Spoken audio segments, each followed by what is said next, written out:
I'd love to hear from you. Thanks so much for taking a step forward. Did you enjoy this After video? being glanced If at you did, coldly by make sure to hit that heroes, notification the steps bell he took so you just never miss an now were update. instantly taken And don't back. forget to subscribe This place and is give this probably video more a big luxurious thumbs up. than the city Your lord's support palace means the in Pure world to City, me, and the I can't wait bartender's to see you in the awe is next a little one. stronger. Thank you. Even a fool can see that Fong Hao is not the ordinary rich second generation they imagined. On the bone throne, Fong Hao frowned slightly. He invited the proprietress of the tavern to come over and help him, but she was rejected by the other party. Now asking the bartender to come over and ask for help doesn't seem to be in line with the boss lady's personality. What happened? Tell me in detail. Fong Hao asked. The landlady is very familiar with him and has provided him with a lot of information before. Fong Hao will help in whatever way he can, but he also depends on what happens. It's like this. This morning, Bennett brought people to the tavern and took the eldest sister away on the charge of theft. We waited until dusk in the afternoon, and the eldest sister asked someone to bring back a letter which mentioned those cultists. Said, "Let us come to you." The bartender said, taking out a crumpled piece of paper from his clothes. The note was handed over by the maid. The words written above are very small, with only 2 simple fields. We are being controlled by cultists. Go find Fong Hao. Cultist? The mention of cultists here reminded Fong Hao of the light-blooded ones with huge hoods. Who is Bennett? Did you steal something? Fong Hao asked again. The name Bennett is quite familiar, but I can't remember it for a while. Bennett is the son of the former Minister of the Interior. Our pub attaches great importance to reputation and will not steal anything. This is obviously one of Bennett's reasons. The bartender's face was full of anger. When he heard that it was the son of the Minister of Internal Affairs, Fong Hao remembered who it was. The Acne man who was beaten by Anjia was previously imprisoned by the city lord Cyril, but now it seems that he has been released. Now that Bennett has arrested the boss's wife, it is difficult to say that the boss's wife provided a lot of information to Fong Hao and was offended. What about the cultists? Why are there still cultists? Fong Hao continued to ask. The term cultist is a nickname given to light-blooded people by the landlady. Wearing a hood in broad daylight makes him look like a cultist. In the past few days, many hooded people have appeared in the city. When Bennett arrested people, there were also a few with him. The boss's wife gave them a nickname, called cultists. The bartender continued to answer. Fong Hao didn't speak, but he had already made up his mind. It seemed that Cyril had chosen the wrong path. The vampires have obviously formed a cooperative relationship with Pure City, and they have appeared blatantly in the sight of the residents, and even got the consent of the city lord Cyril. The vampires have been targeting Fong Hao. Even if this matter does not involve the tavern, he will find out after getting the news. Look what the vampires and Cyril are doing. How do you want me to save you? Fong Hao asked. Huh? No, I don't know. The bartender shook his head in confusion. Then where is your eldest sister being held? They were not in the city. They were escorted away to the southeast after the city gate was closed at dusk. It was taken? Yes. I followed them for a while before rushing here. The bartender continued. It takes an hour to reach the fortress from the city of Pure. It takes a lot of time to get here from the fortress. If you continue to delay, you may not be able to find it anywhere. Go and call the blood hunter. Fong Hao looked at the maid aside. Yes, master. The maid ran out. Are you brave? Fong Hao looked at the bartender again. The bartender thought he was being asked to do some dangerous work, so he shook his head hastily. Not big, very small. Then bring the sack. Oh. The bartender didn't know why, but he still brought the sack to his head. Not long after, the skeleton hero blood hunter walked in. The huge bat wings folded up, and he strode forward. Sir, you are looking for me. The bartender was covered with a sack and stood in the middle of the hall, and the blood hunter walked past him. Still, from under the loose sack, I saw a pair of iron boots walking past, and on the exposed ankles above the iron boots, there were white bones. His heart trembled, and his body trembled violently. What's going on? How many races are gathered here by Fong Hao? Forget about the lizard men. Why are there still undead? Fong Hao looked at the blood hunter and said, Blood hunter, I need you to check a group of people. They set off from Pure City and headed southeast. I suspect they are going to the Huiwa Highlands of the Blood Tribe. You go and check. Yes, sir. Blood hunter didn't say much nonsense. After receiving the order, he turned around and left. After leaving the Lord's mansion, he mounted the bone dragon and flew toward the southeast. After explaining the matter, Fong Hao once again looked at Luo Li, who was shaking his legs and watching the excitement, and said, Luo Li, I will assign you a task. If you complete it well, I will build you a house alone. Hearing Fong Hao's words, Luo Li's eyes lit up. Okay. Fong Hao opened the map in the Book of Lords and pointed it out to Luo Li. This is Pural City. Go check it out for me and see what the hell the city lord here is doing. Okay. Luo Li agreed immediately. The Apei infantry left with the bartender and Luo Li, and Fong Hao also began to mobilize his troops, waiting for them to deliver the news. Southeast of Pural City, there is a flat, open space. A team of 500 people were gathering together for a short rest. This team, composed of villagers and lower-class residents, is also the first batch of human residents to be transferred from Pural City. Cyril made an agreement with the vampires. The residents will be transferred to Huiyue Highlands one by one and become the population under the rule of the Blood Clan. The villages of these villagers are remote, or they are thieves and criminals arrested on various charges. Even if they disappear suddenly, it is difficult for others to find them. When night fell and the escorting caretakers took off their hoods, revealing their scarlet eyes, people realized something was wrong, but it was already too late. But now they can do nothing but hope for a miracle to happen. Beside, two men sat. The older middle-aged man has a thin body and his eyes glow with the same red light as those of the vampires. The other young man is no different from humans. There is a bit of stern color between his eyebrows, and he scratches the itchy acne on his face from time to time. These two people are the former Minister of Internal Affairs of Pural City and his son, Bennett. Father, I also want to become a vampire so that I can have power. Bennett said, I am a little envious that my father has been transformed into a vampire. The Minister of Internal Affairs on the side had a slightly serious look on his thin face. You still need to take care of the business in Pural City. When you get old and reach my age, you can transform into a vampire. According to the city lord Cyril, if you transform into a vampire, you cannot appear in the city. Bennett thought about it and felt that what his father said was right, so he didn't say more on this topic. That boy Fong Hao actually closed his shop during the day. Otherwise, I would arrest all his bunny women and torture them. Bennett said, slapping his thigh with hatred. This matter is not urgent. Cyril is afraid of Fong Hao's strength. It is better to deal with the vampire affairs for now. When the time comes, he will have a chance to deal with that kid. The Minister of Internal Affairs still looked forward and said calmly, Father, you are right. Bennett said, and then cursed. The girl in the tavern must have said something to Fong Hao before she left with her people. Damn it, I'll teach that girl a lesson. Them. After Bennett finished speaking, he stood up and walked towards the team at the rear. The Home Secretary did not say anything to stop it. These people who were taken away were gifts to the vampires. Life and death no longer matter. Bennett found the woman resting in the crowd, kicked her to the ground, and tore off her clothes amidst the woman's screams.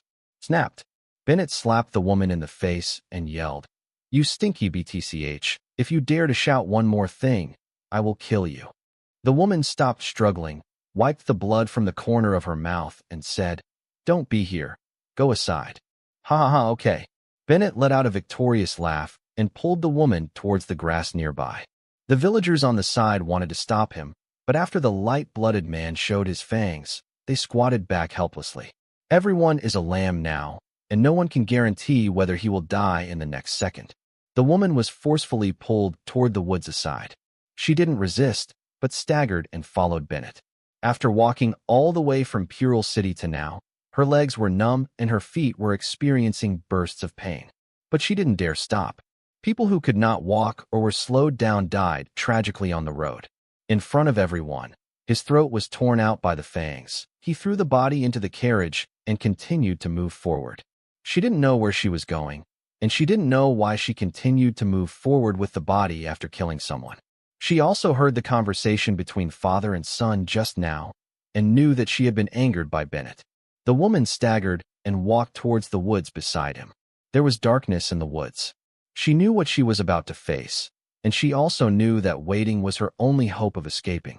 If you fail to grasp it this time, there will be no chance of escape. 5 or 6 meters away from the camp, Bennett stopped. Throw her forward forcefully. What are you going to do next? Even if I kill you guys, I won't say anything. Bennett sneered. It's like a hunter playing with his prey. letting the prey try its best to please him before killing it. The woman's eyes changed rapidly. She let her hair down and took the initiative to take off her top to reveal her plump body. Bennett stood aside and watched, the smile on his lips getting wider. It feels so good to have power, even better now than it was in Pearl City.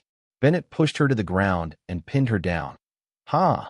Let me see how you taste." The woman didn't say anything and took the initiative to wrap her arms around Bennett's neck. The excitement made Bennett gasp a little. The wild rose in the urban area was the dream lover of many drinkers. Now isn't it just a plaything to please yourself? Bennett caressed her smooth thighs and lifted up her long skirt, planning to take a step further. Suddenly, there was a slight pain in the back of my neck. Then, hot blood flowed down his neck and dripped onto the chest of the woman beneath him. Bennett frowned and rubbed the back of his neck. He felt that a steel nail had been driven into it. Bennett realized something, and fear began to appear in his eyes. He was not a vampire yet, and this kind of injury was enough to kill him. Bennett tried his best to push away the woman hugging him, turned around, and ran in the direction of his father. He still has a chance. As long as he returns to his father, the vampires will definitely have a way to treat him. Seeing Bennett turn around to leave. How could a woman give up this opportunity? Like a crazy female leopard, she knocked Bennett down. The left hand tightly held his jaw, and the other hand pulled out the steel nail on the back of his neck and stabbed it into his neck. Puff, puff. There was more and more blood, and Bennett's struggles became weaker and weaker. Finally, he became motionless. The woman collapsed to the ground, without a trace of strength. Even at such a long distance, the bloody smell still attracted the attention of the vampires in front. Started calling Bennett's name and walked towards here. The woman was tired and saw the vampires getting closer and closer, but she smiled. It seemed worth it to drag Bennett to die with him. She closed her eyes and waited for death to come. Just wish death wouldn't be so painful. Just when death was approaching, the vampire bared its fangs towards her. Whoosh! Snapped. Suddenly, a sound broke through the air from above. A red light trailed a slender tail flame and exploded above the camp, illuminating the entire site with an orange glow. This is a signal flare, a prop passed down from the dwarves that is easy to use and easy to make. Just when everyone looked at the sky in confusion. Hoo-ho-ho. Immediately afterwards, there was a sound of breaking through the sky, and giant wings that covered the sky and the moon flew across the sky. The white-bone undead jumped down from the giant winged creature and fought with the vampires with scarlet eyes. Tap, tap, tap. There was also the sound of intensive horse hooves behind the woman. A human knight came into view first and chopped off the vampire head with its fangs exposed as he passed by. Then came more human knights carrying giant swords. She didn't recognize these people, but the armor and giant sword on their bodies reminded her of the soldiers Fong Hao left behind at the hot pot restaurant. Fong Hao is here. 10 minutes later, the battle was over. The skeleton warriors quickly retreated, followed closely by the heavy sword infantry. Loudly comforted the frightened villagers. Don't panic. We are humans, and we are here to save you. Now count the number of people. Everyone can go home in a while.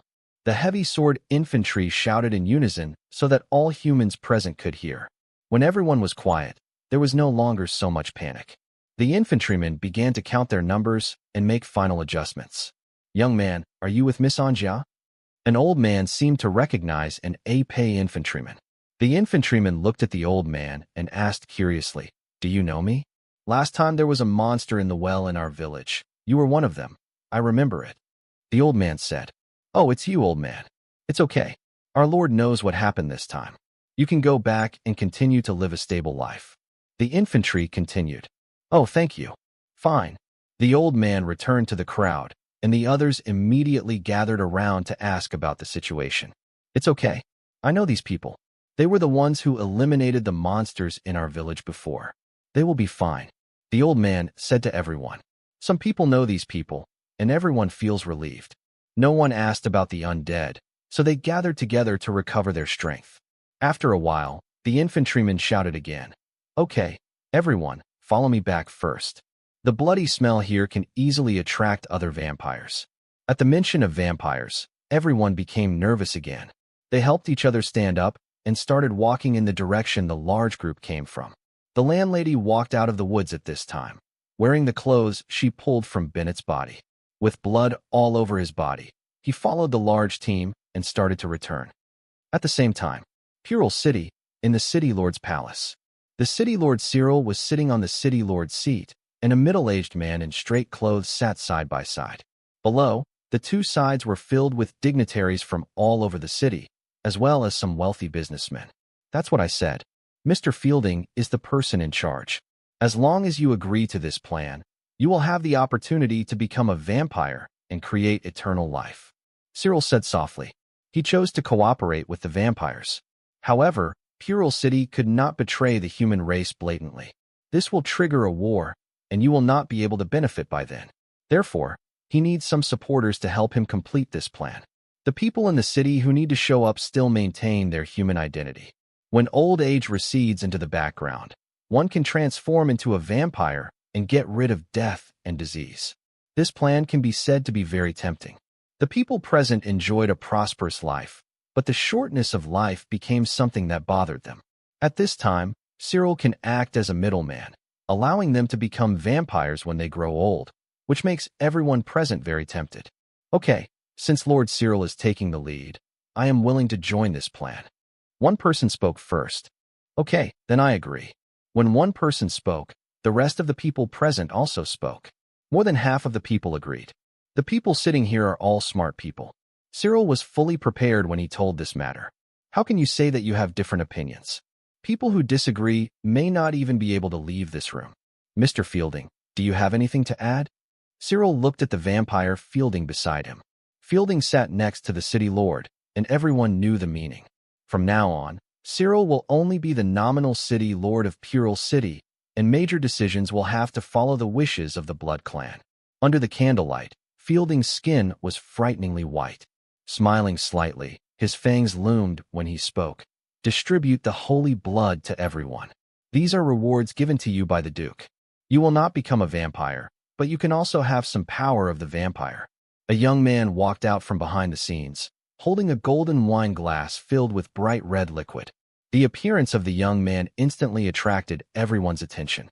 Everyone knows his identity. He is the seriously ill son of the city Lord Cyril. At this time, he had fully recovered, and he was sharing the liquid in the wine glass to everyone one by one with a smile. The holy blood has given me the power of rebirth. This feels very good. You should thank my father and Mr. Fielding, the young man said. The people present nodded repeatedly, but they still felt that the young man's smile was strange and chilling in their hearts. People were holding wine glasses in their hands, and the smell of blood was pungent. What's wrong, everyone? The lord of the city has prepared a dinner for everyone. Fielding looked at everyone with a smile. This kind of blood will not turn people into vampires, but it is a good way to control people. After drinking it, it slowly transforms into a light-blooded person, which is highly addictive. After drinking it, dependence will occur, which is why the vampires don't worry about the light-blooded people running away or betraying. At Fielding's urging, everyone drank the blood wine in their hands. The scarlet liquid slid down his throat, and heart-rending energy filled every corner of his body. The drinkers covered their throats and let out painful roars. The roaring continued for several minutes. Everyone stood up again. The fishy liquid began to taste sweet, and some even began to lick the remaining traces inside the wine glass. Ha! Fielding laughed. The scene in front of me was so similar to the original one. On the same night, the city lord summoned all the nobles in the city and asked everyone to drink the liquid together. He remembered that his voice was hoarse for several days because of his roaring, and then he slowly recovered. However, these people have only been transformed into light-blooded people and have not truly become vampires. Mr. Fielding, what's next? Cyril asked softly with a calm expression. It's time to celebrate that you are about to receive eternal life, Fielding said. Okay, let's go. Everyone, the dinner is ready. Cyril stood up and walked towards the restaurant on one side. The rest of the people had lost their initial fear. They felt empowered and satisfied in their hearts. They followed Cyril towards the restaurant. And on the narrow vertical window, a skeleton gray finch flapped its wings and left quietly. In a dense forest outside Pural City, Fong Hao released his state of divine presence and sat up. He opened the tent and walked out. Outside was an undead army ready to go. I have been stationed here for more than an hour, waiting for Fong Hao to wake up and give orders. Sir, Luo Li is back with a big bag of things. Dimika kept guarding outside the tent. Fong Hao asked Luo Li to investigate the city lord, which was actually to arrange a job for her. He has the power to overwhelm Pruer's city, and it doesn't matter whether there is evidence or not. As long as he is convinced that Cyril is a threat to him, he has the ability to eliminate him. Where? Over there. Dimika pointed to the side. Fong Hao nodded and headed in the direction of Luo Li. Dimika followed Fong Hao and protected him closely. From a distance, I saw Luo Li and Njia rummaging for something together. In front of the two of them, there was an exaggerated package. It's nothing valuable. Njia said, Why not? Isn't this valuable? Luo Li retorted, How much is this worth? Have you ever seen a good thing? You are asking too much. Fong Hao walked directly to the two of them and asked, Luo Li, did you find anything? Luo Li seemed to be frightened. All the hair on his body stood up, and when he saw it was Fong Hao, he patted his chest.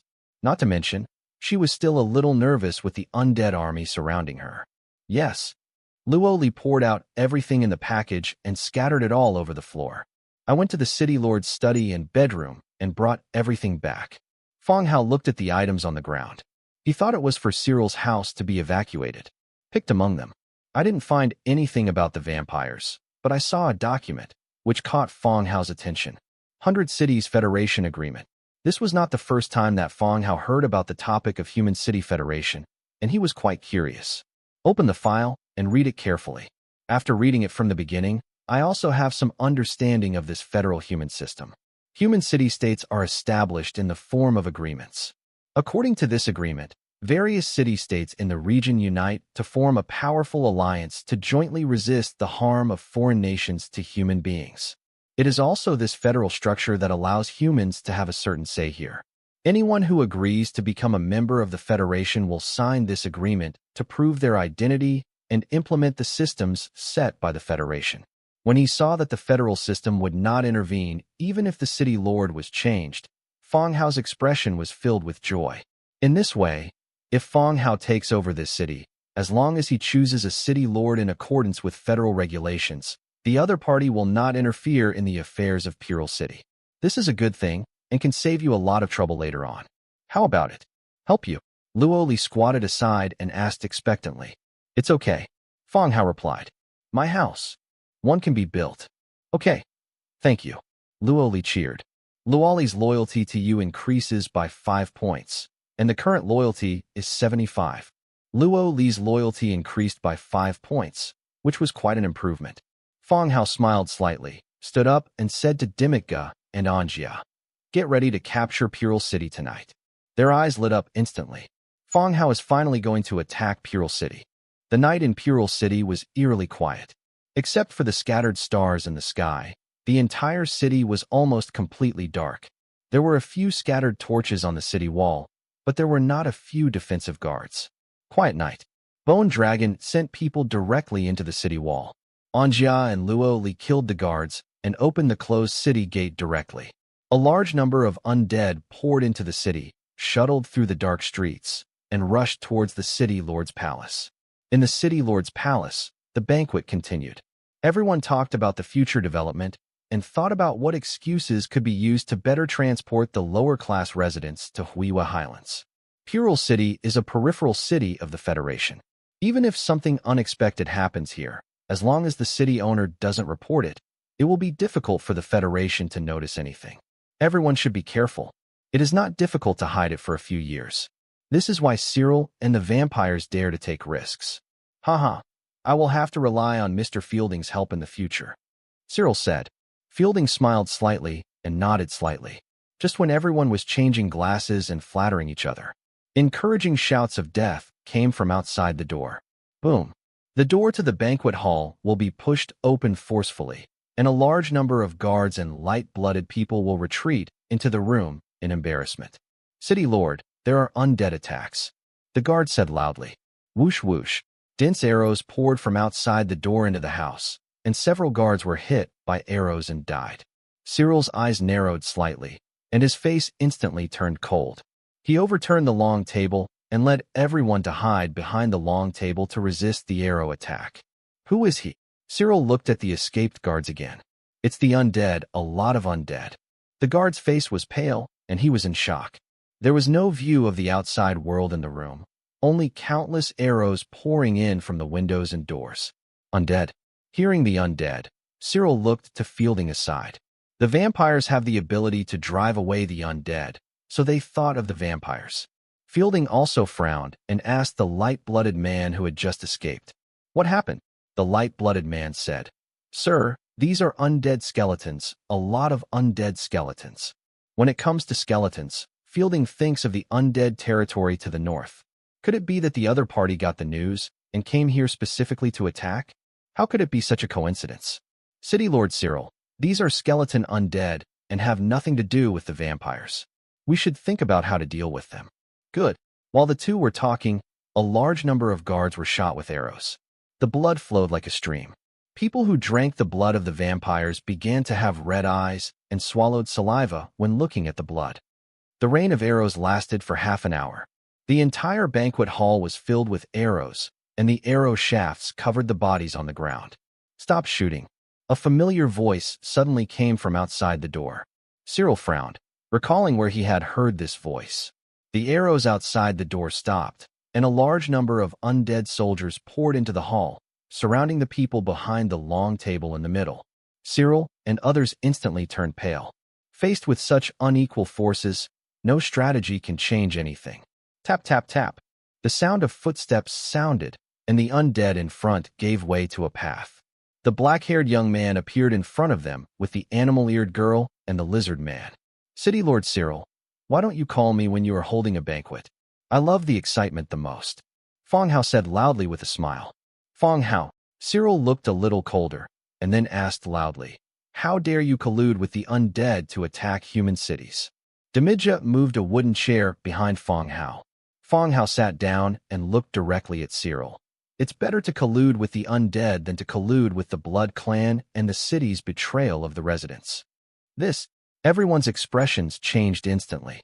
It was only after they listened to Cyril's explanation tonight that they learned about the vampire's plan. How did Fong Hao know? And the tone was so sure. What nonsense are you talking about? What kind of vampire? Cyril's expression remained unchanged. Fong Hao looked in the other direction and saw a tall and thin man with white skin. Twilight Reveler, level 10. What do you think, Mr. Fielding? Fielding smiled and said, you must be the owner of the undead territory in the north. I didn't expect you to be a human. Fielding's attitude was very calm as if he was complimenting a noble. Mr. Fielding is still smart. Fong Hao did not deny it and continued to ask, I am a little curious. At what cost did you convince a human city lord to join you? There was sudden silence in the hall. Most people's eyes fell on a young man beside Cyril. The young man's appearance was somewhat similar to Cyril's. Adding to this the weight loss and appearance of someone just recovering from a serious illness, Fong Hao understood instantly. The landlady once mentioned that Cyril's son was seriously ill and might not live for a few more years. A great father, but an incompetent city lord? Cyril, your story can be written in it. Maybe someone is willing to read it. Fong Hao continued. Faced with Fong Hao's sarcasm, Cyril did not show anger. When he made this choice, he already thought about the infamy. Even those people below must be scolding themselves in their hearts for violating their responsibilities as the city lord for the sake of their son. Fong Hao, this has nothing to do with you. Pural City is mine and belongs to humans. Please leave here. Cyril spoke again. Do you think I brought so many people here as guests? Fong Hao sneered. Cyril wanted to speak several times, but he didn't know what to say. Fielding, the reveler at dusk, had been thinking about countermeasures in his mind. Seeing that the two of them were silent, he spoke softly. Mr. Fong Hao, it seems that there is some misunderstanding between us. We mistakenly regarded you as an enemy. The misunderstanding is now resolved. I hope your territory and Huiwa Highlands can remain peaceful. Fielding plays the role of a businessman in the vampire clan and has excellent brains and eloquence. Respond accordingly based on the current situation. He doesn't want to die here. Giovanni was indeed killed by me, Fong Hao said. What? Fielding frowned, and he reacted the next second. Fong Hao knew everything about Huiwa Highlands. I also know that everything started because of the investigation of Giovanni. The other party knows everything, and he can't survive. Fielding's eyes were a little wandering. Summing up is absolutely impossible. The only hope was to catch Fong Hao and use this human as a bargaining chip to get out of the room. After a quick exchange with Cyril, the latter nodded slightly. Kill. Fielding snorted coldly, propped up the long table with both arms, and immediately rushed towards Fong Hao. Cyril also picked up the long sword of the fallen guard on the side and shouted loudly, "Kill out." Everyone began to counterattack and attack towards the gate. Puff. Demitka's long sword penetrated Fielding's mouth, stabbed out from the back of his head, and was firmly nailed to the overturned long table. The rest of the people started fighting with the undead. The scene was in chaos. Blood flowed along the ground, and the smell of blood rose into the sky. There is no suspense in the battle. When Cyril and others died, the whole place fell silent again. Clean the battlefield, and Jia goes and calls Tavik. Fong Hao ordered softly. The night was getting dark, and everyone was doing the finishing work according to Fong Hao's instructions. Fong Hao went straight to the city main hall. When he sat down on the city lord's throne, the system prompt appeared again. The appearance of the system prompt proves that Pluer City has become a subsidiary city of Fong Hao. He thought about many possibilities, but never thought that he would occupy this human city in this way. I didn't expect that Cyril would join the vampire clan and treat the residents as cattle and sheep gifts to the vampire clan. All in all, Plural City is now ours. He doesn't plan to change his name. At least it's not the time to change his name yet. Plur City. City level, level 5 original city. Attributes: food production plus 30%, textile plus 5%, human reproduction plus 10%. Description: a city with attributes can bring various benefits and accelerate the construction and development of the city. Plural City is only at level 5, and the added attributes are nothing special. Unlocking drawings: textile factory construction drawings, infantry training camp construction drawings, Terran, shooting range construction drawings, Terran, cavalry training camp construction drawings, Terran, blacksmith shop construction drawings, Terran, tailor shop construction drawings, Terran. A lot of blueprints have been unlocked. In addition to the drawings of the textile factory, Fong Hao had already included the rest long ago. The difference lies in racial restrictions. After issuing these drawings to Zhang Bin and Fu Lei, they can build the corresponding buildings. Textile factory.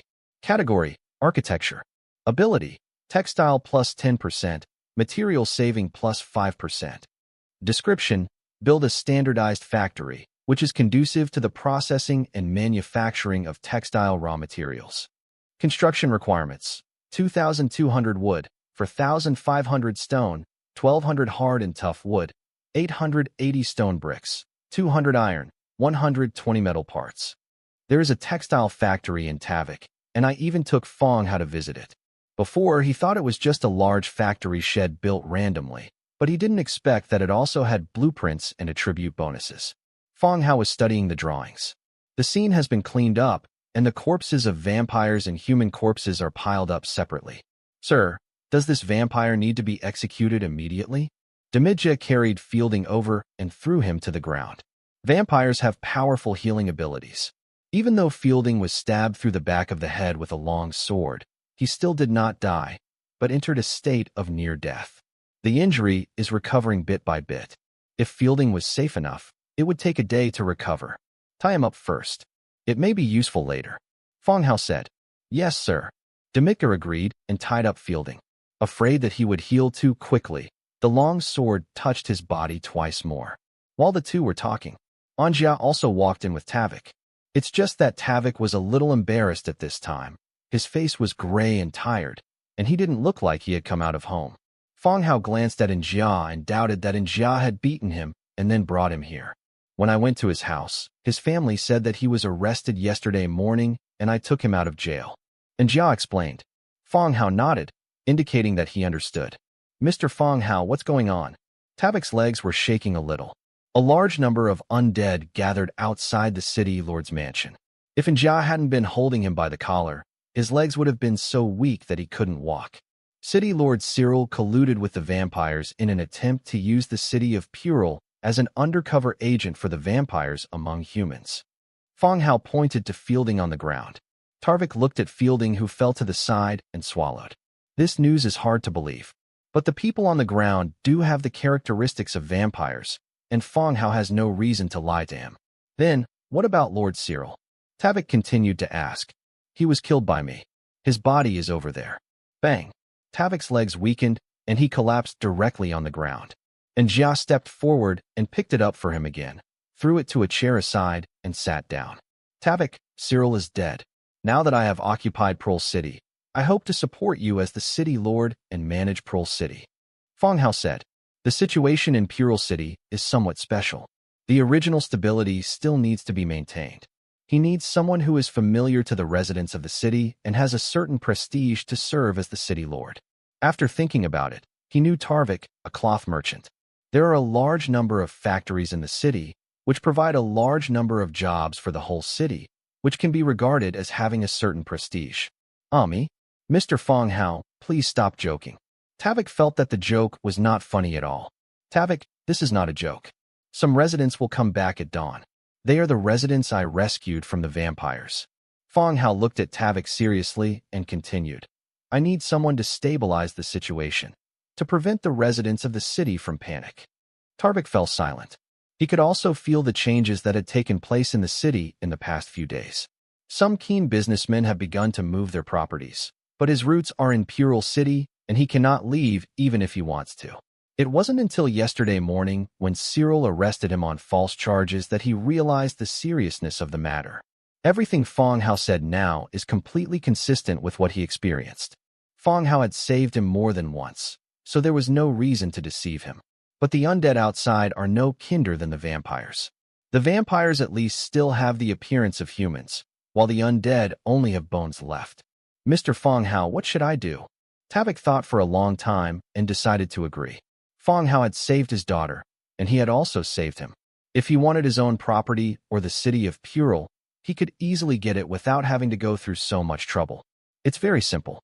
I need you to sign a contract with me. I will support you to become the city lord and run this city and your cloth industry well. Fong Hao replied. But, will the others agree to me being the city lord? Tavik asked in embarrassment. You mean Cyril's supporters? They are all dead.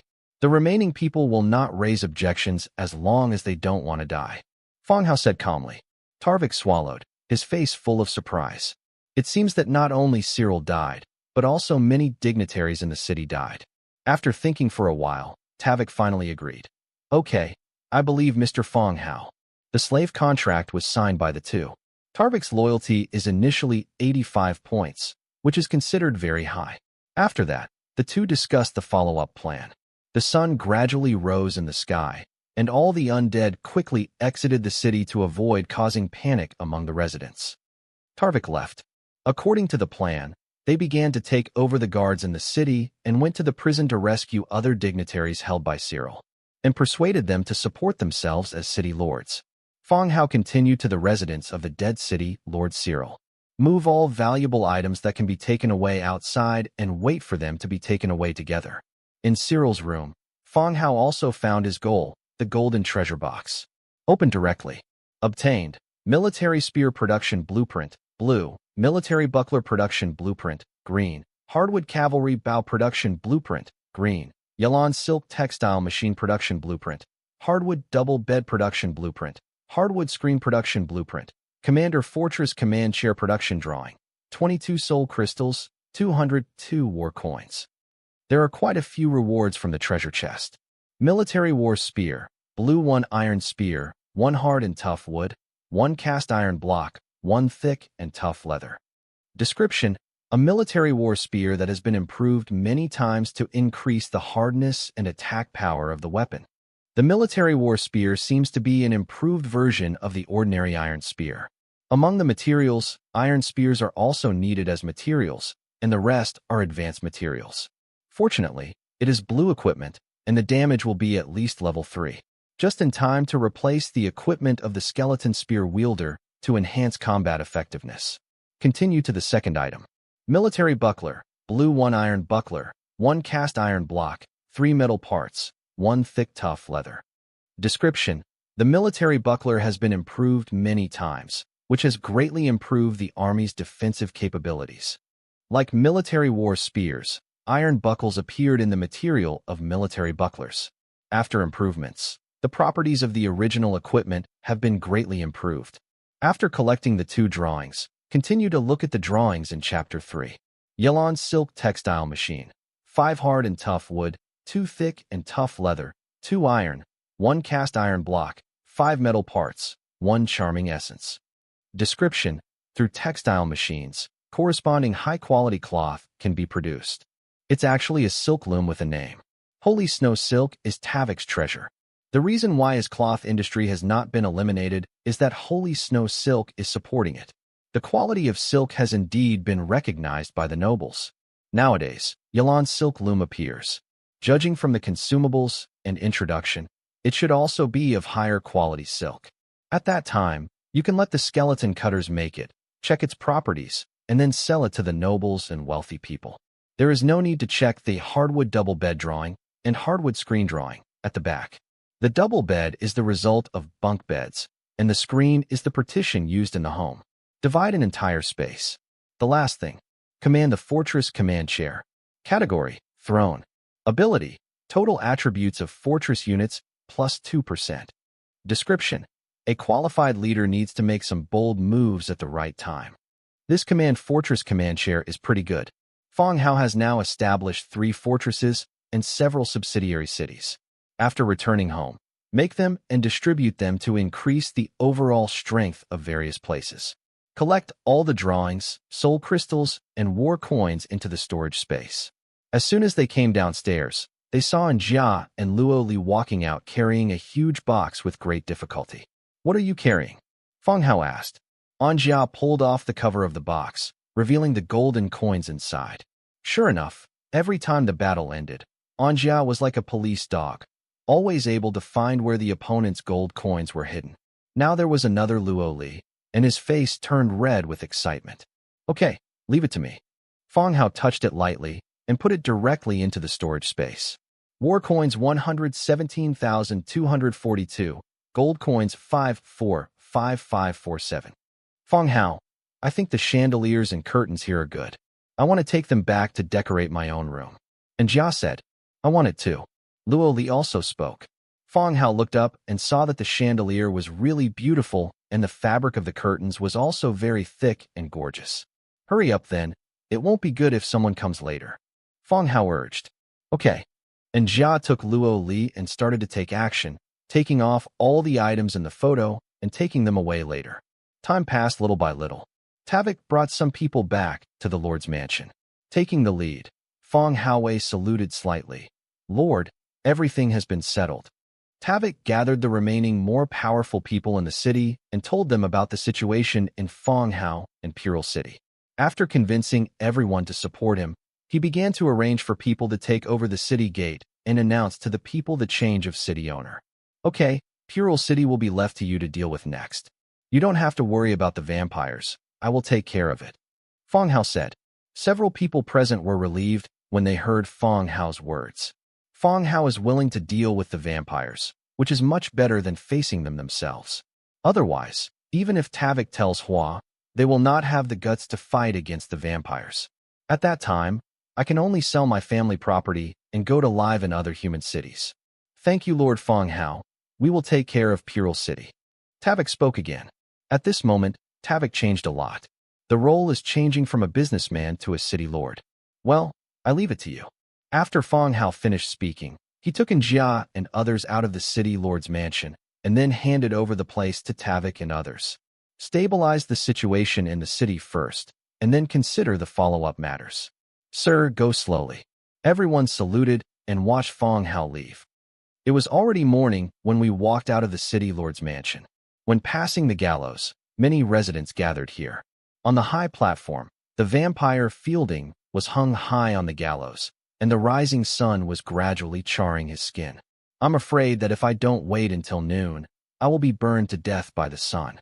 An official was telling loudly that the city lord's palace was attacked by the vampires last night, and the city lord Cyril unfortunately died in battle.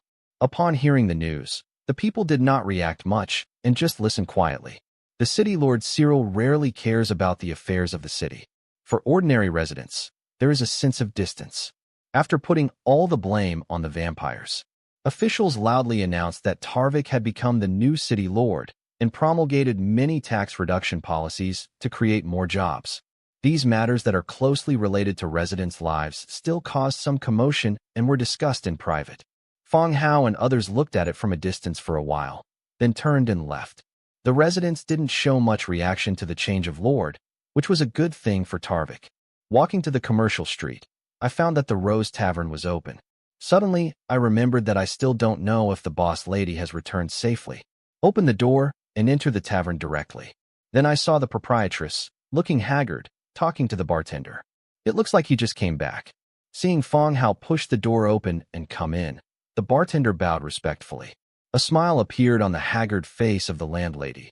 Here we come. Well, it'll be good to come back. Fong Hao comforted softly. Well, it's okay. Aren't you here? The landlady continued. That's true.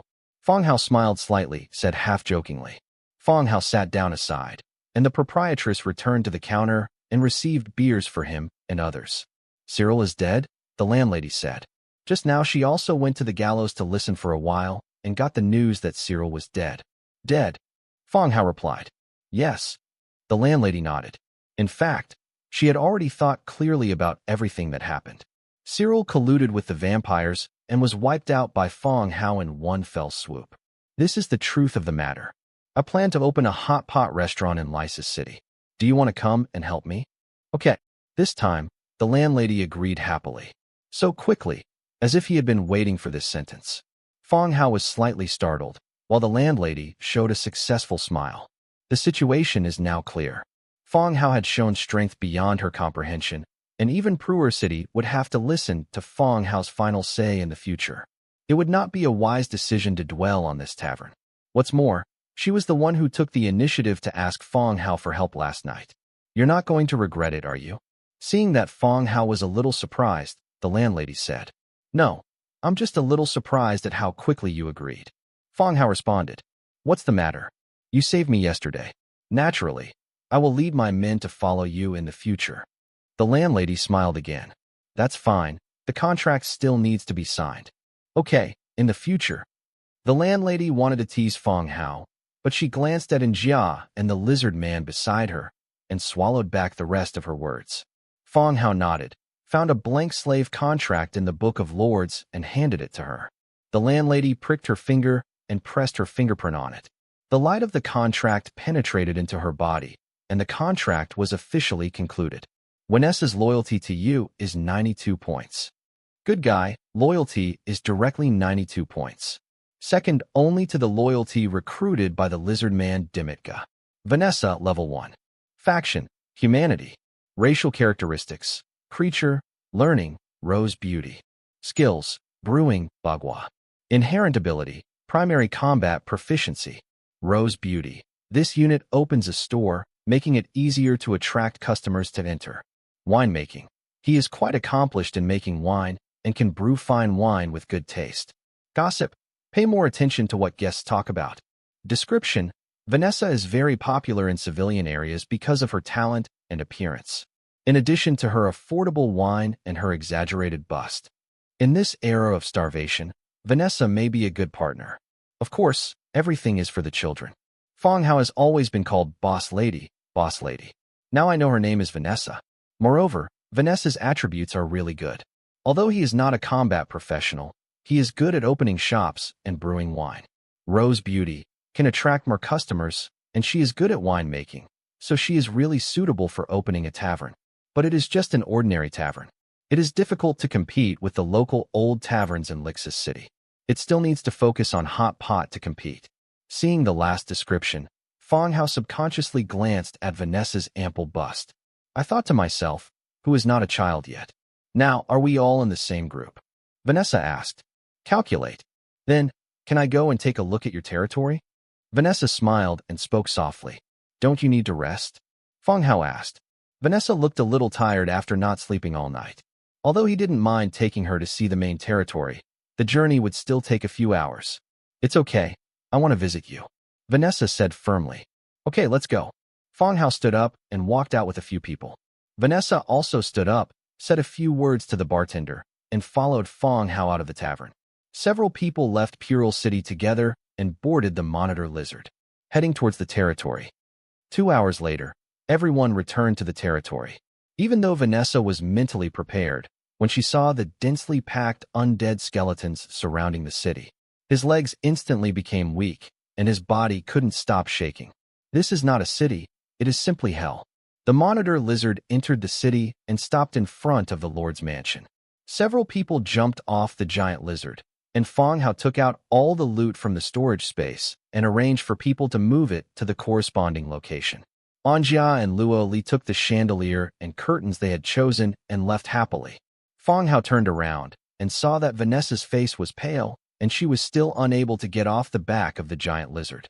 "So, I thought you were very brave." Fong Hao helped her down. Vanessa barely got off the giant lizard, still needing some strength to support her body. Her courage is greater than that of ordinary people, but not to this extent. Facing a gathering of hundreds of thousands of undead, if you don't faint from fright, you are considered to have good psychological quality. Fong Hao had other things of his own to do, so he called a maid and said, "Take her around the city and introduce her." "Yes, master." The maid agreed and stepped forward to support Vanessa. After relaxing for a while, Vanessa also recovered a little and turned to leave with the maid. She assigned a contract with Fong Hao and cannot change it. All you can do now is accept everything in front of you as soon as possible. Fong Hao entered the Lord's Hall and sat down on the throne. Demika also sat down at the side. "Go and call the Blood Hunter," Fong Hao said to a maid. The maid agreed and walked out. Not long after, Blood Hunter flapped his huge bat wings and landed in front of the door, striding in. "Sir, you are looking for me." Blood Hunter saluted respectfully. Fong Hao nodded. "Sit down. I'll discuss the vampire matter with you too. There are many heroes in the territory, but not many stay in the main city. Nelson is still making skeleton heroes, and the only ones he can discuss are Demika and Blood Hunter. As for Njia, it's better to protect yourself and discuss things with her, just as dejected as suddenly announcing an overtime meeting after get-off work." After Shui Hunter sat down, Fong Hao continued to speak. "This time the vampires occupied Pural City. The big reason was to target us. I want to hear your opinions on how to deal with this matter next."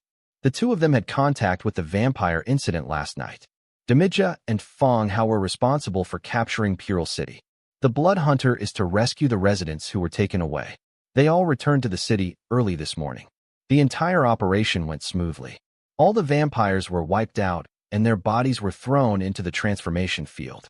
The body of the hero Cyril was also sent to the Organ Museum, waiting for Nelson to process it and make it into a skeleton hero. After hearing Fong Hao's question, the Blood Hunter pondered for a moment and spoke first. "Sir, Huiwa Highland will definitely not give up. I think we can build a fortress on the border to prevent the vampires' next move." Fielding was publicly executed, and given the character of the vampire, he would probably react excessively. "Yes." Fong Hao nodded, looked at Dimitka again, and asked, "Dimitka, what do you think?" Dimitka said directly, "Sir, I think we can start a war directly on Huiwa Highlands before the other party can react." Dimija's method was more radical, and he took the initiative to fight against Huiwa Highlands. This is actually what Fong Hao has considered. Now it seems that Dimitka and him are thinking together. Last time, Blackthorn used the ability of conversation with the dead to interrogate the dead light-blooded person. I learned that there are not many troops in Huiwa Highlands. Although there is no accurate number, they are only tens of thousands. Such a number of people cannot be considered an army, in Fong Hao's opinion. The number of troops stationed in any fortress exceeds 1 million, and tens of thousands of troops will not pose a threat at all. The only one who is not sure is the leader of the Blood Tribe in Huiwa Highlands, Red Duke Clement Hamilton. According to the light-blooded person, he is an orange hero and is very powerful. Blood Hunter, what do you think? Fong Hao looked at Blood Hunter again. The Blood Hunter continued to think for a while. "Sir, what Dimitka said makes sense to a certain extent. The territory has the ability to capture Huiwa Highlands in one fell swoop, but I still think that strengthening the border defense can prevent the vampires from retaliating against Pural City." Fong Hao nodded. Shuelai was right. I am not too worried about the vampires, but Pural City is prone to revenge by the vampires. Okay, Dimika, prepare in the next 2 days. Then you will lead the team and take the initiative to attack Huiwa Highlands. Fong Hao thought for a moment and decided to attack. He has been developing the idea that I will not offend others unless they offend me, but it seems that he is considered easy to bully by the vampires. He made trouble for himself 5 times and 3 times. In this case, don't blame Fong Hao for being rude and occupying Huiwa Highlands in one fell swoop. As for arranging Dimitka, it is also because Red Duke Clement Hamilton is an orange hero, and the Blood Hunter may not be able to cope with it. To be on the safe side, Dimitka was responsible for the attack and Blood Hunter was in charge of the city. Yes, sir. Dimitka nodded in agreement. The 3 of them compared the territory map and discussed some possible problems they might encounter. After chatting for a long time, they each went about their own business. The 2 left, and Fong Hao followed them out of the Lord's mansion and headed to the Faceless Man's cabin. Master, the maid assigned to guard the hut greeted Fong Hao. Well, take out the new order. Fong Hao said. Good. The maid brought out 2 orders. The orders for the Faceless Men are updated every 5 days. The new order was delivered 2 days ago, but it has not been used. This time, if you want to start a war with the vampires, you can check the intelligence first. This one describes the strength and heroes of Huiwa Highlands. The second one describes whether Clement Hamilton is Chester, what large buildings he has built, or where treasures are hidden. Fong Hao said. Okay. The maid agreed and began to write down the information to be asked on the 2 orders according to Fong Hao's words. After filling it out, he opened the mailbox on the side and threw it in directly. The next time is waiting. Waiting for the price to come out for the Faceless Men's cabin. Fong Hao used one alone to investigate the news about the Red Duke Clement Hamilton. This was a guess in his mind. I still remember that I got a heart from the ancient tomb last time. I also saw the name Chester from the relevant notes. Originally, Fong Hao did not associate Red Duke with Chester, but last night when he saw the attribute name prompted by Fielding, which was also called Twilight Reveler, he thought of it in his mind. 2 people connected everything. It is very possible that these 2 people are the same person. A few minutes later, there was a clang in the mailbox. After opening it, a wooden sign with 600 written on it appeared. This means that the Faceless Man accepted this news, but the price was 600 war coins. It's just ridiculously expensive. Fong Hao took out 600 war coins and stuffed them into the mailbox along with the wooden sign. When the war coins disappeared, the agreement between the 2 parties was concluded. The rest is to wait for the news from the Faceless Men. Notify me if there is news. Fong Hao said to the maid. Yes, master, the maid replied. After leaving the Faceless Man's hut, he returned to the Lord's mansion again. Then he saw Vanessa sitting on the stone steps at the door, waiting. Why are you sitting here? Fong Hao asked. Vanessa had adapted a lot, patted her butt, and stood up. I don't dare to walk around. You are so dangerous here. She actually thought that Fong Hao's place was more dangerous than the desolate forest where there was no one. Come in. Fong Hao took her into the Lord's mansion. The Lord's hall is very spacious and grand, and the tall bone throne gives people the feeling of a king's throne. Vanessa looked around with her eyes, her heart filled with shock and surprise. Sit down, don't stand. Fong Hao said. Vanessa sat down aside. I will arrange for someone to run Pural's Tavern. You can make preparations and go to Lysis City to open a hot pot restaurant. Fong Hao continued. Although Xiaobai runs a good hot pot restaurant, he is of the Orc clan. Lysis is no different than the city of Pural. The city is very large and is still some distance away from the main city.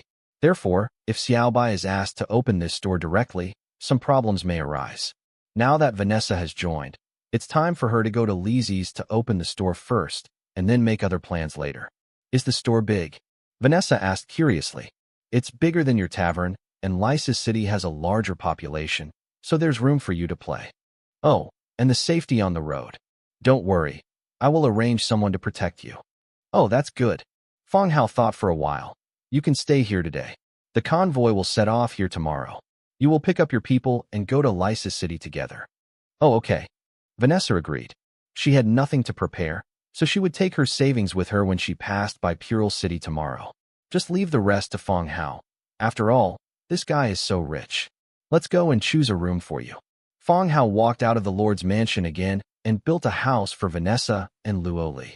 After finishing everything and having lunch, I felt sleepy. He returned to the room and fell asleep. When I got up again, it was getting late. After dinner, Fong Hao wore shorts and went directly to the hot spring in the back courtyard and soaked comfortably in the hot spring. The fatigue of the day is instantly eliminated, and the effect of the rejuvenating spring drives away the fatigue of the whole body. Just as he exhaled a comfortable breath, Ear walked in with a fruit plate. Sitting down next to Fong Hao, "Master, open your mouth." Fong Hao opened his mouth, and Ear put a piece of cut fruit into Fong Hao's mouth. The sweetness of the fruit fills your mouth instantly. After swallowing one piece, Ear continued to pick up the second piece and put it into Fong Hao's mouth. "Master, would you like to teach Ear how to swim?" And Jia is not here today. Ear leaned against Fong Hao, spoke lovingly into his ear, and blew gently into his ear. Fong Hao's heart trembled. Who can bear this situation? And sit up straight, then start a fight with this rabbit spirit. Just when you are planning to take the next step. And Jia's voice suddenly came from outside the door. Come on, come on." As soon as he finished speaking, the door to the back room was pushed open, and Anjia rushed out, jumped up high, and landed in the pool with a splash. Behind Anjia, Luo Li, who was 1.2 meters tall, also rushed in. I just thought about it and rushed into the pool.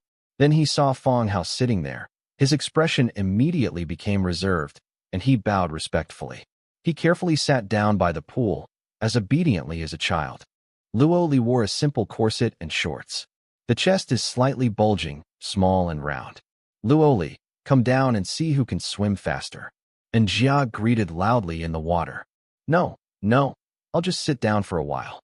Luo Li looked at Fong Hao secretly and whispered, "What's the point of sitting around? Let's compete." And Jia said. Luo Li still shook his head, like a student who had just transferred to another school. Fong Hao sat aside and glanced at Jia helplessly. The reason why he built 3 hot springs in the territory was because he wanted to enjoy them alone without too many people. Well now, Anjia directly brought his good friend over. There will also be a swimming competition. I just hope that Anjia's friends will not continue to increase, and then there will be more people here than in the public area. Fong Hao stood up and walked out of the hot spring. You two go ahead and play. Pay attention to safety. The edge of the pool is slippery, so don't bump into it. Fong Hao warned. Why are you two going? Why don't you play together? And Jia said, You guys go play. Fong Hao took Ear away. As soon as the door closed, the laughter of 2 people came from behind, and discussing the rules for winning in swimming competitions. This is good. It makes the city less boring, Ear said with a smile. With Anjia as a living treasure, the atmosphere in the territory has changed a lot. Not so gloomy. Well, it's good to be young, Fong Hao said softly, taking Ear back to the bedroom to rest. The next day, early morning, there was a slight shaking in his arm, causing Fong Hao to slowly wake up from his dream. Opening his hazy eyes, he saw that Ear had already put on her clothes and was looking at him with a smile. Ear, you got up so early, Fong Hao said. Master, aren't you busy with important things today? Ear said, frowning and rubbing her dry and sore throat. Yes, I have a lot of plans today. Sitting up on the bed, Ear helped him get dressed. After washing, he walked directly out of the Lord's mansion. Outside the door, the maids had already started their work, while Vanessa was sitting on the bench, looking at their busy maids and the various undead souls that occasionally passed by. She even saw a maid directing the tall undead to carry items. The undead are more obedient than pets, and they are simply obedient. All this made her brain unable to react. What's going on here? How could the undead and living beings achieve such a state of coexistence? Vanessa, you look good. Fong Hao saw Vanessa and spoke softly. It's no longer appropriate to call her boss lady, so calling her by her first name is more appropriate. Vanessa's complexion is much better now than yesterday. The complexion is rosy and the skin is shiny, and I am in good spirits. It seems I had a good rest yesterday. Lord, it should be the effect of the hot springs. It's very comfortable, Vanessa said. Last night, the maids chatted and went to the hot springs together. She followed suit. When the body soaks in the hot spring, the whole body feels as light as if it is flying. The physical fatigue dissipated instantly, and I had a good sleep when I returned to the room at night. Moreover, the food here for dinner was also very good. which made her envious of the maid here. It's simply better than the life of a tavern proprietress like myself. To be honest, if it weren't for the large number of undead here, she wouldn't want to leave. Well, hot springs can relieve fatigue and enhance physical fitness. You can take more dips when you have time, Fong Hao said with a smile. Yes, sir. At this time, a maid came over driving a carriage. Master, are 5 carriages enough? The maid asked softly. That's enough. Go call some skeletons and go to the warehouse to load all the tools for opening a shop into the truck. Fong Hao continued to give instructions. Yes, master. The maid pulled the carriage again and headed to the warehouse. He arranged for Vanessa to go to Lysa City, and he did not directly open the shop. Cleaning, redecorating, and customizing the plaque will all take some time. When all these tasks are completed, it will be officially opened. I have bought the store. You can decorate the store as soon as possible after you go there. I will arrange for the manpower to go there then. Fong Hao explained. Okay, sir, I've been to Lysa City too. If I just decorate the store, it can be completed in 3 days, Vanessa said, being very familiar with this process. Okay, then when you are ready, you can set off. Don't worry about things on the way. I have arranged people to pick you up on the way. Fong Hao said. Oh yes, sir. Not long after, the carriage filled with goods was returned. Okay, let's set off as soon as possible, and be more careful on the road, Fong Hao warned. Vanessa nodded and got directly into the carriage. The maid will send Vanessa to the southern fortress, and then she will be escorted to the city of Lysis by the Ape guards. Vanessa left, and Fong Hao returned to the room. He also wanted to notify Grizzly Xiong and ask her to arrange for someone to help Vanessa. Vanessa's fleet is different from Fong Hao's. Because it carries a large amount of cargo, it needs to rest for 1 night on the way. The grizzly bear's cottage became a transit stop on the way and a place to rest at night. Camping in the wild is still too dangerous. In addition to wandering bandits, night is also a time when wild animals are active. Lie on the bed and cast divine presence. In the grizzly bear's camp, a tower of the dead was built, and his divine presence can be easily used. The next second, Fong Hao's consciousness descended on the skeleton gray bird left to the grizzly bear. The blue flame just rose in the gray bird's pupils. This is a bedroom piece. The bedroom decoration is very simple, but also very clean. Some of them don't look like the rooms where a bandit leader lives. In front of the window of the room, the grizzly bear supported the ground with his hands, his naked body tensed, outlining his toned figure, rising and falling, counting in his mouth, 1274, 1275, 1276. Sweat dripped along the wheat-colored skin. Every time it sank, the weight on her chest fell to the ground and was squeezed out of shape.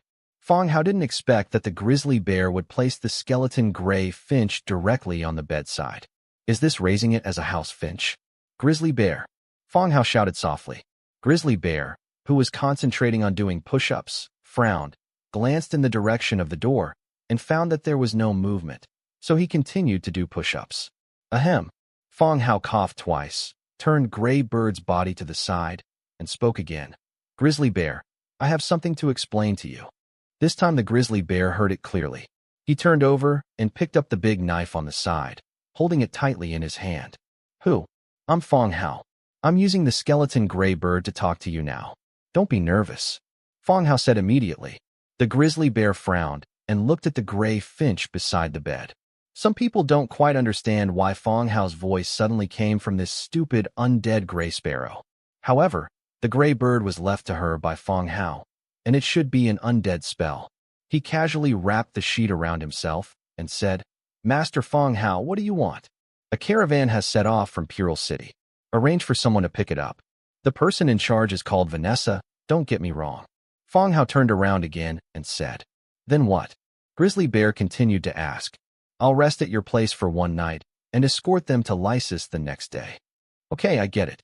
Kindness. After Fong Hao finished speaking, the painful soul fire of the skeleton gray bird went out. Gray bird changed back to its original appearance, standing blankly on the bedside table.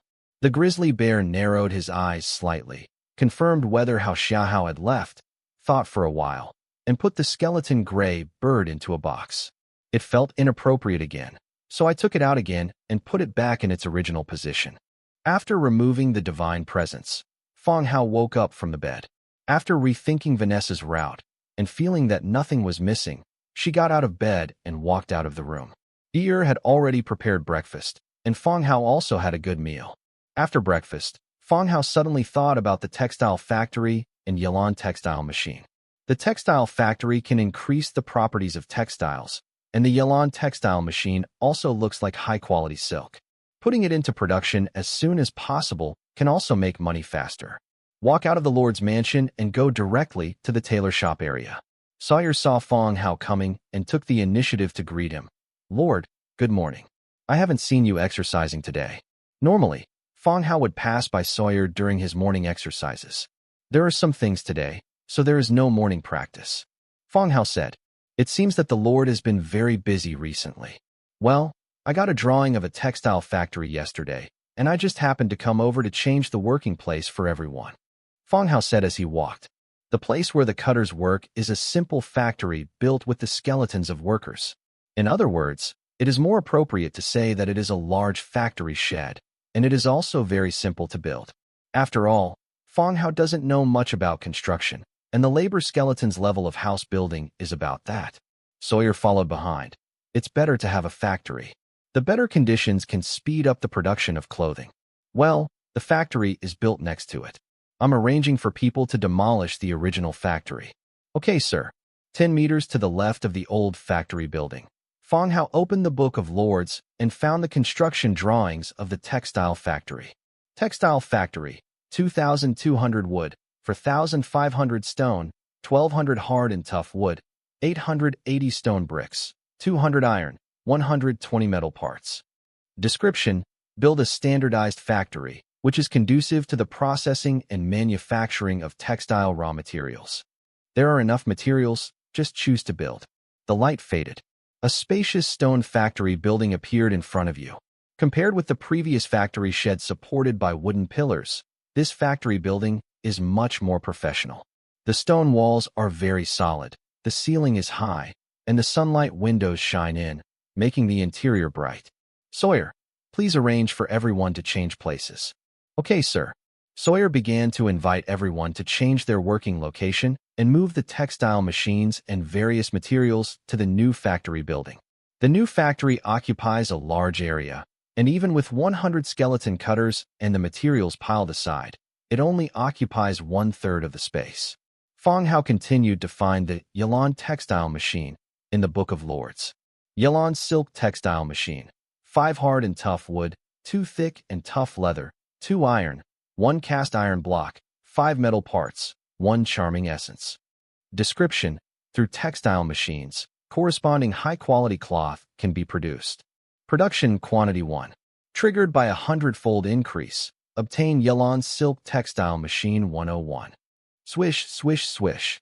The light flashed, and silk looms appeared in front of everyone. Sir, what is this?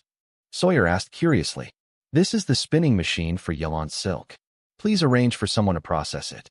By the way, see how the quality of Yilan silk is and get ready to open a store in Lizi's. Fong Hao said, I understand, sir. By the way, Sawyer, do you think we should add some more manpower? Fong Hao continued to ask.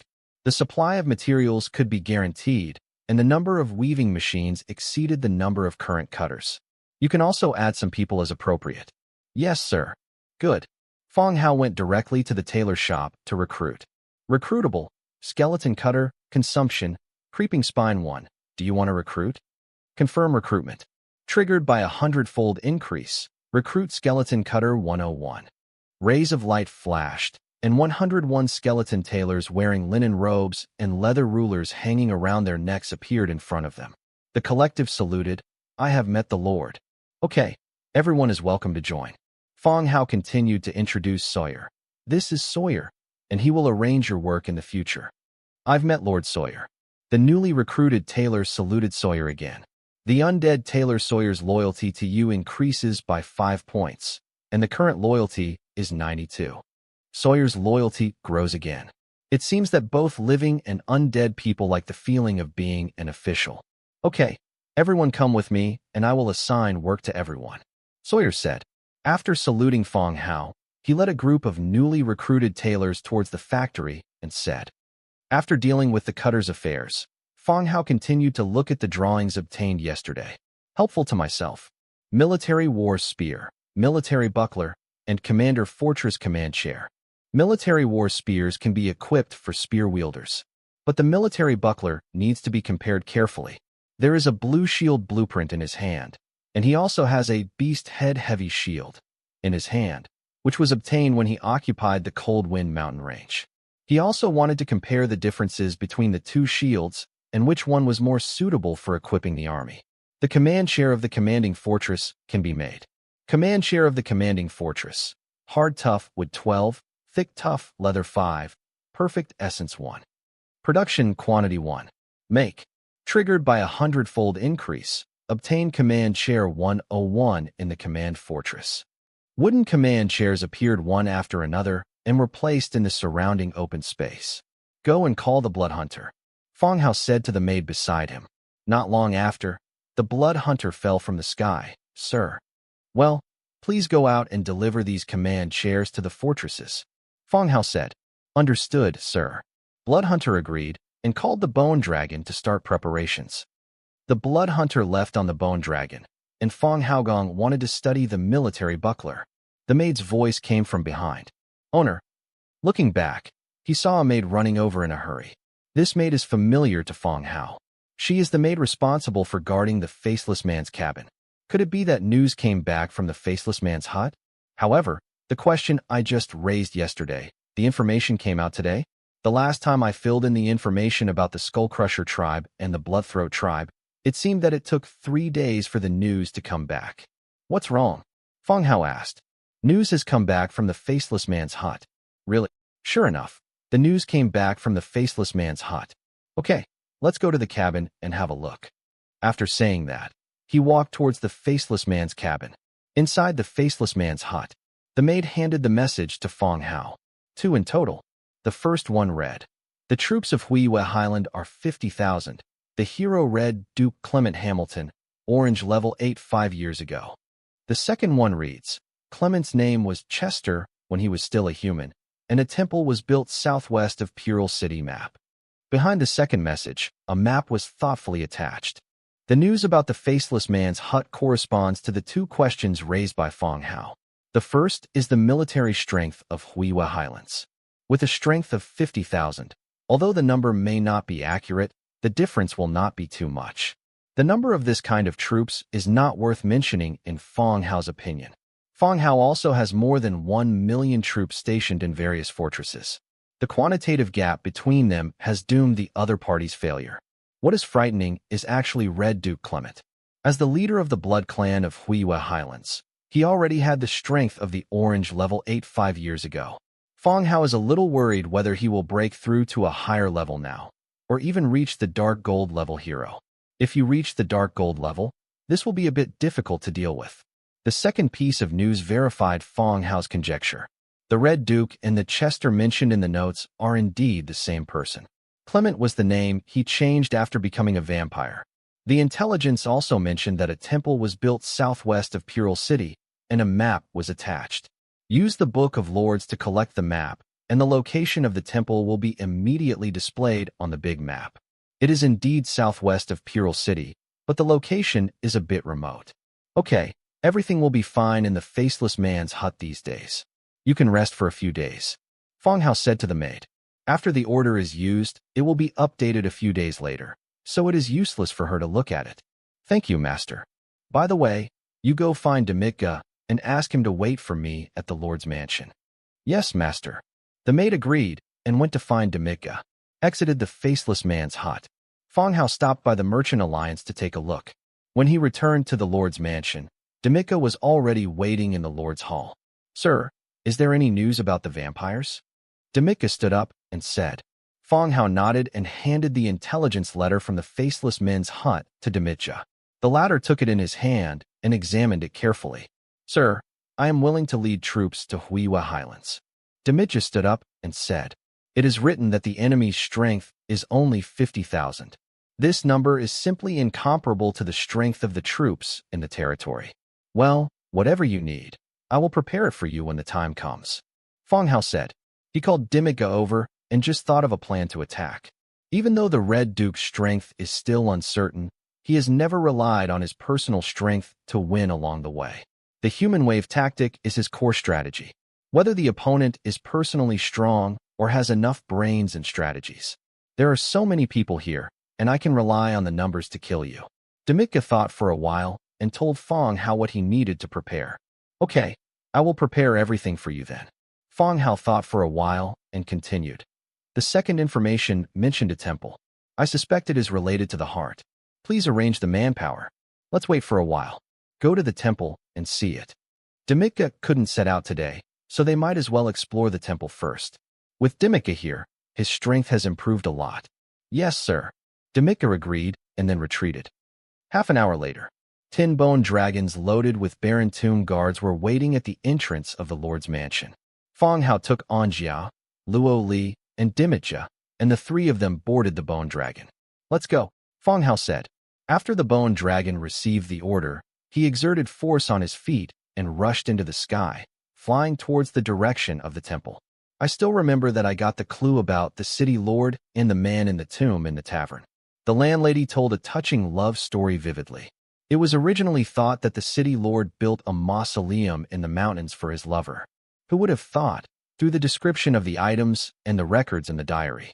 The story goes exactly the opposite way. The city lord, now the Red Duke, gained the trust of his blood lover. In a special way, he killed her and used his lover's blood to turn himself and the people in the city into vampires.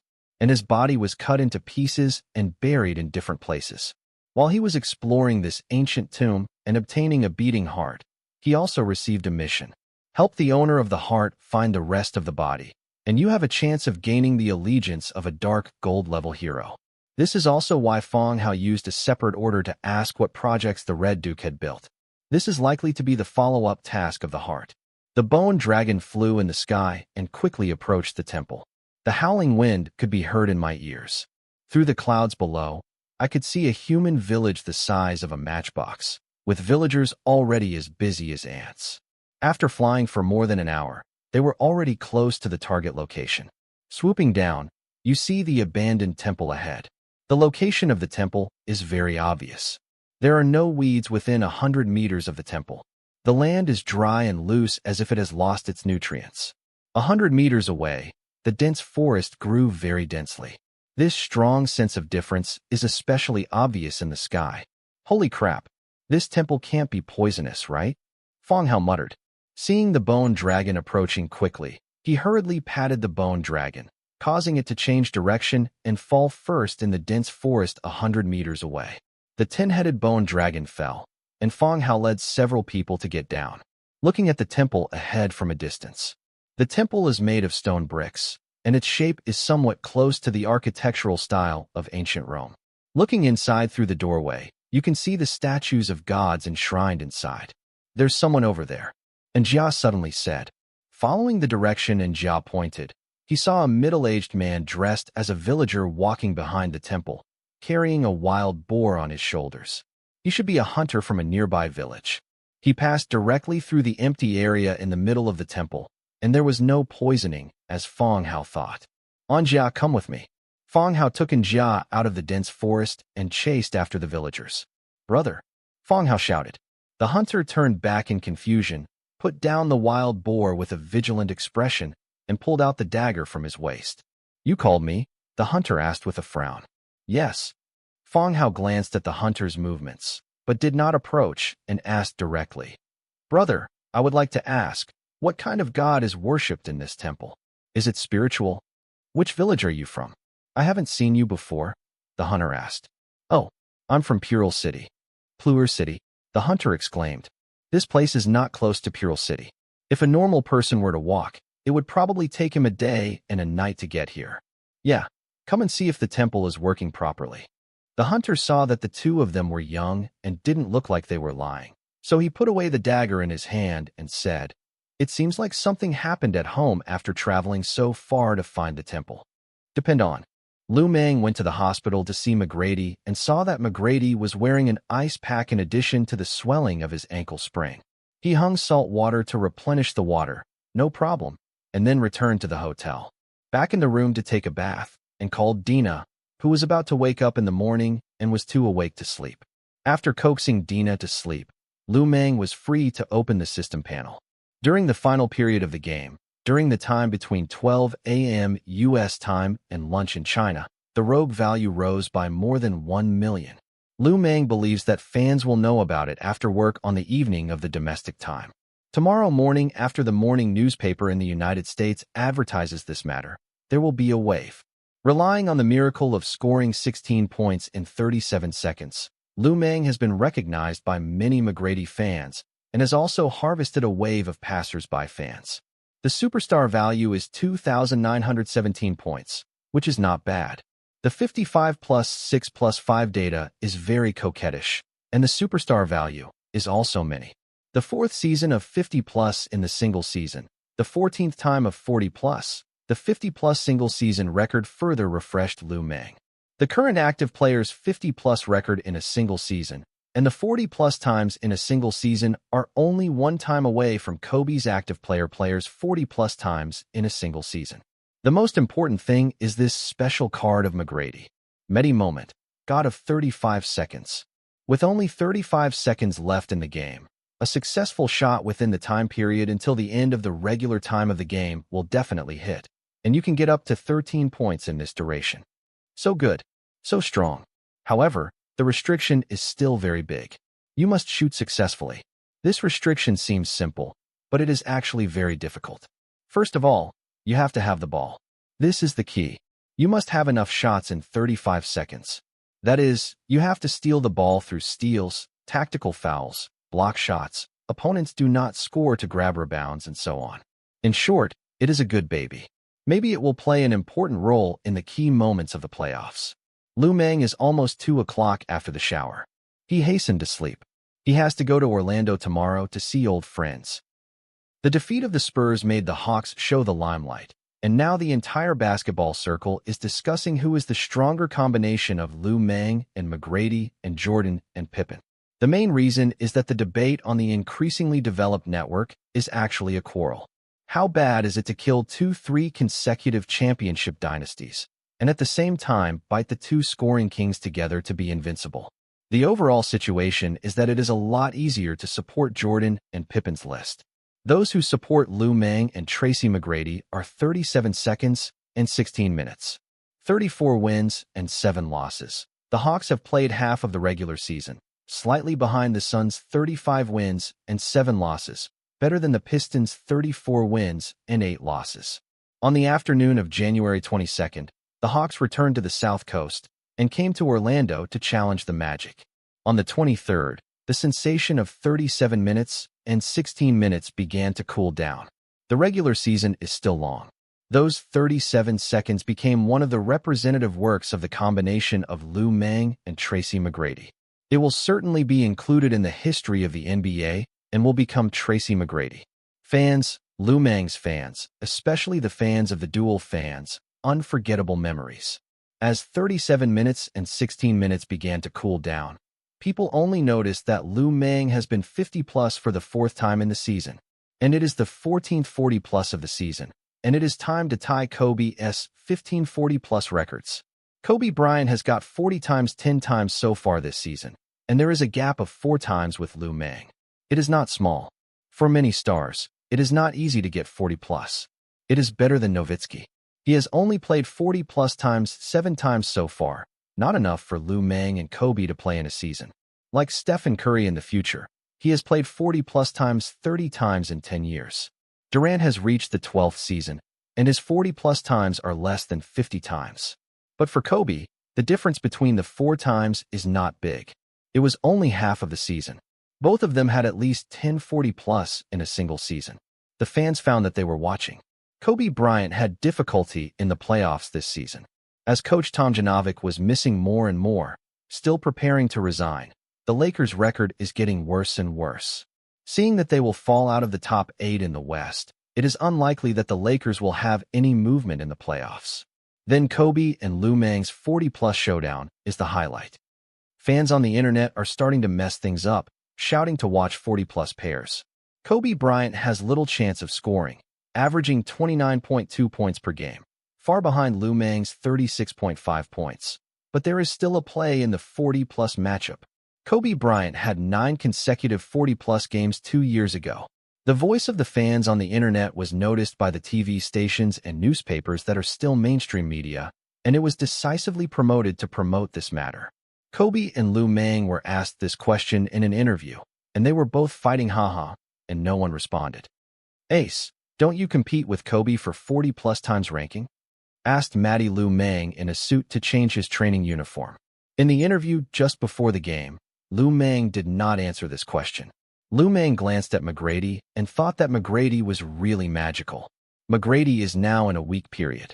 The doctor's diagnosis was that excessive physical exertion caused dehydration, muscle fatigue, and other overworked injuries that required a few days of rest, so McGrady is now weak. However, since McGrady was originally squinting, the appearance of being weak was no different than usual. Except wearing a suit to indicate that he was ill, he couldn't see the appearance of being sick, just as usual. This ranking is meaningless. Anyway, no one can be the real first. Chamberlain has 40 points 50 or 60 times a season. Looming said with a lip. McGrady smiled and asked, "Ace, will you end 40-plus more times than Kobe?" "Of course," Looming answered decisively. "Haha, I knew you would definitely compete with Kobe." McGrady didn't believe Looming's indisputable nonsense. What McGrady envied most was Looming's mentality of wanting to fight for anything. No matter how hard he tried to stimulate himself, he couldn't have that mentality. After changing his training uniform, Looming went to the training ground with McGrady. "I had a rest in Orlando yesterday. At noon today, I had a meal with Raheem after playing back-to-back first game. There are still more than 2 hours to play with the Magic." Although Tracy McGrady could not participate in training or play games, the coaching staff immediately notified him of DNP after he was notified of muscle fatigue. He was worried about Tracy McGrady's injury. Tracy McGrady had injuries last season, so the average playing time this season is only 33 minutes. McGrady's defensive end is full of effort. The offense has to be responsible for passing, and occasionally has to be responsible for scoring at critical moments. The pressure is still very great. With an average of 15.3 points, 11.6 assists, and 5.2 rebounds per game, McGrady's performance can no longer be more demanding. For the Hawks, McGrady missed the first game. The opponent is back-to-back in the second game. Very lucky. Looming arrived in Orlando, only to know that the Magic went to the first game of back-to-back, or away. It is really lucky. McGrady cannot play. The other side happens to be back-to-back. The pressure has been reduced a lot. Since the other party is back-to-back, how could Looming give up this opportunity? The last time he lost to Raheem, Looming was very worried. Although McGrady couldn't get a little regret, he didn't want to delay Looming to take advantage of the Magic's illness and kill them. At 7:15 in the evening, the Hawks away game against the Magic was about to begin, and players from both teams had already entered. Raheem looked a little sad in the same suit in Hill. Hill has been reimbursed for 4 consecutive seasons at this age. He has finally recovered and played so well. The season has averaged 17 points, 4 rebounds, and 7 assists. This is the key to the Magic's playoff ranks. For the Magic, it's important to protect Hill. Such a large contract transaction will definitely not go out. Although the league has just passed the first-generation amnesty clause Houston clause, there are not many teams actually used to promote this clause. The Knicks did not use the Houston terms to cut Houston, but prepared to buy out the remaining 3 years of the 4-year $30 million contract that Jerome Williams just signed. Because the Knicks' salaries far exceeded the starting point of the luxury tax is inevitable in the next few years, a bunch of long-term contracts. So using the Houston clause to cut Jerome Williams can save as much as Jerome Williams' salary luxury tax. Originally, this amount of money was nothing to Dolan, and Jerome Williams played well, but this guy went to the drunken New York and doubled it than the 8 years before his career. Money, the whole person is like crazy, 3 days into the game to drink tea. Dolan has been unbearable to go to the police station to bail this guy nicknamed the garbage dog. As for cutting Allen Houston, Dolan was reluctant, but it was close to $100 million.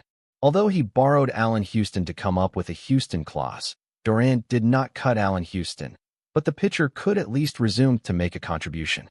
Similarly, the Magic are reluctant to cut Hill. Counting this season, there are more than 50 million contracts in 3 years, $500 million. which is not a small number. So only protect Hill, do not play back-to-back, and do not play in overtime, so that Hill, who is finally healed, can avoid being injured again. And Hill does play well, his speed is not good, his physical fitness declines, he plays with experience, and he is still one of the best small forwards in the league, with good stats and performance.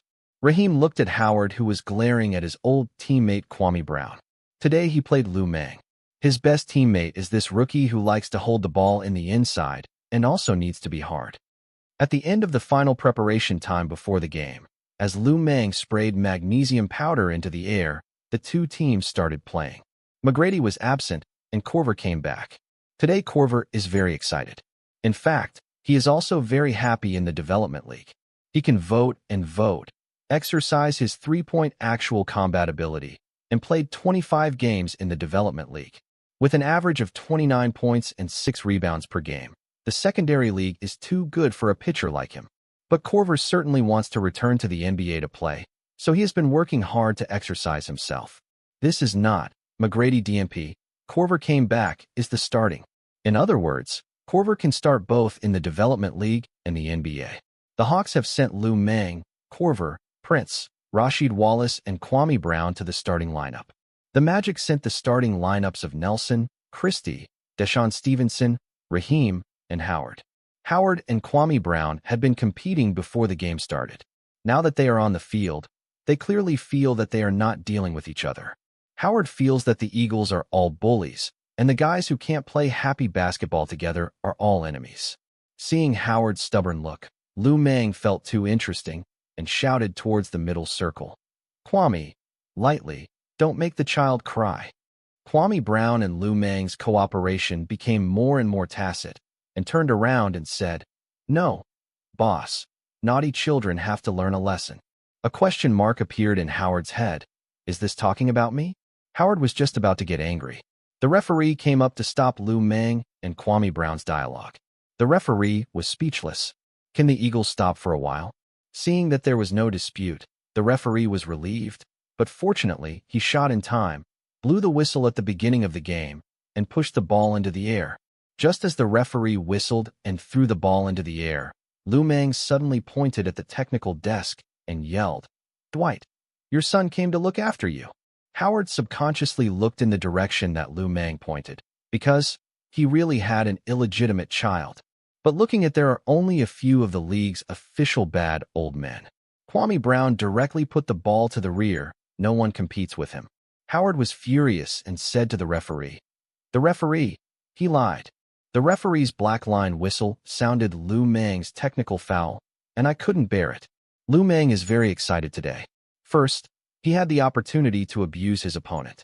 Second, he had the opportunity to tie Kobe's season record of 40-plus games. But he didn't expect to get a technical foul. $2,000. Looming wanted to give himself a big mouth, but when he saw that Howard's game hadn't started, his mentality would explode, and he thought that losing $2,000 was not a big deal. Watching Howard complaining to the referee, Looming understands why Howard will enter the referee blacklist in the future and become the only superstar who can make 10 six-man departures in a single season. The referee came up again and warned Looming not to say so much. Looming nodded to show that he knew.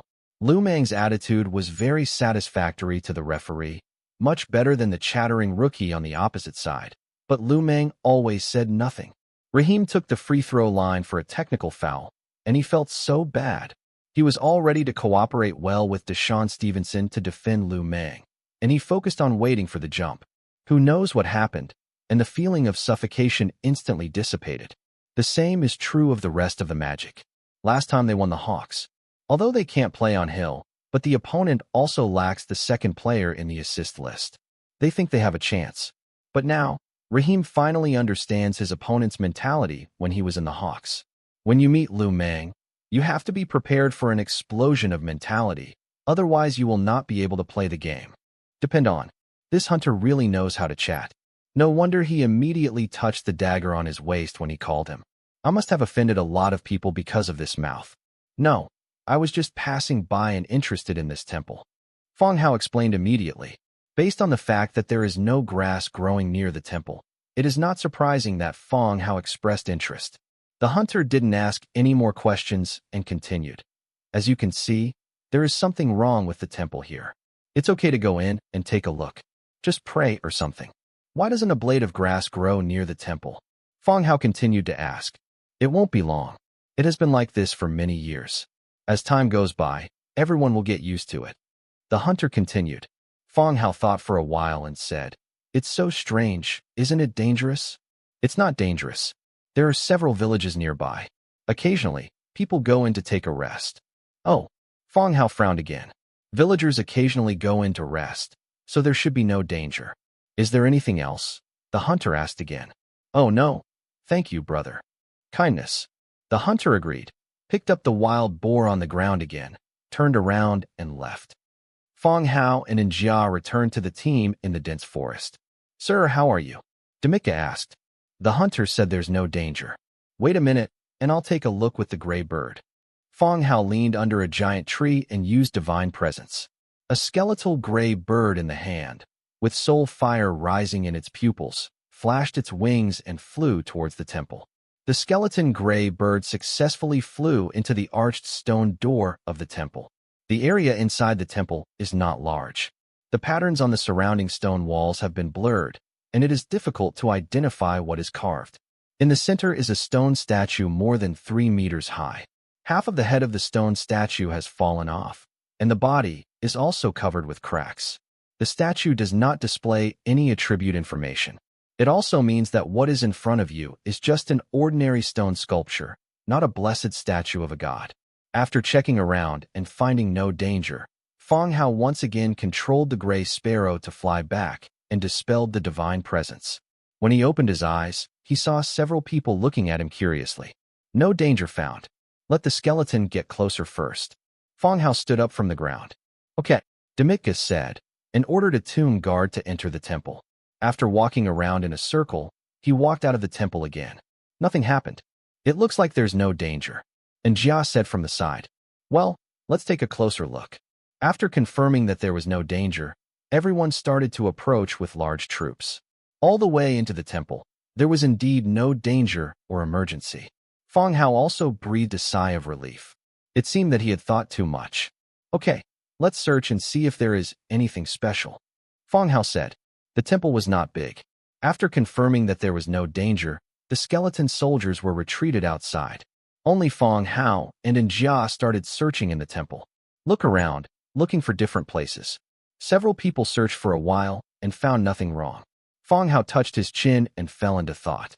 This temple was built by the Red Duke.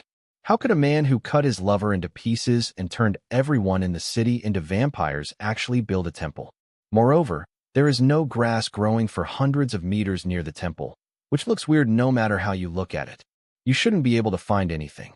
Go, get out. Feng Hao let a few people out, and then said to the tomb guard beside him, Tear down the temple for me. As soon as these words came out, the other people were stunned. You are crazy. You are not afraid of being blamed by the gods if you demolish the temple. Luo Li exclaimed.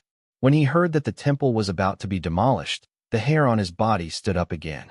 Luo Li's look instantly made Feng Hao seem to have caught something. It also made him more determined. Demolish it. The desolate guards surrounding him had no psychological burden. After receiving Feng Hao's order, he waved his weapons and began violent demolition. There was a loud banging sound, followed by a chaos of earth and rocks. The roof and walls of the small temple were quickly demolished, and the cracked statues were also pushed down. The broken body was thrown to the side in the open space. As the statue fell, a dark entrance was revealed beneath the base of the statue. Really, the idol is a sham of the Red Duke. Knowing that people in this period were afraid of gods, no one dared to destroy the temple. The rest of the people had similar thoughts to Anjia, and no one dared to destroy the statue. It's true, and Jia's eyes widened. The Red Duke is right. No one dares to touch the temple. He is really a little clever. Feng Hao sneered. Then what to do next? And Jia continued to ask. I'll use the skeleton gray bird to see again. Feng Hao sat down on the side again, and the skeleton gray bird flew away again and flew in along the original hole of the base of the statue. The sunlight shines in along the entrance of the cave, so it won't be too dark. Just a large space. The walls are made of khaki stone slabs. In addition to intricate carvings, the stone slabs are also inlaid with many sun essences. A downward stone staircase appears on one side of the space, leading downwards. The gray sparrow continued to approach and flew down the entrance of the stone steps. The second floor is still a huge space, with the same yellow slate walls, complex patterns, and the essence of the sun. There are just a few sarcophagi placed on both sides of the stone wall. According to the habits of the vampires, the enemies on this level should be in this sarcophagus. Behind the sarcophagus, there is an entrance to the next level. It seems that there are more than 2 floors here. Feng Hao did not control the gray sparrow to continue approaching, but flew back the same way, released the state of divine presence, and woke up. Seeing the expectant looks of the other people, Feng Hao explained, "Down here we are testing the construction of the downward tower. We found a sarcophagus on the 2nd floor. Based on the characteristics of the vampire clan, the enemy should be inside this time. What's next?" And Jia continued to ask. "Let's go. Arrange for people to go down. Be careful." Feng Hao said. "Good." Several people carried out a simple division of labor. The internal space is limited, and it is difficult for Feng Hao's combat effectiveness to play a decisive role. Therefore, Feng Hao and Jia will stay outside. Demika and Luo Li led 10 tomb guards to enter, and they could retreat quickly if there was danger. You can also mobilize other Baron tomb guards to go in for support. The rope ladder was lowered along the entrance of the cave. Demija led the team into the cave entrance, while Feng Hao controlled the gray sparrow and landed on the shoulders of the accompanying Baron tomb guard. "It's so hot here," Luo Li said, beads of sweat already appearing on the tip of his nose. Feng Hao used the skeleton gray bird to be unable to feel the surrounding temperature. But seeing Luo Li's state, one can also imagine that the surrounding temperature is very high. The surrounding sun essence provides a lot of heat energy. Demika explained, looking at the entrance to the next level, "Go down." The team began to walk down the stone steps step by step. When he was about to reach the 2nd underground floor, Luo Li suddenly said, "Don't leave, there is an agency." But it was still a step too late. The Baron tomb guard at the front stepped on the last stone step. Click! The stone steps sink. The stone slabs on the wall beside him opened, revealing dense black arrow holes. Whoosh whoosh! Arrows as thick as javelins roared out and shot at everyone. Bang bang bang! Arrows shot out from the arrow holes in the wall with bursts of whistling sounds. The 6 Baron tomb guards walking at the front were unable to dodge and were instantly hit by arrows. Their bodies flew out like kites with broken strings. Was nailed to the opposite wall. One of the Baron tomb guards had his head crushed, and 3 had their neck bones and vertebrae shattered. They died immediately, and their bones were scattered on the ground. The other 2 tomb guards had their metal plate armor pierced by arrows. The bones in the chest and shoulders were hit respectively. Although he was not dead, his combat effectiveness was also weakened. They brought a total of 10 soldiers. This trap directly took away half of their troops. Feng Hao looked at everything in front of him through the gray bird's perspective. When he used the gray sparrow to come in to investigate, he was in flight and did not trigger any traps at all. It wasn't until now that he realized there was such a thing as a trap here. Boom, boom, boom, not giving everyone much time to think. There were violent knocking sounds from the sarcophagus at the end. Boom. Then, there were loud noises. The sealed coffin lid was opened with great force, and 5 figures quickly sat up from the coffin. Feng Hao also saw the enemy's information in the sarcophagus at this time. Death-seeking walking corpse, 8th level. The zombie sat up from the coffin and turned his body stiffly. Their whole bodies were highly decomposed, and the parts that had lost their flesh and blood even revealed pale bones. These are more like the zombies Feng Hao has seen. Maybe advanced zombies. The walking corpses were still wearing tattered armors. They turned their heads stiffly and set their sights on Feng Hao and his group. Then, they took out their swords from their coffins and slowly walked out of their sarcophagi. "Are there any traps down there?" Demika asked again. "Yes, there should be a trap in the middle." Luo Li pointed at a stone slab in the middle of the hall. "As long as you bend down and look at it, you will find that this stone slab is about 5 millimeters higher than the ground." Click. Luo Li just finished speaking. The life-seeking zombie who had just gotten up shuffled and staggered on the raised stone slab. Whoosh whoosh. 3 more javelin-thick arrows shot out from one side. He penetrated the two walking corpses that came over and hung them on the far wall. "Ah, it's gone now," Luoli said. Demitka nodded and directly ordered, "Go ahead, kill them." After receiving the order, the guards of the barren tomb took the long swords in their hands and directly killed the only 3 life-hungry zombies below. The 2 completely different undead started a fierce battle. The battle didn't last long. 3 walking corpses were killed, and the other 2 triggering mechanisms were hung on the wall. They were also killed by the passing barren tomb guards. All the enemies were wiped out, and the whole place fell silent instantly. At the end of the path to the next level, the tomb guard brought a silver treasure chest. But Fang Hao is still a skeleton gray bird now, and he is a little unable to do things like opening treasure chests. Lift the treasure box up and add more manpower. Fang Hao flapped his wings and said, "There is no rush to open the treasure chest. A silver treasure chest doesn't bring much joy. It's too late to open it together after the end." The 2 barren tomb guards moved the silver treasure chest outside. At the same time, the strength of the troops was also increased to 15 people. "Take care of everything." Demitka continued to give orders and headed to the 3rd floor of the underground palace. "Wait!" Fang Hao suddenly called out and stopped the advancing team. He flapped his wings and landed directly on Luo Li's shoulder, asking, "Luo Li, do you know a lot about traps?" He suddenly remembered that among Luo Li's skills, there seemed to be skills against traps. "It's okay," Luo Li said. "On the next floor, go and see if there are any traps first. Be careful. If you are not sure, come back first." Fang Hao explained. Luo Li's ability in combat is average. I brought her out this time because she had reached the 9th level. Fang Hao wanted her to follow him to participate in some battles so that he could quickly reach level 10 and conduct the hero trial. Unexpectedly, Luoli discovered the trap first, then Dimicha. "Okay, keep it on me." Luoli nodded happily and agreed, full of confidence. "Be careful. Don't take risks if you're not sure." Fang Hao warned from behind. "Don't worry." Luoli took the lead and went down to the 3rd floor. About 3 minutes later, Luoli came back. "Okay, I've put a helmet in front of the mechanism, so be careful when you go down. Walk down the stone steps." Then I found 4 metal helmets placed on the ground on the 3rd floor, which meant that behind the helmets were mechanisms. This kind of helmet was worn by the zombies who had just claimed their lives and was collected by Luo Li and used here. The lobby on the 3rd floor is obviously smaller. There are 3 sarcophagi ahead. One of the iron helmets was placed not far from the sarcophagus. Fang Hao looked at Luo Li in surprise. "This little girl can do it. It's not easy." Based on previous experience in the ancient tomb, the enemy in the coffin will be alerted if someone approaches. Luo Li was busy down there for a long time, and he actually managed to hide it from the enemy in the sarcophagus. It was indeed a feat. "Let's begin," Fang Hao whispered.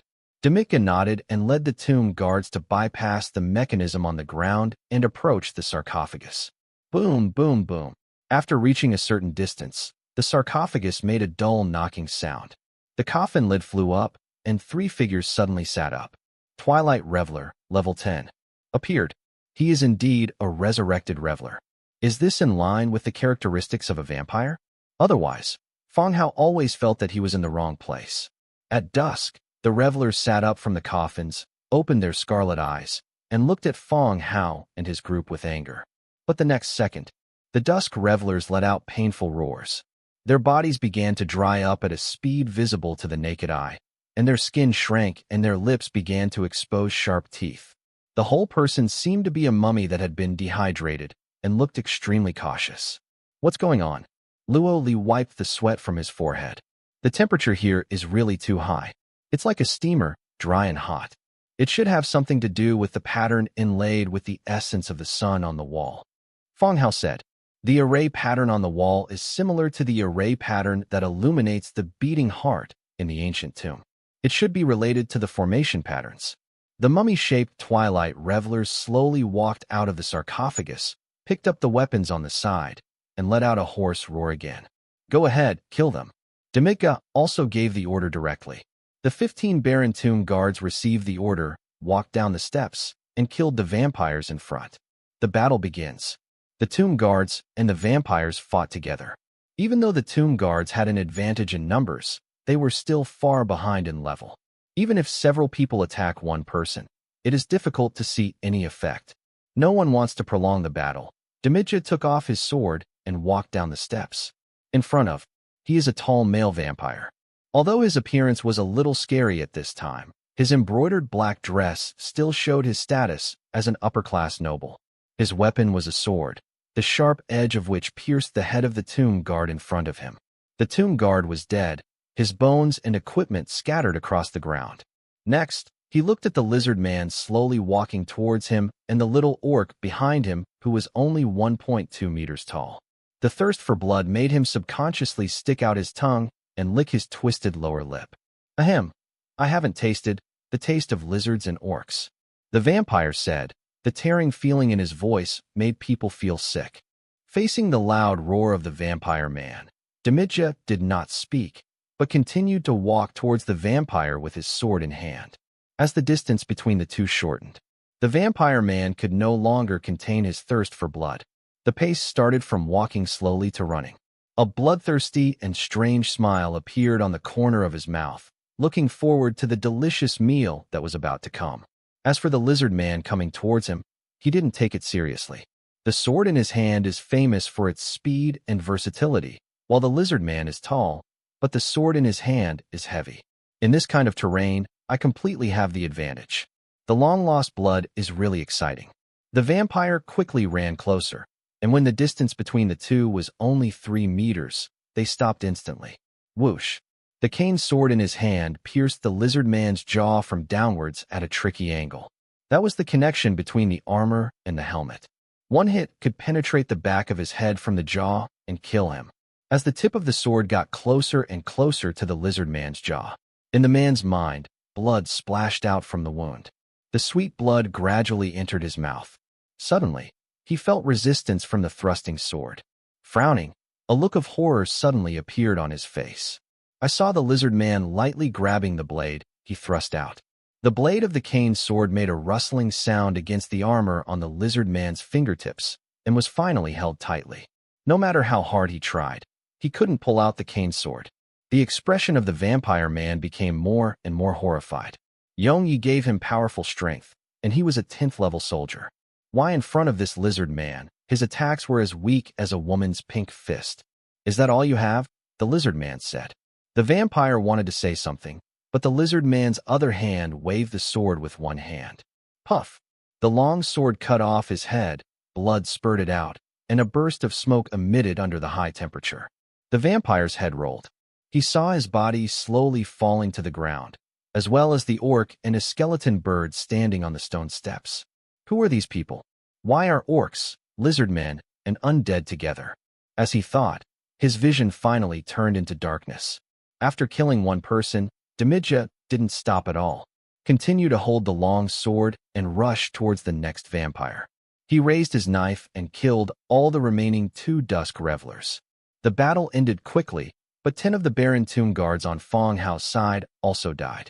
Several of them died at the hands of vampires, and several others accidentally touched traps on the ground during the battle and were killed by traps. All in all, the battle was over and Fong Hao's side won. At the end of the corridor, a gold treasure chest was moved. He was still ordered to be sent to the top. The troops were reintegrated, and before heading to the 4th floor below, Luo Li took the lead in checking the traps and marking them.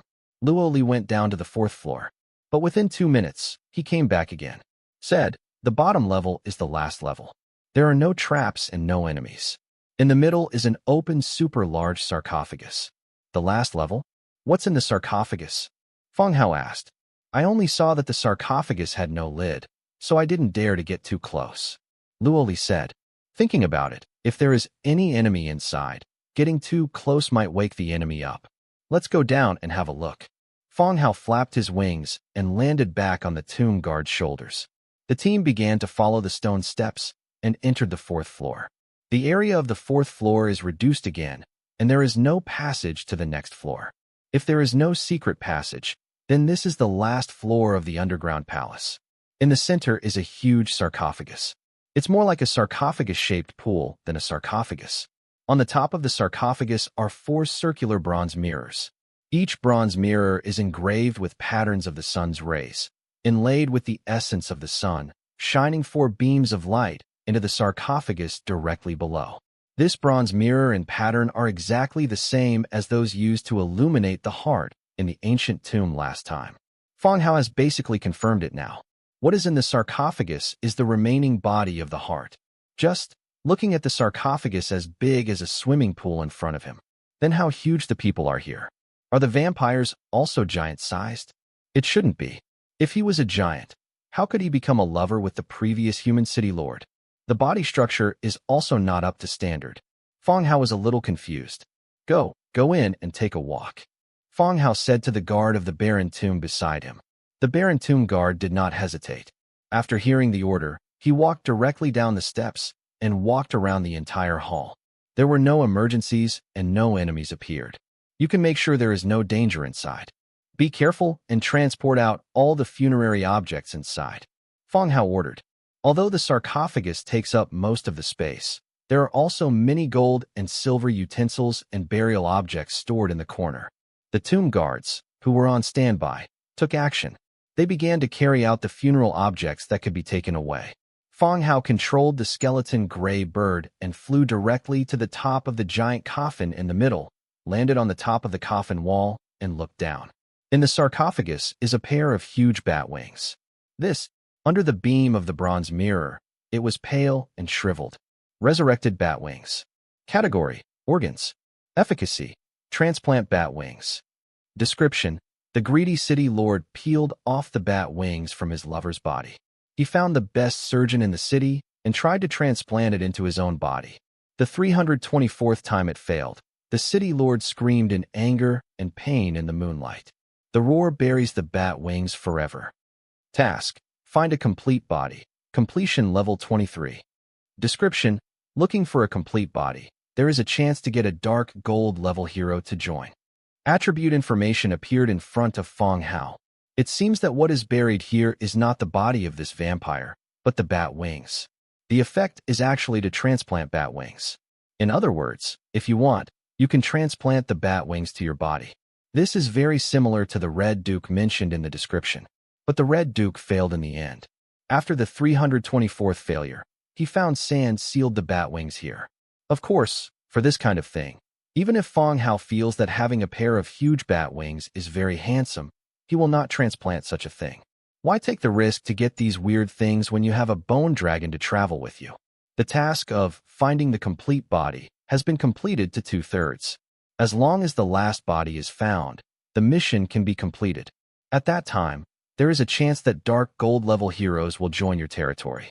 Take off the bronze mirror and the essence of the sun. Feng Hao continued to order.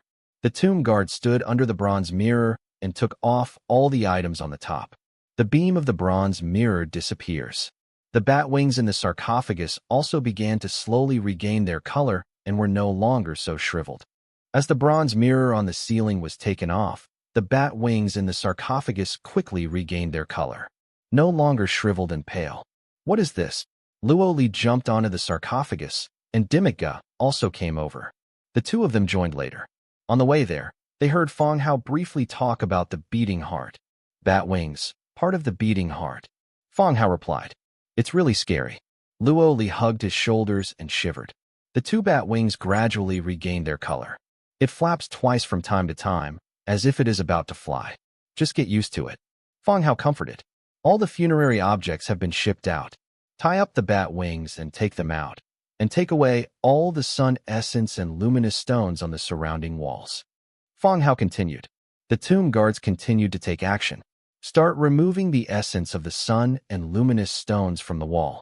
He then entered the sarcophagus and tied the flapping bat wings with ropes to prevent them from flying after he got out. He also arranged for people to chase them. After all the 4th floor was taken care of, everyone continued to return to the 3rd floor to search for items. Outside the underground palace, under the shade of the big tree, Feng Hao was still in a state of divine presence, lying on the grass with eyes closed. In the dense forest behind them, there are the bone dragons and the remaining tomb guards standing by.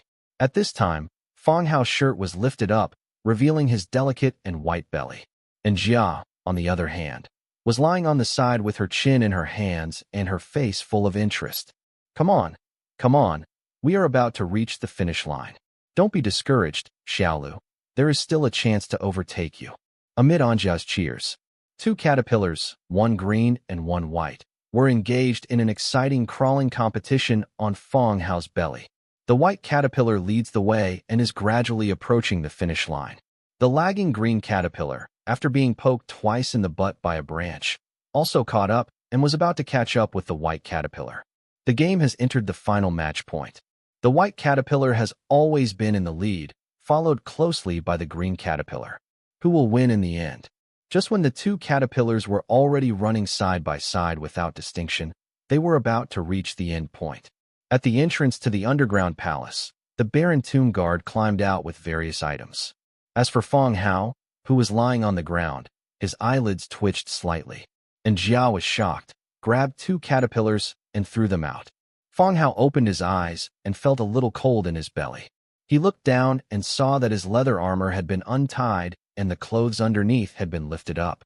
There were two wet marks on the belly. What's going on? Feng Hao asked curiously. What's going on? And Jia sat up immediately, looking like she didn't know what you were talking about. Why are you lifting my clothes? Feng Hao also sat up and checked his pants again. Oh, it's too hot. Seeing that you're sweating, I'm afraid you'll get heat stroke. And Jia explained. Feng Hao rolled his eyes at her. Only a fool would believe such words. He tied his clothes and said, Okay, the matter in the underground palace is over. When Dimika and the others come out, you can arrange for someone to block the entrance of the hole to prevent villagers passing by from falling in. Oh well. Soon, Dimika came out with everyone. Various trophies and burial objects were piled on both sides. And Jia commanded the guards of the barren tomb, began to prepare stones, and blocked the entrance of the cave when everyone came out. Feng Hao also took this opportunity to open the treasure chest. This time I got two treasure chests. A silver treasure chest and a golden treasure chest. First come to the silver treasure chest and open it. Obtained. White steel two-handed sword production blueprint. Courtyard stone wall construction blueprint. 5 shadow stones, 12 blood stones, and 72 war coins. The blueprint for making the white steel two-handed sword has been duplicated. The last time I got it from the ancient tomb of the vampire clan. This time I opened the silver treasure chest, and it was this one. Check out the second drawing. Courtyard stone fence construction drawings. Linear meters 10 wood, 30 stone, 20 stone bricks. Description: the wall that protects gentlemen from villains can block the view. The wall could be built around the backyard of the Lord's mansion. Although there are no people in the territory, there are still people in the open-air hot springs, which is embarrassing. Shadowstone and Bloodstone need no introduction. I didn't expect that when I opened the treasure chest, rare materials from both camps would appear. Collect the drawings, load the materials into the storage space, and continue to the gold treasure chest. Open.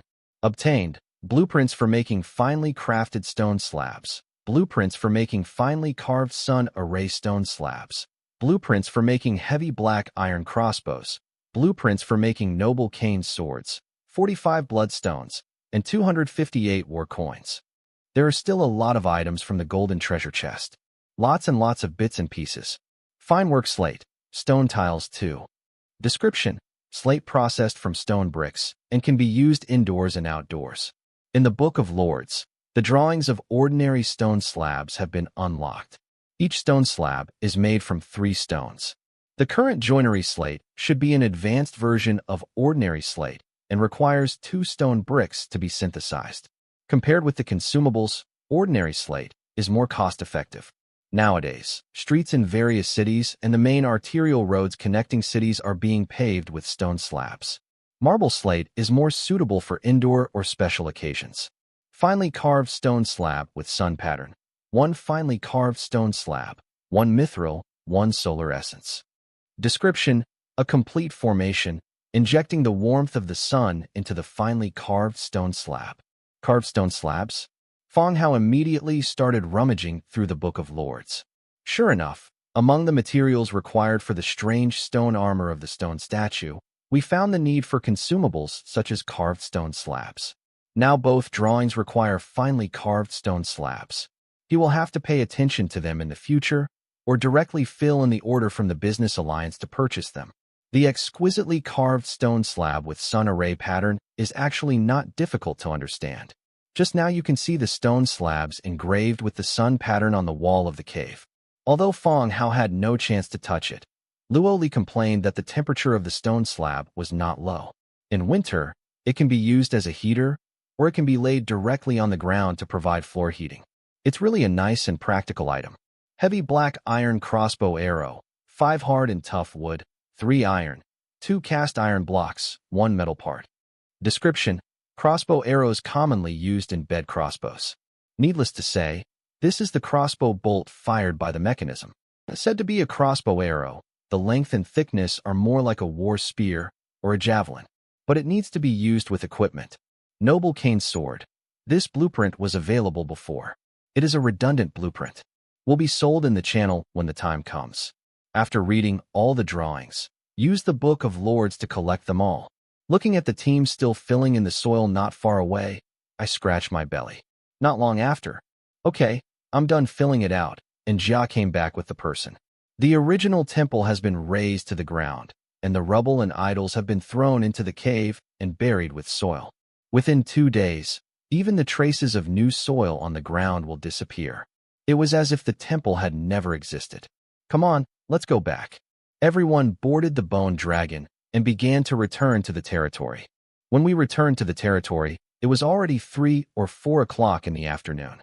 After getting off the bone dragon, Fong Hao commanded, "Throw these corpses into the skeleton transformation field and send the bat wing to the organ museum."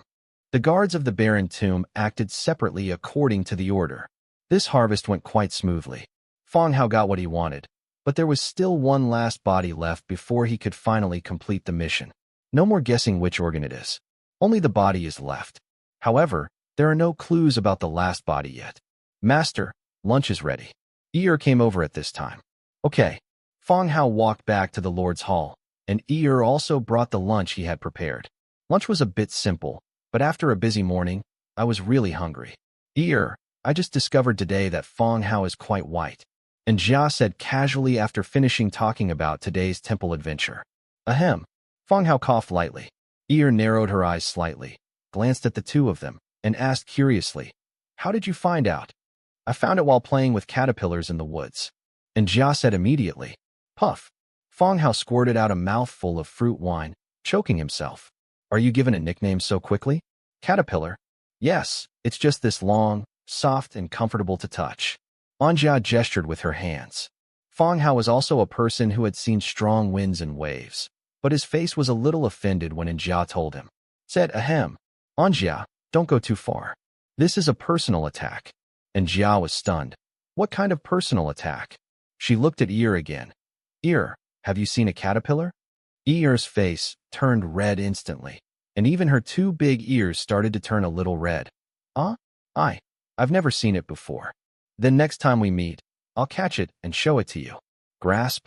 "Yes, I caught 2 today, 1 white and 1 green. They arched one after another when moving forward. It was so fun." "Huh? Caterpillar?" "Yes." "Haha, I've seen them before. There are a lot of them on the trees." Ear laughed, her face still flushed. Fong Hao exhaled heavily. Immediately, I felt itchy on my belly. This little girl is actually playing with caterpillars on her belly, which is too much. When you get a chance, give her a good repair. Lunchtime ended with the 2 girls laughing and joking. Just walked out of the Lord's mansion. Not far away, many orcs came. Before heading to the temple in the morning, Fong Hao used his divine presence to contact the pig clan leader Petty. Ask her to arrange the troops and arrive at the main city in the afternoon. This team is the orc team arranged by Petty. The team was led by an old acquaintance, Bolton the pig. He wears metal plate armor and hangs a long knife on his waist. Fong Hao hasn't seen Bolton for a while. He looks much stronger than before. "Lord." Bolton saluted hurriedly. The orcs behind him also knelt down and saluted. These orcs come from various orc villages in the north of the territory. After being unified by Fong Hao, they also began to coexist peacefully. As for the pig village, as the first village attached to Fong Hao, it also has a certain status among the orc villages in the north. "Well, you have worked hard along the way. Let's get up, everyone." Fong Hao nodded and said. The orcs stood up and still stood respectfully. This is not their little village. The hundreds of thousands of undead outside the city made it impossible for them to relax, and even their hearts were hanging. "Sir, what should we do this time?" Bolton asked. "Well, wait a moment." After Fong Hao finished speaking, he called a maid. "Go and call Demitja." "It's master." The maid ran towards Demitja's residence. Not long after, Demit came over wearing armor and holding a long sword. Fong Hao then said to the orcs present, "This is Demitja, a powerful orange level 8 hero. This time you will follow his command and go to a battle that must be won. When you come back finally, I will reward you according to your performance." When the orcs heard that the lizard man in front of them was an orange level 8 hero, their mouths immediately opened. The highest level they have heard of is the Broken Skull of the Cold Wind Mountain Range. But that's just a purple level 9 hero. It was simply incomparable to the lizard man in front of him. Later, Fong Hao promised to reward them when he came back. There was even more joy on his face. When they came out, they were informed that they would participate in the battle. Now Fong Hao's promise is an unexpected surprise, and the reward promised by the Lord must be good. The poorest pig village has become the best among all villages after receiving Fong Hao's support. The living conditions are much better than those of large orc tribes. If he makes meritorious deeds and gets support from Fong Hao, his village can also benefit from it and become better. The orcs immediately changed directions and saluted respectfully to Demitja. "I have met Lord Demitja, and I am willing to listen to your orders." "Okay, come with me, and I'll tell you about the layout." Demitja began to give the final command. These orcs are not used in battle, but serve as messengers. There are too many undead units, so orders need to be issued as a group. "Yes, Lord Demitja." The orcs followed Demitja and turned away. Demitja left with the orcs. Fong Hao was not idle either. He needed to go to the barracks to prepare the troops Demitja needed for the expedition. First come to the bone burial ground to recruit. There are currently 2 types of troops in the boneyard: skeleton warriors and skeleton spearmen. Both arms are at the 2nd level. Although the level is low, the battlefield still pays attention to the combination of arms. There may be areas where the arms are at odds with each other. What's more, the wriggling spine in his hand is enough, and it's not nearly exhausted. Recruitable, skeleton warrior, consumption, creeping spine 2. Do you want to recruit? Increase the number of recruits to 1,000. Triggered by a 100-fold increase, recruiting 101,000 skeleton warriors. A large area of light flashed, and 100,000 skeleton warriors filled the open space in front of them, the rooftops, and the large space in the territory. I've seen this happen many times, so there's nothing surprising about it. Let the skeleton warriors go outside to wait, and Fong Hao continues to recruit spearmen. Recruitable, skeleton spearmen, consumption, creeping spine 2. Do you want to recruit? The quantity is also 1,000. Triggered by a 100-fold increase, recruiting 1,010,000 skeleton spearmen. Another large group of skeleton spear wielders appeared, still asked to wait outside the door. After recruiting the troops from Bone Ground, Fong Hao continued to Megalith Mausoleum, Firing Range, and Necromancer Tower. Conduct military recruitment in batches. Triggered by a 100-fold increase, recruiting 202,000 graveyard guards. Triggered by a 100-fold increase, recruiting 202,000 skeleton shooters. Triggered by a 100-fold increase, recruiting 202,000 necromancers. A total of 800,000 troops stood at the assembly area outside the territory. On the city gate, Fong Hao and Demitja looked at the 800,000 undead army outside the city. The army of pale skeletons can be seen as far as the eye can see. The orcs, who were full of confidence just now and were waiting to be rewarded for their meritorious service, now had weak legs and could not stand up. After being dragged again and again, he could barely stand in the team he was responsible for. "Sir, the number of orcs is still not enough." Demitja said. "Well, I'll ask Bone Dragon to bring over some more men later." Fong Hao also discovered that the number of orcs was not enough. The two discussed for a while before walking down the city wall. Arriving at a large open space outside the city, Fong Hao began to make equipment for the troops. Triggered by a 100-fold increase, obtain the Storm Iron Open Face Helmet 404000. Triggered by a 100-fold increase, obtain 101,000 military spears. Triggered by a 100-fold increase, obtain Erlen Hagard Thick Leather Armor 202000. Triggered by a 100-fold increase, Obtain high-speed hardwood short bow 20200. Get the white steel two-handed APE 20200. Wooden root staff. Pieces of equipment were piled in the surrounding open space with the blessing of 100-fold increase. The bone dragon will then place the equipment into the area designated for the arms and equip it. Through the production of this equipment, Fong Hao also discovered a problem. The equipment of melee arms and long-range arms has begun to become unequal. The equipment of melee troops has basically reached blue quality. Damage and defense have both reached level 3. However, the equipment of the long-range troops is somewhat lagging behind.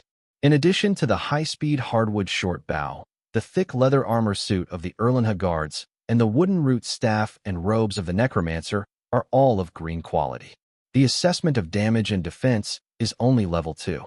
The long-range troops exerted a high combat effectiveness in every battle. It seems that Fong Hao will also gradually replace the long-range equipment in the next step, so that the melee and long-range equipment will not be too different. Busy until dusk, the 800,000-strong team has only gradually replaced its equipment. Fong Hao arranged for the bone dragon to go back and forth several more times, and also received a large number of orcs. Demika began conducting military exercises. Fong Hao looked at it for a while, feeling that he had nothing to do with him, and left quietly. Returned to the Lord's mansion. Ear is preparing dinner, and Jia followed Ear, telling stories that she didn't know where she heard from.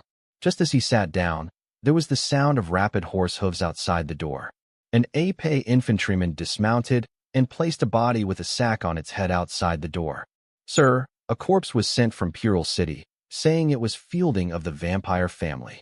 The heavy sword infantry saluted and said loudly. The vampire Fielding was hung up and exposed to the sun for 3 days for the crime of assassinating the human city lord. The body had become a mummy under the sun's rays. If Fong Hao hadn't been useful, Tavik would have directly ordered the body to be burned, eliminating the need to carry it back and forth. How is the situation in Pural City? Fong Hao continued to ask. The heavy sword infantry replied. Mr. Tarwick said everything went well. Cyril's death did not cause any changes in the city. Yes. Fong Hao nodded. Okay, you go back. I will find someone to deal with the body. Yes, sir. The heavy sword infantry mounted their horses again and left the territory. Fielding's body was still placed outside the door. The maids passing by were careful to avoid her. Fong Hao just wanted to have the body thrown into the transformation field, but then he had a new plan in his mind. Had dinner. A bone dragon fell in front of the Lord's mansion, and Blackthorn turned over and jumped down. Lord. Well, I got a vampire corpse here. I need you to help me interrogate it and get some useful information. Fong Hao said, willing to serve you. The two came to the open space where the corpses were placed. Black Jing began to draw formation patterns, and Fong Hao also ordered people to bring in 2 livestock. When the blood gathers in the body along the lines. Fielding, who had been dead for many days, sat up instantly, his eyes empty. My lord, you ask? Blackthorn said. Fong Hao did not hesitate and asked directly. Fielding, how many troops are there in Huiwa Highlands? At this time, Fielding, with a charred face, answered, about 60,000. The number of troops in Huiwa Highland has not been counted for a long time, and there is no specific number. What kind of strength has the Red Duke achieved? Not sure. Have you broken through the dark gold level? No. Black Jing gave Fong Hao a wink at this time, reminding Fong Hao, Fielding's condition can answer the last question. When the Red Duke was still the human city lord, where did he hide his lover's body? Fielding's already swollen body paused slightly, as if he was surprised that Fong Hao had asked this question, but he still answered without hesitation. Glory Moon Highlands, bottom of Lake Tanho. Show me the location. As soon as Fong Hao opened the Book of Lords, he saw Fielding's body shattered with a bang. Bones and flesh splattered everywhere. Sir, did you get the information you wanted? Black Jing asked. Fong Hao closed the Lord's book and said, yes, Fielding's status in Huiwa Highlands is not low, and the information is also very useful. This time the corpse interrogation made the original uncertain information more concrete. The number of troops is 60,000. The Red Duke's rank did not receive specific information, but 5 years ago it was level 8, and now it has not reached the dark gold level. which is probably the strength of level 9 or 10. It's not too different from Demitka's orange level 8. Most importantly, Fong Hao got the last clue of the beating heart. At the bottom of Lake Tanho in the Moon Highlands. The location of Lake Tanho is unclear, but with a name and it being in the Huiwa Highlands, it is not difficult to find it. Sir, is this going to start a war with the vampire clan? Black Jing asked. When the Ischia dragon arrived, Blackthorn saw the new troops waiting outside the city. Combined with the vampires who were just interrogated, it can be basically inferred that this is going to be a war with the vampires. Well, this time we will take the initiative to fight against Huiwa Highlands, and the northern fortress will be strictly guarded to prevent the trolls from taking this opportunity to cause trouble. Fong Hao said, Blackthorn is a crafted skeleton hero. You are 100% loyal, and you won't be afraid that he will reveal your next plan if you tell him.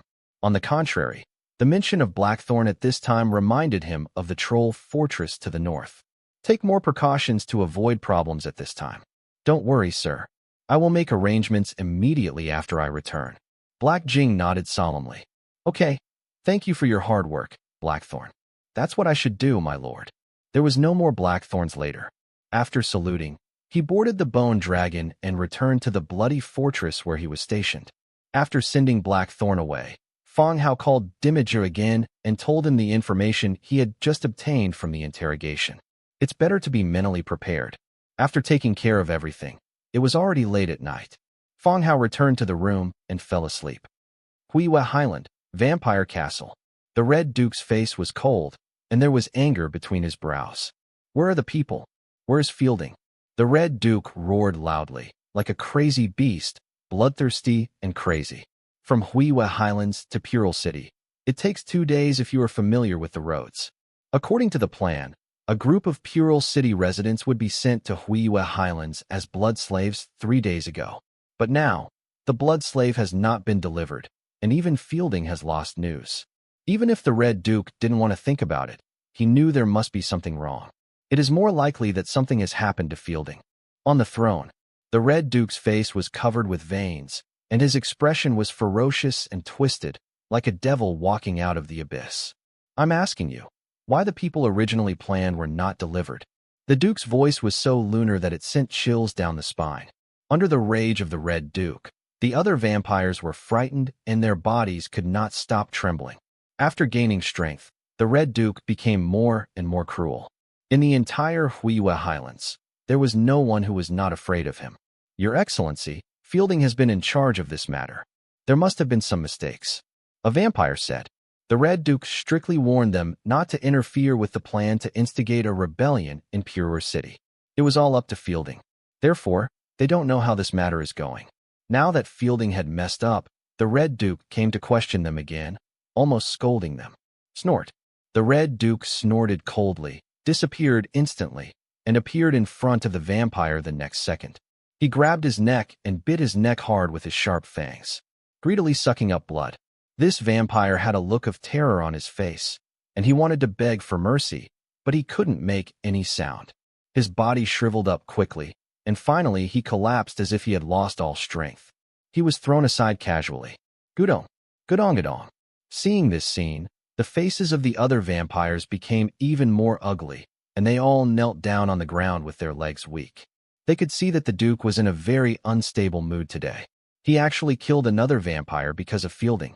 Even though Master Giovanni disappeared and died, the Duke did not show such emotion. Perhaps because of the good meal, the Red Duke's mood became much more stable. I don't want to hear this kind of nonsense anymore. I want the exact news. The Red Duke glanced at everyone with a cold gaze. There was a little silence. Another vampire spoke. Your Majesty the Duke, my people found traces of a fight on the road and the body of a human in the bushes. It seems that someone also kidnapped the blood slave sent on the way. The Red Duke raised his eyebrows. Was he robbed? Who would rob someone on that road? Didn't you find the body of the light-blooded one? The Red Duke returned to his seat. No, the scene was cleaned very clean, and everything that could be taken away was taken away.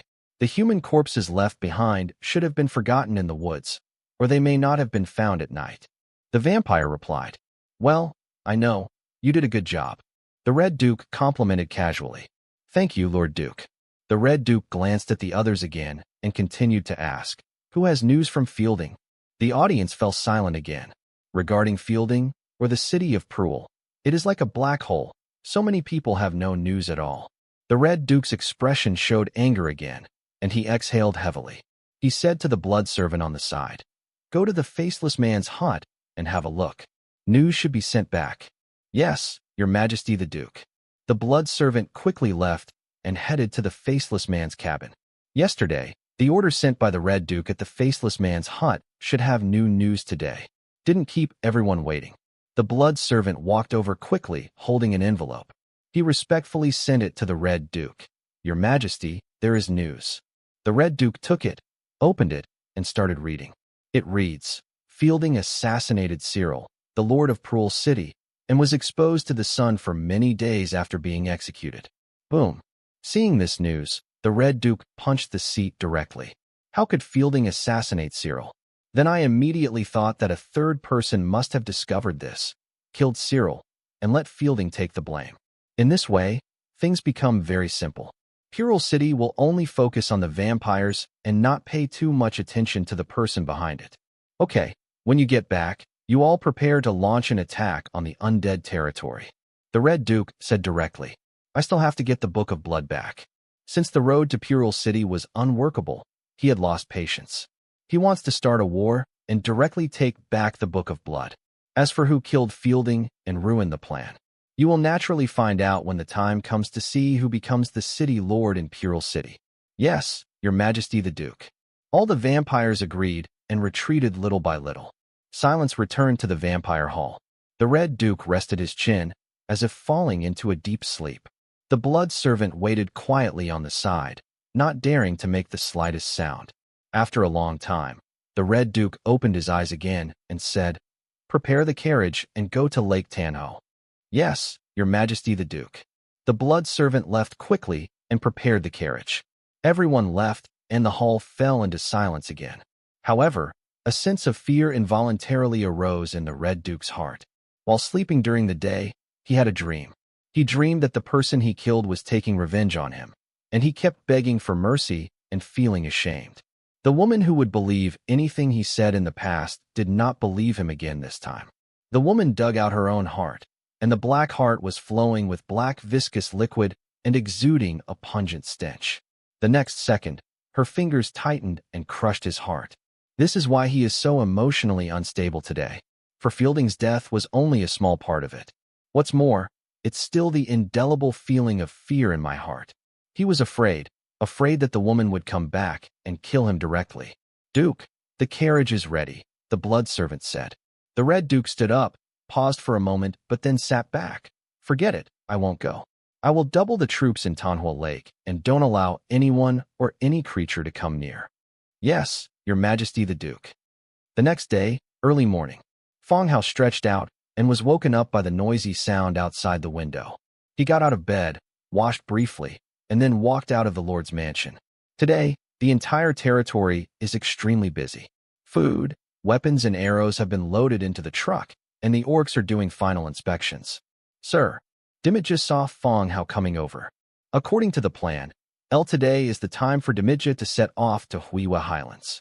The route has been determined, and it will take 2 to 3 days to travel between the two places. "Dimitra, this is the sound-transmitting conch. It is convenient for contacting the territory. Pay attention to the Red Duke. If you encounter danger, ride the bone dragon and come back first." Fong Hao handed him the sound-transmitting conch and ordered.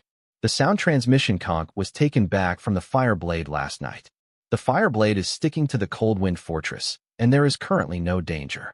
Then he brought it first and gave it to Dimitra for use. "Don't worry, sir, we will win this battle." Dimitra's tone was full of confidence. The troop strength gap is too big, 700,000 attack 60,000. Dimitra is confident that he will not lose. "Okay, I'll wait for your triumphant return." The 800,000 undead army left the territory in a mighty manner, heading towards the Huiwa Highlands.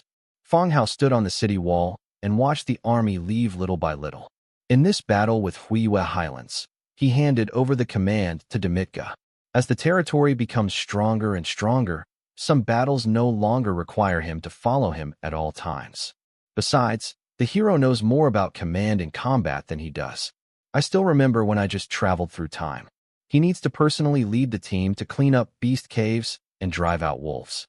Now, as long as the task is issued, heroes everywhere will arrange manpower to complete it.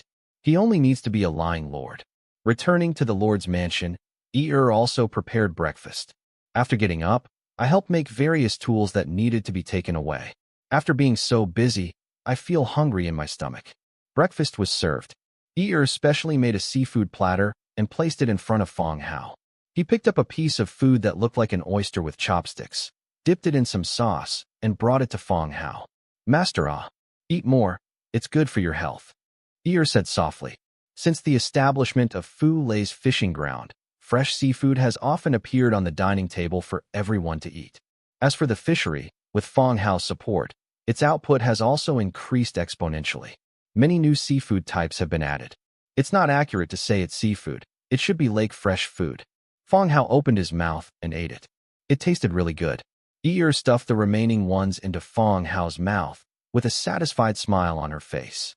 When Anjiao went downstairs to eat, she looked at the plate with only sauce left on it and angrily asked the two of them if they had eaten something good behind her back. Fong Hao and looked innocent, but you were overthinking it. Sit down and eat. Ding. In the Book of Lords, a private message came from the book.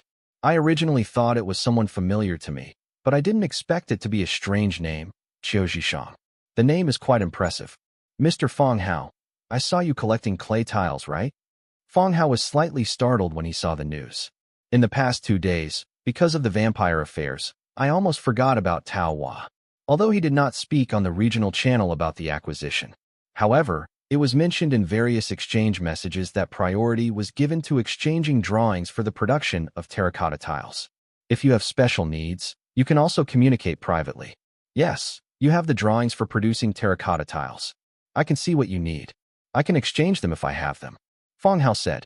After the message was sent, I felt happy.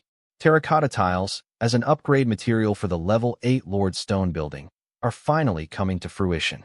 Mr. Fong Hao, you have misunderstood me. I do have drawings for producing terracotta tiles, but what I mean is to sell you finished terracotta tiles. Qiu Zhishang said. Qiu Zhishang was actually quite lucky. A group of refugees came to the village a few days ago. After receiving it, the refugees provided him with information about the remains of a pottery factory. After completing the strategy, I directly obtained the construction drawings of the terracotta kiln, and I obtained 2 of them at once. After one collection, I planned to sell the second chapter. However, when he discovered that Fong Hao, who was number 1 in the region, was purchasing terracotta tiles, he knew that his opportunity to make a fortune had come. He did not want to trade the drawings, but sell the finished terracotta directly. As a necessary upgrade material for the main city, there is no need to worry about not being able to sell it. I will sell it to Fong Hao now. After a while, the other lords will gradually rise to this level, and they can still sell clay tiles. As the only one who owns a production line, Qiu Zhishang will naturally earn a lot of resources from it, and even become rich overnight. If used well, it is not impossible to surpass Fong Hao. Then how do you want to exchange? Fong Hao continued to ask. In this way, Mr. Fong Hao, 1 piece of white equipment is exchanged for 1 piece of clay, and the green equipment is 5 pieces of clay. Qiu Zhishang said. Fong Hao was shocked when he saw the price quoted by the other party. He didn't know whether the other party knew about the level 7 Lord Stone Tower. Upgrading to the level 8 Lord Stone Tower requires 1,200 units of terracotta tiles. According to his transaction method, he would give him 1,200 pieces of white equipment. Even if Fong Hao has a 100-fold increase, wouldn't it mean that Fong Hao will be hollowed out when he levels up to level 9, level 10, or higher? This is no longer just the lion talking. This is going to swallow up the Milky Way. Mr. Qiu is really good at joking. The terracotta tiles are not worth anything. They are not worth the price. That's not how it works. In this world, the price of an item can only be defined by its scarcity, not its original value. Qiu Zhishang continued. Fong Hao thought for a while and continued. If you replace a piece of clay with a finished weapon, you won't be able to do business for a long time. Even if Fong Hao is willing to buy it. Others can't afford it either. Haha, Mr. Fong Hao, you sell tens of thousands of equipment every day. Naturally, It is not less than this. To maintain the first place in the region, it will naturally cost more. This was because he knew that Fong Hao was rich and wanted to steal from him openly. Can I confirm the information on your drawings? Of course, ceramic kiln. After Qiu Zhishang finished sending his message, a smile of success appeared on his lips. From the look on the other side, he was planning to make a big hemorrhage and order at once.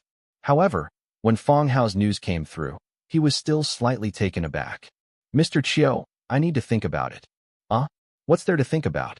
Qiu Zhishang was still persuading, but Fong Hao directly closed the chat between the two. Fong Hao understood Qiu Zhishang's thoughts. Most people would do this to Qiu Zhishang. But what Qiu Zhishang did was a bit too much. Knowing that Fong Hao was selling a large amount of equipment in the regional channel, he had to ask for the price to death. He couldn't accept this approach. You can lie to me, but if you point at my nose and think I am a fool, how can I accept it? After breakfast, Fong Hao went directly to the Merchant Alliance. Duo Jin was recording something at the counter. When he saw Fong Hao come in, he put down the work at hand and said, "Lord." "Well, morning, Duo Jin." Fong Hao sat down in front of the counter. "Bring me a chapter order." "Okay, my lord," Duo Jin said, taking out an order form from under the counter. "Write down the ceramic kiln construction drawing." Fong Hao said. Duo Jin nodded, picked up the quill on the side, and wrote the corresponding name on the order. Orders require detailed and accurate names. After filling it out, the business alliance will price it according to what you need, rather than just asking for a price at will. Business alliances have their own rules. "Sir, it has been written, and there is another order left. If it is not used, the deadline is approaching." Duo Jin continued. Duo Jin, do you know how the finely carved stone slabs are made? Fong Hao asked. Duo Jin apologized and said, "Sir, I'm not sure about this." Let's write the voice conch and see how many can be written." Fong Hao planned to write the last order in the voice conch. "Sir, please write 5. This number will not delay the process for too long." "Okay, write it down." Fong Hao chatted with Duo Jin for a few more words before turning and leaving the Merchant Alliance building. Return to the Lord's mansion. A bull-headed warrior came over quickly. The whole body is muscular. There is a silver treasure chest tied with hemp rope on the back. "Lord, the chief asked me to bring you the treasure box and the map I received from the tavern."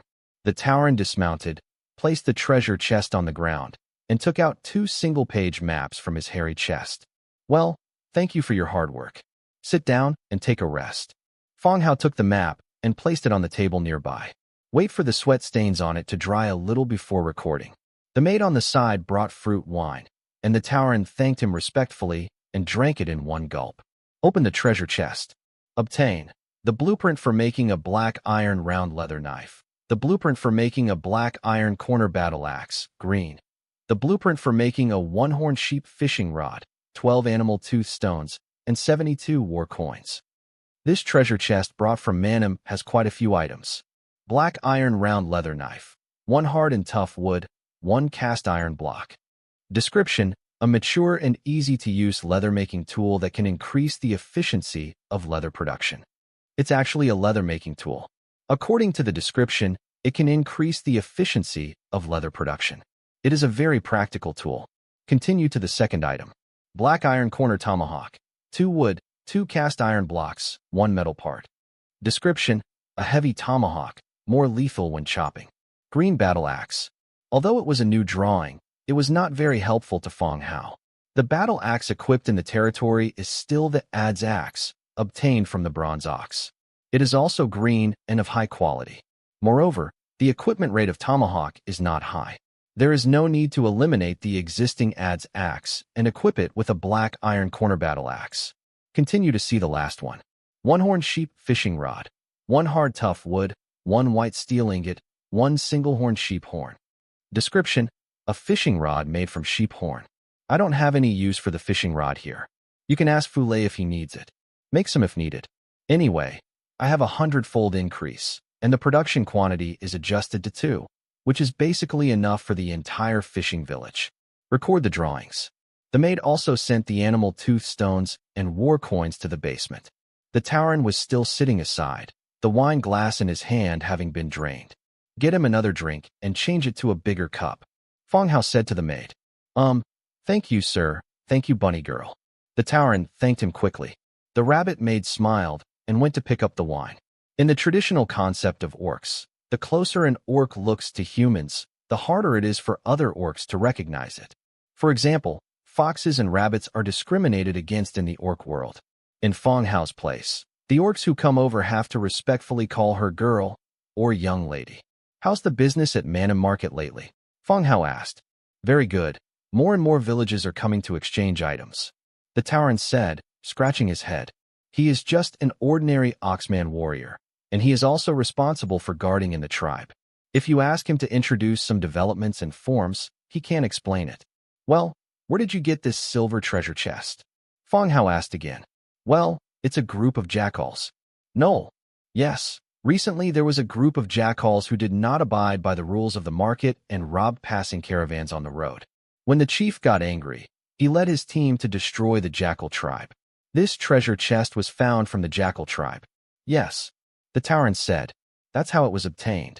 Only time travelers like Fong Hao can open the treasure chest. Even if Tongyo gets the treasure chest, he can't open it. This has been verified many times by Njia. When I go out to play, I bring back all the treasure boxes I get, and only Fong Hao can open them. Well, that's good. Fong Hao nodded, quite agreeing with Tongyo's method. At this time, the rabbit maid brought a larger wine glass filled with fruit wine. The great man took it with a smile and took 2 more sips. Fong Hao continued to chat with the Tauren, and out of the corner of his eye, he saw Luo Li's little head exposed behind the door. Hiss! Luo Li gave a secret signal towards where Njia was sitting. Njia turned around when he heard the sound and raised his eyebrows curiously. Luo Li shook his head to the side, as if to say, let's go and play. Njia glanced at Fong Hao and shook her head slightly. The two of them winked and communicated quickly with their expressions. Fong Hao glanced at the talkative Tauren beside him and said, Njia, don't run too far.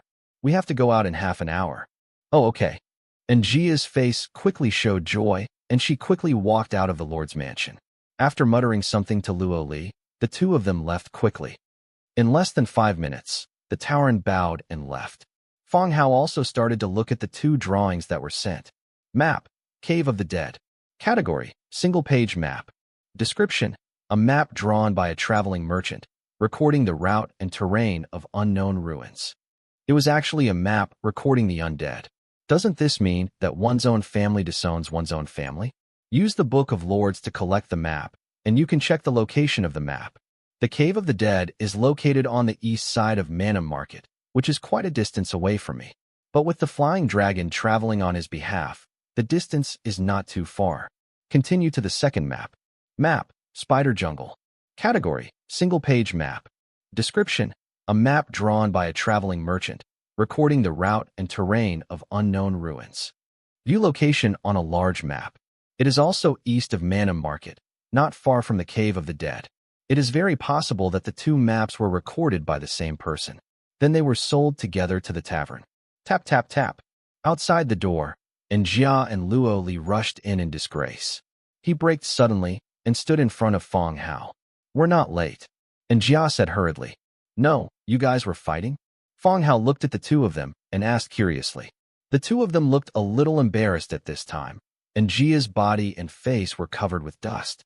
Luo Li's appearance was even more terrifying. He was short in stature. Not only was his body covered in dirt, but there was also a trail of blood coming out of his nose, which he was wiping away with his hands. Hee. No, we were racing a horse. The speed was too fast, and we fell down. Njia smiled heartlessly. Luo Li wiped his nosebleed and giggled. Holy shit. Fong Hao was speechless. They have finally found a good partner. After doing this, he is still giggling from here. How old are you? You are still fooling around. Go and clean up. We will set off later. Fong Hao said. Fortunately, Njia is a hero and Luo Li's level is not low either. If you were an ordinary person, you could kill yourself with this. Oh. The 2 agreed and went to wash up. 10 minutes later, Fong Hao took Njia and Luo Li and boarded the bone dragon.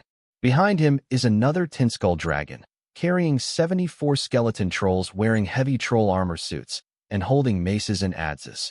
Compared to Demitka, he prefers the tomb guard with 2-handed swords. Fong Hao still feels that the skeleton troll is easier to use. The body is taller and looks intimidating. During the last battle with the Bloody Mountains, a large number of skeleton trolls were transformed in the transformation field. There are a lot of level 6 and 7 trolls. There is no need for Fong Hao to recruit him. It is enough. Let's go, Fong Hao ordered. The bone dragon rose into the sky and flew towards the cave of the undead. The wind whistled in my ears. After flying for 40 to 50 minutes, they flew over the Manhwa market and were close to the target location. Below is a city in ruins. It is covered by vines and vegetation, but you can still see the collapsed city walls and dilapidated building ruins. Flying over the ruins, the bone dragon fell in front of a mountain wall. The bone dragon fell and drove away 2 herbivorous wild deer. Several people jumped off the back of the bone dragon, and Fong Hao quickly glanced at the mountain wall. It's nearby. Look for a cave or something. The map location is here, but the location of the cave was not seen. The 2 women nodded, spread out one to the left and the other to the right, and began to search along the mountain wall. Soon, Jia shouted from dozens of meters away, "Fong Hao, see if this is it." Hearing the shouts, Fong Hao and Luo Li walked over. Under the cliff in front of Anjia, there is a dark cave with eyes slanting downward. The entrance to the cave is very large, with a height of about 5 meters and a width of 3 to 4 meters. The entrance to the cave is covered with climbing vines. If you are passing by without searching specifically, it may be difficult to find this cave. It should be here. Fong Hao looked inside along the vines. It was dark inside, and the visual range was very limited. Clear the vines. Fong Hao took a few steps back, and the skeleton troll behind him stepped forward. With a few swings of the axe, the vines blocking the entrance of the cave were cut off and scattered all over the ground. The location of the hole is also completely exposed. I'll use Gray Bird to go in first and have a look. Fong Hao took out a skeleton gray bird from his backpack and jumped on the back of the bone dragon. Before using Divine Presence, he warned with worry, "Don't be naughty, especially you." And Jia. "I know." And Jia curled her lips, and Fong Hao named Fong Hao to express her dissatisfaction. Fong Hao leaned on the seat on the dragon's back and directly used Divine Presence. The blue soul fire ignited in the pupils of the skeleton gray bird. He flapped his wings and flew along the hole. As the gray bird went deeper, the depths of the cave became darker and darker. The skeleton of the vertical beam supported in the cave has rotted and broken. Some mining tools are left on both sides. The wooden handles have disappeared, leaving only the severely corroded metal parts. Keep going deeper inside. We walked forward for more than 10 meters. Scattered dead bones began to appear on the ground when the gray bird approached. Wow! The withered bones stood up directly and turned into a skeletal warrior. The gray sparrow dodged the attack of the skeleton warrior and continued to fly inside.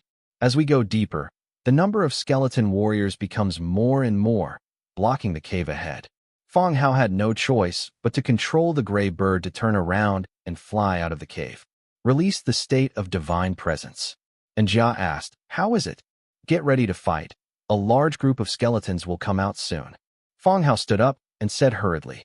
As soon as the words fell, coming out of the cave, there was the sound of dense footsteps and the sound of metal hitting the mountain wall. "Prepare Dragon Breath." Fong Haolong jumped down from his back, but he was not in a hurry. Skeletons were all too familiar to him. No matter how big the scene was, he had seen it, and he didn't feel any fear when facing these wild little skeletons. The bone dragon crawled on the ground and pointed its head at the dark cave. The footsteps were getting closer and closer, and then a large number of undead were seen dragging their feet, holding severely corroded weapons in their hands. Dragon Breath. Fong Hao gently patted the bone dragon's huge body. Roar! The belly of the bone dragon bulged high, and the next second, a black beam of light spurted into the cave from its mouth. Huge energy filled the cave. Under the black light beam, the bodies of white bones and skeletons were shattered and scattered on the ground like fine sand. There is no resistance at all. This was the first time Fong Hao saw Bone Dragon use Death Breath on the undead. If used on a living creature, all flesh and blood will fall off the body and eventually turn into a pile of bones. Now it seems that using it on skeletons also has a strong effect. Not even the bones and dregs were left. After exhaling, in the cave, calm returned instantly. After waiting for 2 or 3 breaths, scattered footsteps could be faintly heard in the cave. There should be some fish that slipped through the net. Skeleton troll, surround the entrance of the cave and attack freely when you come out. Fong Hao quickly deployed. The skeleton troll followed the order and began to act. In front of the cave, a space of about 2 meters was left, and then the front of the cave was surrounded in a concave formation. As soon as the deployment was completed, the skeleton in the cave walked out with shuffling steps and held up the broken mine manuscript in his hand. Just walked out of the cave. On the left and right sides, 2 huge maces fell. Boom. There were 2 heavy muffled sounds, and the bones of the first one to come out shattered and turned into bone residue on the ground. As he got closer, a second skeleton also came out. Boom. Still 2 sounds. The second one also died directly. After the third, fourth, and sixth, the cave instantly became quiet. Fong Hao looked inside along the entrance of the cave. There were ashes all over the ground, as well as scattered weapons. Follow me. The rest of you are waiting outside. Fong Hao ordered about 30 skeleton trolls and took out several luminous stone lanterns from the storage space, hanging on the ribs of 4 skeleton trolls. What about us? And Jia asked. You and Luo Li are protecting me outside. If you meet someone difficult to deal with, I'll make arrangements for you. At present, there are some low-level skeletons in the mine, and the skeleton trolls can deal with them. Moreover, this mine does not seem to be strong, and if it collapses, it will be dangerous. That's okay. This place is in ruins, and there is no place where Fong Hao can lie down comfortably.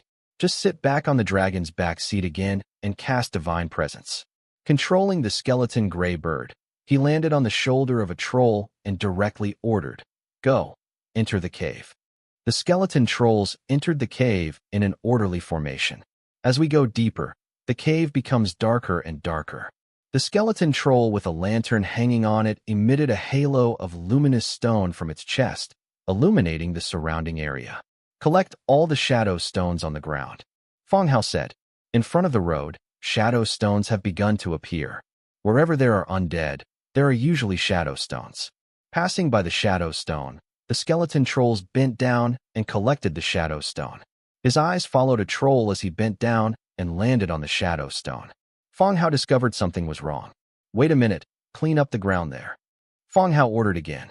The skeleton troll simply cleared away the rubble at the location mentioned by Fong Hao.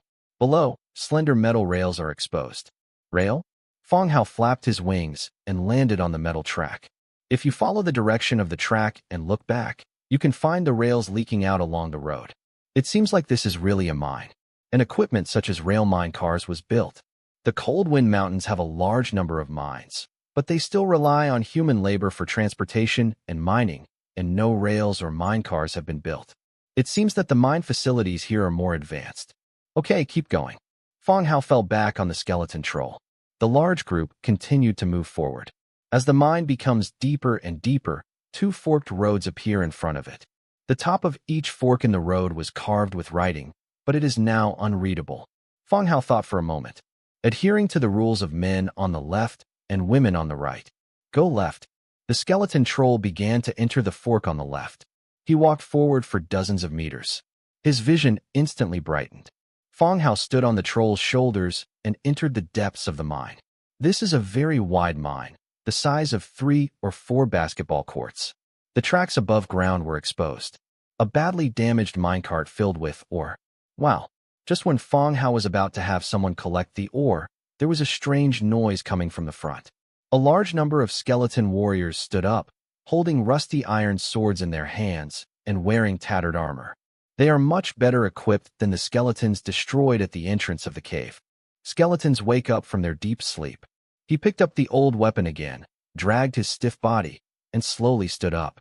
He glanced at the sudden appearance of the intruder, paused for 2 or 3 seconds, picked up the weapon beside him, and walked towards the enemy step by step. It can be seen from the appearance. The skeleton warriors here are more well-equipped than those eliminated at the entrance of the cave. However, no matter how sophisticated the weapon is, it has rotted away after being buried for such a long time. Fong Hao looked back and saw that they had entered the depths of the mine and had taken a side road. The location of the cave entrance can no longer be seen. It would be too troublesome to lure these skeletons back, and then used the bone dragon's breath to destroy them. He was also not sure whether this mine could withstand the ravages of the second dragon's breath. A rough calculation showed that the number of skeletons was around 60 or 70. Letting the skeleton troll deal with it shouldn't be a big problem. After thinking about it, Fong Hao directly ordered, "Get ready to fight and destroy all enemies." After saying that, he flapped his wings and flew away from the skeleton troll's shoulders. The skeleton troll received the order, raised the weapon in his hand, and walked towards the enemy. As the two sides got closer, the skeleton troll also began to run. 10 trolls ran with long strides, and the mine trembled slightly. Bang, bang, bang. Like a crazy bull, the skeleton troll crashed directly into the enemy skeleton camp. The mace in his hand was raised high and swung with all his strength. In the face of the powerful force, skeletons kept flying backwards, hitting the wall and sliding down, turning into a pile of white bones. The enemy skeletons are not without combat effectiveness. The long sword in his hand slashed at the skeleton troll's armor from all directions, clanging loudly. Fong Hao kept watching from a distance. In the gray bird state, the compatibility of spiritual consciousness is very high, but it has no offensive power. I can't be of much help on the battlefield. Fortunately, the trolls were indeed brave and killed all the large enemy skeletons. When a stick smashed the last skeleton into bones, the mine fell into silence for an instant.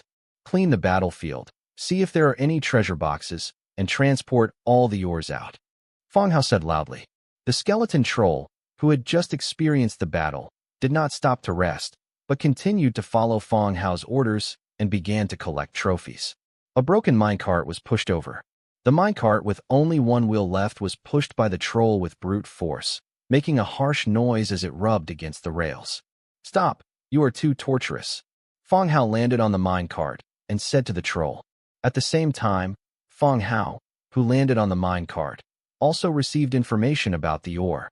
Stone 45, iron 12, copper 6, mithril 4. Mithril? Fong Hao's heart suddenly moved. Whether it is the pigment mine or the mine in the Cold Wind Mountains, or mining is ongoing. But mithril has not appeared in these places. Could it be that the mines here can mine mithril? Mithril is a rare but commonly used material in magic props. Mithril appears in the production of wooden root staffs and alchemists' embroidered robes. It can be said that if Fong Hao wants to develop magic or equip a mage army on a large scale, he must have a way to continuously obtain mithril mines. The mine in front of him gave him hope. "Stop pushing the mine cart. Hold the ore and take it out," Fong Hao said. The skeleton troll in front of him abandoned the mine cart with only one wheel left and walked towards the entrance of the cave with the ore in his arms. Fong Hao continued to fly towards another minecart. Stone 55, iron 18, mithril 8. Stone 42, iron 9, copper 5, mithril 1. Stone 57, iron 36. Fong Hao looked at several places one after another, whether it was a mine cart or a pile of scattered ore. Mithril can basically be found. Fong Hao felt his heart beating violently, and he could conclude that this was a mine where mithril could be mined. Move all the ore out faster. Fong Hao continued to urge. I can't wait to clear the mine immediately so that I can arrange for manpower to mine mithril. The skeleton troll sped up and transported all the collected loot outside the cave. As the loot was emptied, but no treasure chest was ever moved. Fong Hao didn't believe in evil and flew around the entire space, but there was really no trace of the treasure box. There must be a treasure chest. If there isn't one here, then it should be on another fork in the road. Outside the cave, the equipment dropped by ores and skeletons is piled up in categories. Fong Hao flew out and replenished his troops to 30 people. Continue into the mine. This time at the fork, Fong Hao led the skeleton troll directly to the right. The long and slender corridor is dug smoothly. Every few meters on the wall, there are still traces of torches left. We walk forward for more than 10 meters. Enter again into a wide hall similar to the one on the left.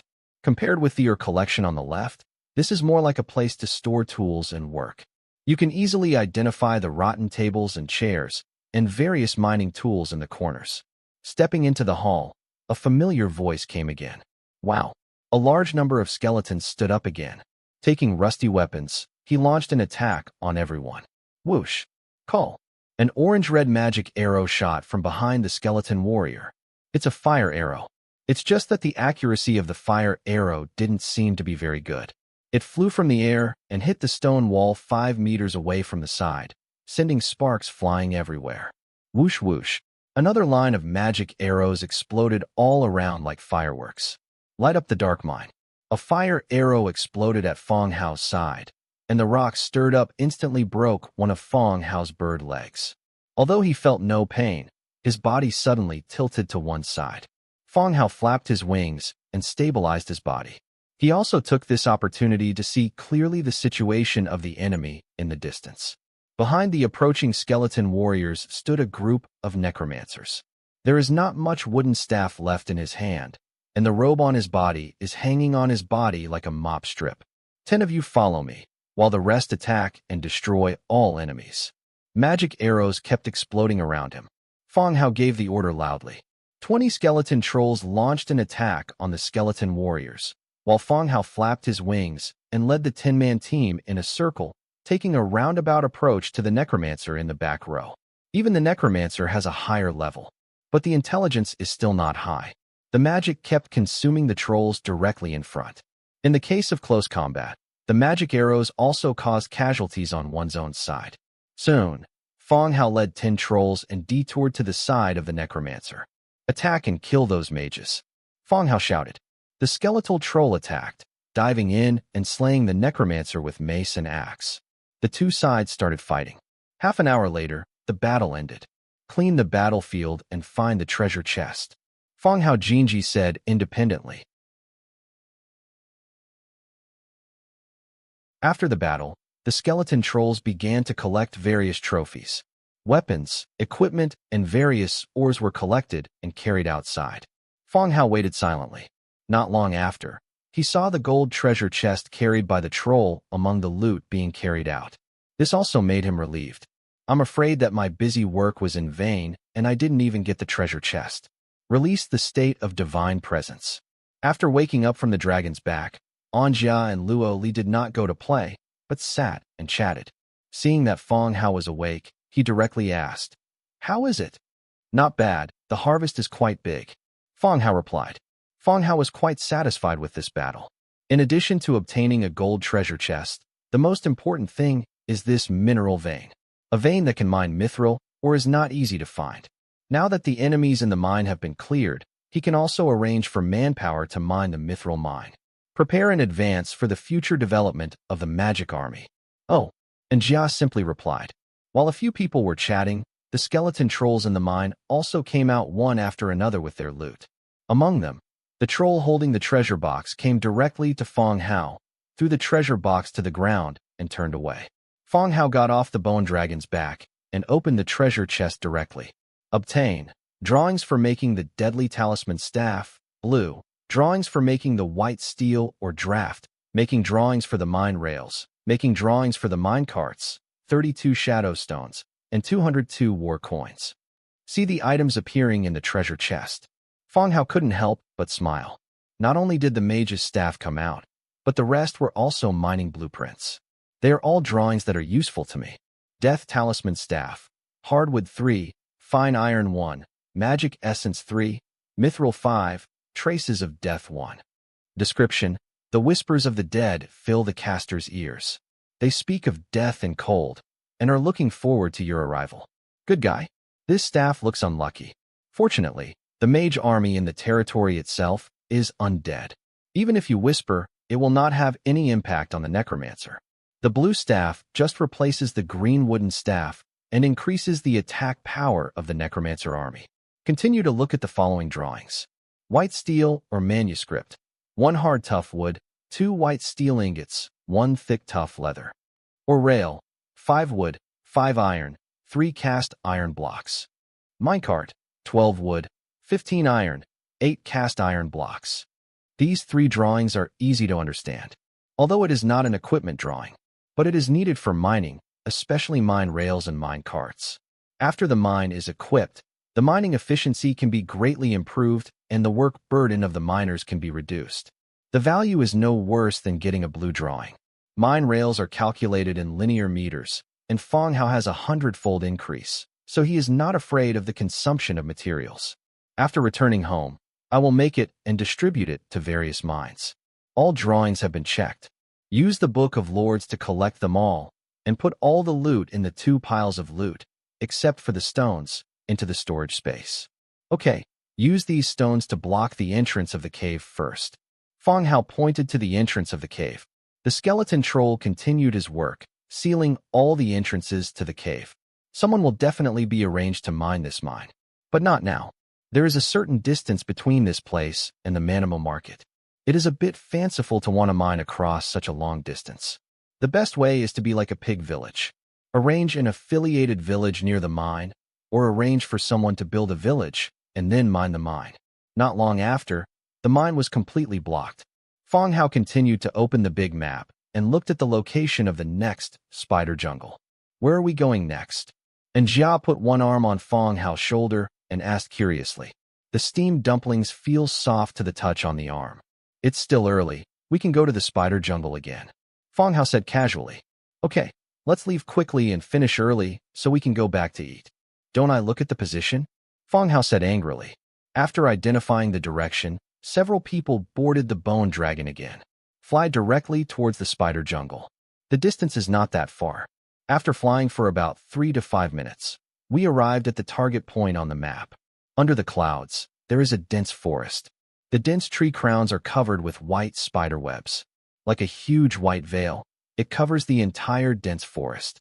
Lowering the flight height slightly, you can even see small green spiders with white spots above the spider webs, weaving webs and crawling. Just when everyone frowned and looked, there was a violent tremor in the woods below. One by one, strange spider creatures climbed up the treetops. This kind of spider has a human body, but its lower body is a giant spider. It has spider-like legs and a huge, bloated abdomen. This is not a person riding on a giant spider, but the two are one. Feng Hao had heard of centaurs. This is the first time I have seen a centaur. What the hell is this? It's so ugly, Feng Hao said with a frown. Without waiting for anyone to answer, the spider shooters below began to attack the bone dragon in the sky. Whoosh whoosh, arrows shot into the sky one after another. Attack, dragon breath, Feng Hao ordered directly. The bone dragon swooped down, breathing death in its mouth as it swept toward the dense spiders below. Wherever it passed, the flesh and blood on the giant humanoid spider melted and fell off. Whoosh whoosh, the dense forest blocked the line of sight and spewed out streaks of white spider silk, trying to pull down the bone dragon hovering in the air. But the strength and attributes of the 10th level bone dragon far exceed that of the spider creature below. Easily tear off the spider silk. It continued to circle, spitting death breath downwards. The black energy beam will not set the forest on fire. But wherever the strong death energy passed, the trees instantly withered, and the spider silk dome was also in tatters. Looking at it, there are 3 or 2 more rounds. This spider nest will be completely eliminated. Just when the 11 bone dragons were hovering in the air, about to exhale for the 3rd time, the humanoid spider on the tree crown tied a piece of flaxen cloth to one end of the long bough and waved it vigorously toward the sky. They surrendered, Anja said. Surrender? How did you tell? Tie a piece of cloth on the weapon according to the orc method. It is a signal of surrender. Anja explained. A spider is considered an orc? I don't know. Anja shook his head. Whether they belong to orcs or not, what is certain is that these spiders at least belong to an intelligent race. Otherwise, surrender cannot be known. Feng Hao thought for a while, then used divine presence again, using the lame skeleton gray sparrow to fly downwards. The other party came over and did not attack, but looked at the approaching skeleton gray bird warily. Approaching the dense forest, Feng Hao said, I accept your surrender and ask your leader to take everyone out of the dense forest to the open space on the west side. I will give you 10 minutes, otherwise we will continue to attack. After saying that, the skeleton gray bird turned around and flew back. 10 minutes later, a large number of spiders, giant humanoid spiders, came out of the dense forest. Without the cover of the dense canopy, all spider species were exposed to Feng Hao. There are quite a few spiders. After being repeatedly swept away by the breath of death, there are still at least thousands of them. Spiders are divided into 2 forms. One is a normal spider, close to the size of a wash basin. The other is a humanoid giant spider, a mixture of humanoid and giant spider, making them close to the size of a giant bear. Surrounded by many spiders, a huge figure came from behind. This is a woman with a human female appearance and a spider lower body. She has green skin with black markings and is close to an elephant in size. The forelegs are like sharp blades, giving people a sense of elegance every step of the way. The woman walked between the two groups. Looking at the white-haired girl with animal ears who had been waiting in front of him, he said softly, "Sir, you." The giant spider woman bowed slightly, but was interrupted by the white-haired girl mid-sentence. I saw the white-haired girl pointing to her shoulder. There stood a lame and skeletal bullfinch. It's your leader?" The giant spider woman's eyes widened in disbelief. And Jia nodded. Fong Hao was also sizing up the giant spider woman in front of him. Spinning spider woman, level 10. To be honest, Fong Hao doesn't like spiders very much, especially the many legs and huge abdomen. Although the woman in front of her has a good-looking appearance, the spider's body still makes her feel uncomfortable. However, what surprised Fong Hao was that this woman was actually a 10th level soldier. If you participate in the hero trial, you can change your profession to a hero. Seeing that Jia was not teasing her, the spider girl turned around and saluted slightly to the one-legged skeleton bird on the opponent's shoulder. "Sir, we have no ill intentions and hope to end this dispute in a peaceful way." "Are you the leader?" Fong Hao asked. Hearing the skeleton gray bird suddenly speak, the spider girl still looked shocked. You can even clearly see the saliva swallowing in your throat. Yes, sir," the life-spinning spider woman said. "What's your name?" Fong Hao continued to ask. "Domina, my lord." "Okay. Domina, I led my subordinates to pass here, but your people attacked me. How do you think this matter should be resolved?" Fong Hao asked solemnly. Just arrived over the dense forest. It was indeed the giant humanoid spider holding a bow and arrow that was the first to attack them. "Sir, this is a misunderstanding. Recently, a group of despicable kobolds launched an attack on us. My men were too nervous, so they recognized the wrong target and attacked rashly." Domina explained. "I don't want to hear the reasons. I want to hear how to deal with it. We can make compensation." Domina replied hurriedly. The 10th level bone dragon was beyond their strength. Even Domina was only promoted to the 10th level last year, and the remaining clan members were not of high levels. They still rely more on the cover of the dense forest and their numerical advantage. However, when faced with 11 10th level bone dragons, they were also air units. Their spider lair became a target. Let the opponent attack, and the silken arrows on one side are like the stones thrown by a child, weak and powerless. After more than half of her people died, there was nothing she could do. The only choice is to surrender, even if you pay a heavy price. I don't need your compensation. You only have one choice, is to surrender. I will still let you manage this dense forest and give you the opportunity to advance and become a hero." Fong Hao directly shattered all her thoughts. Domina moved her feet and turned around as if to step back. And Jia took the lead, blocking her way back to the spider team, and her hands were already covered with metal tiger fingers. "You?" Domina's face turned ugly for a moment, and she stared at Fong Hao coldly. "Are you robbers?" "At least I, a robber, am willing to give you a chance to choose." The bone dragon slowly formed an encirclement, surrounding all the spiders. Under the passive skill dragon power, some spiders became stiff, fell to the ground, and began to twitch. Domina looked at everything in front of her with a gloomy expression. After a moment of silence, he finally gritted his teeth and said, "I agree to surrender. You can let my people go back." "Okay, it's good for you and me to know more about current affairs." Fong Hao turned around and flew back. "Follow me, sign the contract, and you can all go back." "Good." Arriving at the rear of the skeleton team, Fong Hao released the state of divine presence. Surrounded by skeleton trolls, a blank slave contract was found in the Book of Lords. "Just press your fingerprints," Fong Hao said. Domina looked at the humans surrounded by trolls, frowned, and said, "Who are you? I want to sign a contract with you, not your leader. I am the person who just talked to you. It's just some magic," Fong Hao said, spreading his palms. The one-legged skeleton gray finch just fell down. Domina's mind was confused now, and she couldn't understand more and more why people like Fong Hao suddenly appeared. But he happened to be discovered by the giant spider shooter who was on alert, and the two sides started a battle. Even if we have some regrets, we should not come out and engage in armistice negotiations. Now it's impossible not to sign this contract. Domina sullenly pricked her finger and pressed lightly on the contract. The light merged into Domina's body, and the contract was completed. Domina's current loyalty is 43. I'm going, just 43. Fortunately, we signed a contract, otherwise she would definitely find a way to kill me if I just surrendered. Immediately afterwards, another reminder came from the attached village. The Webweaver's lair voluntarily becomes your affiliated village. You can click to confirm in the Book of Lords. Feng Hao opened the Lord's book directly. Select Confirm. The Webweaver's lair has become your affiliated village. You can rename the village here and have control over all resources in the village. There is no need to rename it, and the name Webweaver is quite nice. Why do I feel that this name is more suitable for a clothing store than my own bone fabric store? The location of the Webweaver's lair is very close to the Mithril mine. At that time, it would be a good place to use this place as a mining and storage place for Mithril mines. Unlock the blueprint. The construction blueprint of the Mother Queen Giant Spider's nest. Mother Queen Giant Spider's lair. Wood 2200, hardwood 1500, flexible leather 850, spider silk 765, rich essence 1. Description: the sense of security brought by the nest can speed up the reproductive speed of the mother giant spider and can continuously give birth to spider babies. Mother Queen Giant Spider?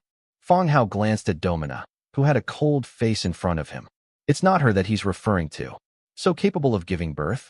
Okay, now you are satisfied. Domina said coldly. Okay, let your people go back and take me to the dense forest for you to see. Feng Hao walked out from behind the troll at this time. There is no way. Feng Hao is really fragile at this time. When the hero dies, he can be resurrected using the hero altar. If you die, you will be really dead. He had to be careful in whatever he did. Okay, now you have the final say here. Domina turned her head and walked towards the dense forest with sharp steps. Feng Hao followed behind him and also checked Domina's attributes. Spinning Spider Woman, level 10. Faction, Spider Spirit Monster. Racial characteristics, creature, sensitive to sunlight, spider walking, spider monster casting. Skills, multiple attacks, long sword on foot, venom splash, disaster spell. Inherent skills, intermediate combat mastery, intermediate stealth mastery, intermediate magic mastery, advanced action mastery. Sunlight sensitive. Under sunlight, the unit's attack is at a disadvantage and all attributes are reduced. Spider walk. This unit can climb on difficult terrain surfaces, including but not limited to ceilings, trees, cliffs, and other special terrains. Spider monster spellcasting. The life-spinning spider girl is a natural spellcaster. She can cast spells such as venom spray and disaster without learning or proficiency. She also has strong magic learning ability. Multiple attacks. Multiple legs give this unit the innate conditions to launch multiple attacks. Stepping long sword. Tough walking feet, comparable to a sharp long sword, causing piercing damage to the target unit. Venom splash. Sprays venom foam, causing venom damage to units in front. Disaster technique. Target up to 5 creatures and release the disaster technique. The target unit will enter a weakened state and receive an additional 20% damage when attacked. Description: they were rejected by creatures and were driven into the depths of the dark areas, becoming hermits and hunters, wandering alone or leading giant spiders to stay near their nests. Domina's attributes are pretty good. Although he is not a hero yet, his attributes are almost the same as those of a hero, especially for the skill Spider Monster spellcasting. He is born with 2 kinds of spells and has a strong ability to learn magic. When raising her, she can lean towards magic, and multiple attacks and footed long sword give her a certain degree of melee combat ability, and a melee mage is also a good choice. Feng Hao and others returned from the rear.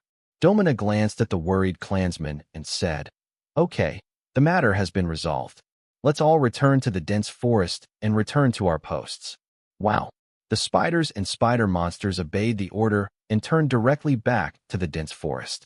Spider Archer, level 5. Spider Warrior, level 4. Giant Spider Hatchling, first level. Feng Hao quickly checked the names of several spider people around him. The Spider-Man's levels are basically at the 4th or 5th level.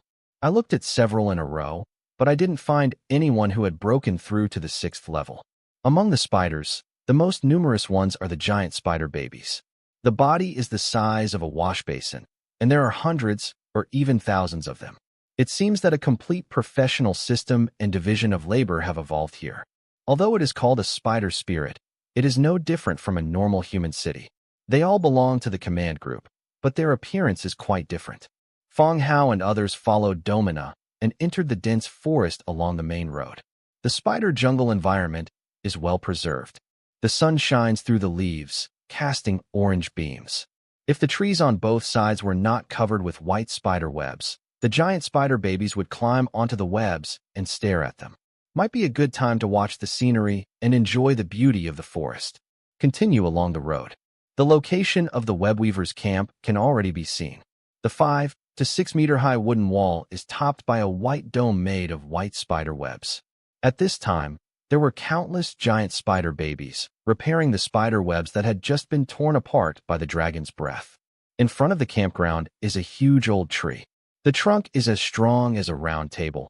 The crown of the tree is lush with leaves and is wrapped in white spider webs, standing there like a giant marshmallow. The spider webs of the ancient trees were covered with humanoid prey wrapped in spider silk, like white mummies, twisting and struggling from time to time. It seems that there is no death yet. Fong Hao frowned slightly, and it was hard not to think of the scene in front of him. Monsters that hunt intelligent races and use humans and orcs as food reserves. What are these? Domina glanced at the ancient tree, her voice still cold. Some kobolds think we are easy to bully. If it weren't for them, the lair wouldn't be on alert, and it wouldn't. Later, Domina didn't say anything further, but she could understand the meaning by looking at Fong Hao. If he hadn't been on alert, the spider archer wouldn't have rashly fired arrows from the bone dragon, thus turning things into what they are now. Fong Hao didn't say much. He came here this time just for the map. Even if the Spider-Man archer hadn't fired those arrows, he still couldn't have avoided this battle. Looking away from the mummy on the ancient tree, Fong Hao continued to follow Domina into the camp. There are still traces of the breath of death all around. But the scene before me was still spectacular. White spider webs covered the entire camp, like a suspension bridge, connecting the large and small spider nests together. It is well proportioned and has a feeling close to postmodern architectural aesthetics. It's beautiful here, Fong Hao praised. Domina didn't answer and continued moving forward with a few people. In the center of the entire camp is a house made of spider silk and wood, suspended in the air by white spider webs. Judging from the scale, this should be the leader's hall. Several people stepped on the road made of spider webs and entered the house. The whole house is very solid, and there is no shaking as expected. There are no seats here. Domina's huge body lay on the ground and looked at Fong Hao and others. Okay, now that you've finished visiting here, it's time to talk about what you're going to do. Domina said coldly. Domina, you should understand your situation. The most basic respect will make things easier for you and your tribe. Fong Hao reminded calmly. Domina's attitude should be related to low loyalty, but Fong Hao also wanted to remind her to realize her situation. A title is still a trivial matter. If she dares to disobey her orders or play tricks in the future, Fong Hao will kill her without hesitation. Then transform into an obedient undead and continue to work for yourself. Domina's eyes changed slightly. Then what should I say? A word from Lord or Lord will ease our relationship a lot. Okay, Lord, you have seen me here. Can you tell us what you want us to do? Domina said. He used the honorific, but his tone remained flat. It's okay. I will develop the mine in the south, and I will need your help then. Fong Hao leaned against the spider silk wall behind him, not feeling clingy. Developing mines?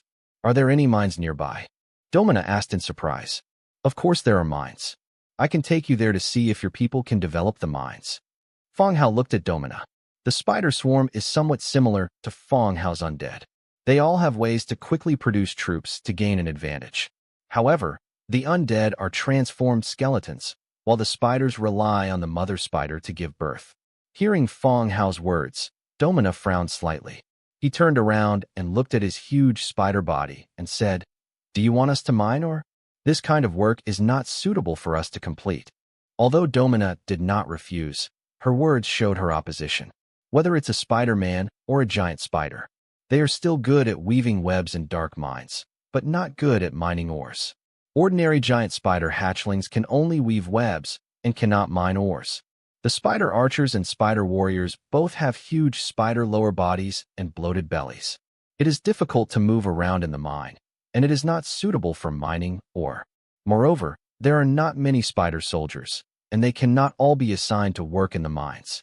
Fang Hao shook his head and said, "You don't have to worry about this. I will arrange for the miners to carry out the mining work, but you are responsible for the safety of the mining area, the transportation of the ore, and the maintenance of the equipment." This plan has been verified by the pig-headed people. Labor skeletons mine the ore, while pig-heads do all the rest. How can living beings be as useful as their own labor skeletons? Oh, that's no problem. You can bring the miners here, and I can arrange food and accommodation. Domina breathed a sigh of relief. Also room and board. Skeletons don't need room and board. Of course, Fang Hao didn't explain much. When the labor skeleton came over, Domina would naturally understand. How did you fight the kobolds? Fang Hao suddenly remembered the kobolds hanging outside the camp. Now that this place has become an affiliated village, safety still needs to be guaranteed. Hey, Domina sighed softly and explained. After reaching 10 levels, I started to prepare ways to become a hero. Because of my status, I prepared some gifts and shipped them to the eastern city. Domina's story is simple. Her identity is not recognized by the orcs, and she cannot use the merit trial field normally. In desperation, she prepared a heavy gift and planned to go to the orc city to the east to buy connections and use the meritorious trial field to conduct hero trials. I don't know if the news leaked or if I happened to meet the kobold. On the way to deliver the gifts, a fight broke out between the two sides, although one side won the battle. But the kobolds are like a bullshit plaster, coming to harass them from time to time. Fortunately, in the dense forest, several attacks by the kobolds had no effect. Food has also been added to the mother giant spider, which can increase the production of spider babies. Aren't you the mother giant spider? Fang Hao looked at Domina. Domina was stunned and said, "Of course I'm not. That's the nest of the giant queen spider. Once they start giving birth, they won't leave the nest easily." With that said, he stood up, pushed open the window, and pointed outside. Fang Hao looked in the direction pointed. A huge nest hangs there, with a large green spider nestled inside. Lying inside, he was as big as a tank parked there. It lies inside and won't come out to exercise. And Jia asked from the side, "If it doesn't move, it will come out when it changes its nest." Then she gave birth to all these little spiders? Luoli also asked, "Kindness, can little spiders grow this big?" No, the number of giant queen spiders is very small. Only after this one dies, a queen will grow from the spiderlings and enter the nest. Ahem. Seeing that the topic went astray, Fang Hao had to cough twice. When the three people looked at him, Fang Hao continued, "How are you going to deal with the kobold issue?" Fang Hao didn't take the kobold seriously, but if we leave it alone, it will be troublesome for these guys to cause trouble in the mines and destroy the established facilities. Why? Are you willing to help? Domina glanced lightly. If your tone and attitude were gentler, maybe I would help you solve this trouble. Fang Hao said. This? Domina was slightly startled. Originally, she just wanted to ridicule. Even if the two signed a contract, she didn't think Fang Hao would be willing to help. The contract is only to ensure the rights of the owner, and the party being contracted is completely passive. More often than not, the master will not care about the life or death of the slave, and will even sell it for a good price at the right time, or serve as cannon fodder. She didn't expect that Fang Hao would help her. She just needed her tone to be softer. You. Just as Dominus spoke, a spider-formed shooter rushed in. He shouted, "The kobolds have gathered outside the forest. More than 1,000 people have come, and it looks like they are going to set the forest on fire." What? Where did they come from with so many people? Dominus' face instantly became nervous. Whether it's the number of people or setting fire to the forest, this is an unfavorable situation for Domina and others here. Especially arson. If the fire goes down and the fire spreads, and even the hometown is gone, what else can you use to fight the other party? It's not wrong. There are just a lot more people. The spider-shaped shooter said firmly. Domina was shaking a little. Are they going to die here today? Just when he didn't know how to deal with it, his eyes suddenly saw Fang Hao beside him. Yes, he just said he wanted to help him. Domina hurriedly came to Fong Hao. The spider's body lay on the ground, with its forehead touching the ground. "Sir, please forgive me for being rude. Please save me and my people." Domina's voice trembled, with a hint of crying. The spider-shaped shooter on the side opened his mouth and looked at the scene in front of him in surprise. "My own clan leader actually behaves with such great etiquette." He quietly looked around, feeling that it would be too obvious to withdraw now. "I can only learn to crawl down and put my forehead on the ground." "Okay, Domina, I agree to your request, but if you dare to bring your personal emotions to the tasks I assign in the future, I will also kill you." Fong Hao's voice was a little colder again. Domina's body trembled slightly. "Yes, sir, I remember it." "Okay, Domina, get up. Now take your people to the edge of the dense forest to gather. Greybird will tell you what to do next," Fong Hao said in a commanding tone.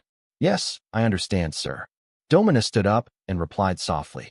"The life-spinning spider Domina's loyalty to you increases by 10 points, and her current loyalty is 53. Kindness. What's the situation? I lost my temper with her, but my loyalty increased by 10 points. Don't understand." Domina left with the spider shooter, and Fong Hao also left the leader's lair within Jia and Luoli. After leaving the webweaver camp, the three returned to the place where the bone dragon was parked. Sitting on the bone dragon, he rose into the sky and flew towards the north side of the dense forest. When you reach the sky, you can see the kobolds gathering below. There are more than expected. Some kobolds have already lit torches, and it seems they are really planning to set fire to the forest. Fong Hao patted the bone dragon and said, "Prepare the dragon's breath." In the open space outside the dense forest, a large number of kobolds gathered here. Their armor is in disarray. Iron armor, leather armor, and even just 2 wooden boards around the chest. The weapons in his hands are also various, including iron tools, wooden sticks, and many other types. Everyone gathered here, waiting for the next order from the kobold leader. They have been competing with the spiders in the dense forest for more than a week. Both sides have suffered casualties, but the kobolds have lost patience. "I plan to kill all these hateful and ugly spiders in one fell swoop." Tap, tap, tap. The rear of the kobold. For kobolds came over carrying a wooden sedan. Relying on the wooden sedan was a shirtless kobold wearing blue jeans. "Chief, those spiders have gathered. When are we going to light the mountain on fire?" A kobold stepped forward and asked diligently. The leader of the kobold tribe, Silent, put a large gold bracelet to his ear and listened to the tick-tock-tick sound coming from inside. Wei Wei looked at the dense forest in front of her. He said lazily, "Let's take action. Today I want all those damn spiders to die here." "Yes, clan leader." His subordinates agreed and passed on the order. The kobolds began to prepare. The vanguard gathered, and the kobolds in the rear set fire to the carts filled with hay and wood. "Attack! Kill!" The kobold roared loudly and launched an attack into the dense forest. In the cry of killing, the kobolds launched an attack. They stretched their battle line and formed a long horizontal queue. As long as the woods are set alight, their mission will be completed, and the fire will destroy those damn spiders. As they got closer and closer to the dense forest, the kobolds roared excitedly like crazy. They are still 100 meters away from the dense forest, and you can even see the nervous look of the spiders in the forest. However, the attacking kobolds suddenly felt the sky darken. Looking up curiously, he saw several huge bone dragons, covering the sky and the sun, attacking towards him. Skeleton dragon? The kobolds rubbed their eyes. Are you dazzled? Why did he see a group of skeleton dragons flying towards him? When he opened his eyes again to confirm, he found that it was not a dazzle, but that there were actually several skeleton dragons flying towards him. The kobold's roar changed from excitement to howl of terror. Roar! The bone dragon swooped down, emitting a black energy beam. The long and slender battle line became the target of the bone dragon. The death breath swept across the battle line, and the breathed kobolds turned into pale skeletons in the painful struggle. The kobold Q fell into panic. Under the power of the bone dragon, morale instantly dropped to the bottom. He simply threw away his weapon and ran away.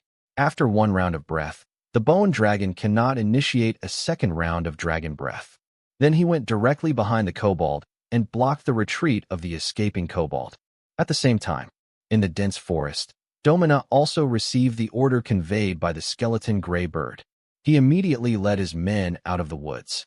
Kill the kobolds who have been defeated and fled. The rear of the kobold. The 4 kobolds carrying the sedan had their legs weak, and the kobold leader fell directly from the sedan. He got up in embarrassment, turned around, and ran away directly to the rear. He didn't know why the bone dragon appeared here, and he didn't have time to think about it. The only thing he thinks about now is to run away as far as he can. But the next second, the bone dragon fell from the sky, and tall bone warriors jumped down from it, directly blocking the kobold's retreat. In front of them were the spider monsters that were being killed, and in the back were the undead. The kobolds were completely caught in the middle. The battle is over. There were 200 to 300 kobolds left on the field. White spider silk bound their hands and feet, and they knelt on the ground obediently. The eyes of the kobold being held were full of fear and confusion. With their IQ, they are completely unable to understand the current situation. Spiders, orcs, and undead gathered together, and the person they obeyed was actually a human. What is happening? Why do these races come together? Why don't you kill them? Domina walked over quickly. For these damn kobolds, Domina wanted to kill them all immediately, or store it as food for the queen giant spider. Feng Hao glanced at her and didn't explain anything. His eyes fell on the kobold in the middle, wearing a pair of blue jeans and a gold watch on his wrist. Bring him out.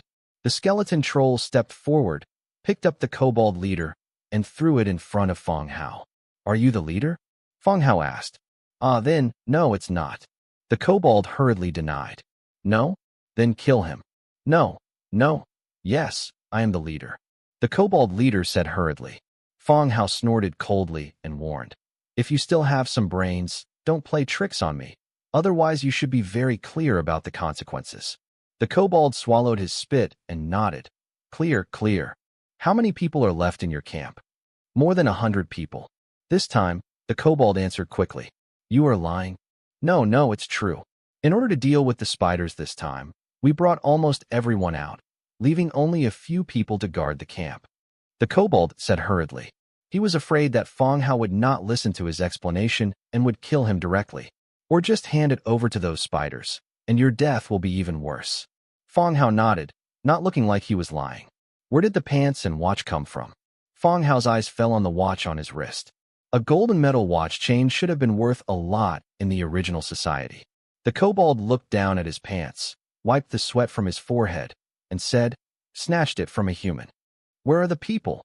Are you asking about that human? The kobold rolled his eyes and replied, No, I don't know. He ran away. Feng Hao did not continue to ask. Even the pants were snatched away, so there was little chance of humans escaping. With the kobold's behavior, I'm afraid it won't end well. Even now, time travelers die in different encounters every day. These things are no longer novel. What everyone has to do is to ensure that they have enough strength to survive.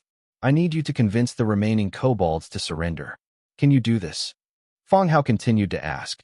The human asked calmly, and the kobold did feel a chill to his bones. Just now, when it mentioned that he had robbed a human's belongings, it clearly felt that the human was considering killing itself. Yes, I can. The kobold nodded hurriedly, kneeling on the ground and banging his head. Feng Hao nodded and shouted softly, Domina. Sir. Domina took a step forward, her tone still calm, but she knew how to use the honorific. Keep these kobolds under guard. I want them alive, understand? Feng Hao reminded. Domina's eyes narrowed slightly, her expression slightly hesitant. Have you understood? I understand, sir. They are not in any danger. Kindness. Feng Hao nodded and stood up from the stone seat. Take it with you and go to the kobold camp. Several people boarded the bone dragon, and the skeleton troll carried the trembling kobold leader. The bone dragon rose into the sky and flew towards the kobold camp. 5 minutes later, arriving above the kobold camp, a concentration camp that looks like a patchwork of refugee camp shacks. Even though it is so simple, it is not small in scale. It is in line with the number of kobolds in the thousands. The bone dragon fell in front of the camp. The kobold leader shouted loudly, Open the door quickly, there are guests. The gate in the camp opened, and the kobolds who stayed behind poked their heads in confusion and looked at the tall undead next to the leader. Didn't the leader lead people to clear out the spiders? Why did he bring back so many undead souls? Sir, please. The kobold leader said flatteringly. He looks like a loyal dog. Let all your people come out and gather outside the door. Fong Hao said. Oh. The kobold leader began to greet all the tribesmen to come out. Soon, the remaining kobolds gathered outside the door, were tied up tightly, and were taken into custody. And Jia asked to take someone to search the place and take away all the valuable items. Fong Hao said, the kobold camp is like a refugee camp. I guess there aren't many valuable things. Okay. And Jia cheered and rushed in with Luoli. The skeleton trolls began to push the shacks in the camp. Leather and metal were carried out, and various looted materials were piled outside the door. Jia and Luoli brought out a silver treasure chest. Throwing it at Fong Hao's feet, he ran back to the camp to continue searching. Fong Hao opened it directly. Obtained. The blueprint for making the black iron bone chopping knife. The blueprint for making the black iron cage. 18 animal tooth stones and 75 war coins. Black iron bone chopping knife. 2 wood, 1 iron, 1 cast iron block. Description: a sharp kitchen utensil that can chop bones easily. It seems that this bone chopping knife is just a kitchen knife. It's right when you think about it. If the kobolds could produce combat weapons, some of the kobolds wouldn't have used wooden sticks in the battle just now. Even for kitchen knives, these guys probably can't be mass-produced. Of course, the kitchenware is also very good. Fong Hao is now developing the catering industry, and the bone chopping knife just meets the needs of the kitchen. It will be produced at that time and will be used by Ear and various stores. Continue to look at the second drawing. Black iron cage, 12 iron, 8 metal parts. Description: a black iron cage that holds prisoners or prey. The black iron cage actually doesn't need much introduction. It's just an ordinary metal cage. This is what slave traders used to hold slaves. It's not very useful, but it's better than nothing. It may not be available when the blueprints are collected, and the animal tooth stones and war coins are also loaded into the storage space. Wait for Fong Hao to finish reading the drawing information. The search for Jia and the skeleton troll is almost over. Various items are piled up according to categories. Resource categories: 34,759 wood, 24512 stone, 5647 thatch, 100578 leather, 742 iron. Food categories: fruit 1058, meat 10452, salt 854, carrion 458.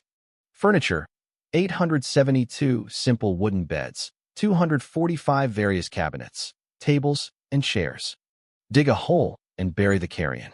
Remember, carrion is not a trophy. Fong Hao said loudly. The skeleton troll took the carrion away and found a hole to bury it. Fong Hao hadn't done anything like sweeping the camp for a long time. Moreover, there really isn't much good stuff in the kobold camp, and the furniture is very crudely made. I'm afraid no one would want it if it were thrown near any village. There is a lot of leather and food, which can also replenish the food reserves in the webweaver camp. Fong Hao, look. And Jia's voice came from not far away. Fong Hao looked and saw Jia and Luoli walking out, with the troll behind them holding a large wooden box in their arms. Boom. Throwing it directly at Fong Hao's feet, the golden coins scattered on the ground due to the shock. I go. A large box full of war coins, gold animal heads, many gold and silver objects, and various gems were inside.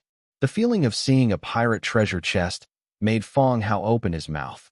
After looking at the dilapidated camp and then at the treasure chest at his feet, it was difficult to connect the two. Where did you find it? Fong Hao asked curiously.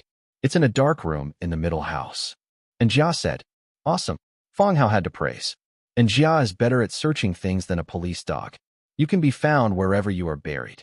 War coins 17855, beast head gold 45362, gold 752, silver 1674, gems 152, emerald 165, agate 45, mithril 5. Map, treasure house. I'm going to have a great harvest. Looking at the harvest, Fong Hao exclaimed in surprise. Are these cheese so rich? Fong Hao loaded all the treasure boxes into the storage space and checked the last map. Map, treasure house. Category, single-page map. Description, a map drawn by adventurers themselves, recording the route to the treasure house. The name of the map was chosen by the person who drew it. If this map was drawn by kobolds, With their intelligence, it would be difficult to determine the authenticity of the treasure house. Let the skeleton trolls start packing, and Fong Hao called the kobold leader again. "Yes, sir. What can I do for you?" the kobold leader said, hunched over. "I didn't realize it, but you are quite rich." Fong Hao praised. Yes. Tell me what's going on with this map." Fong Hao glanced at the map beside him. When the kobold leader saw that the other party had found the map, the treasure he had hidden was also obtained by the other party. After thinking for a while, he replied, "My lord, we found a human corpse on the East Road. Gold, silver, gems, and maps were all found on him. A few months ago, kobolds robbed a human party on the road. After killing everyone, they found the treasure and the map.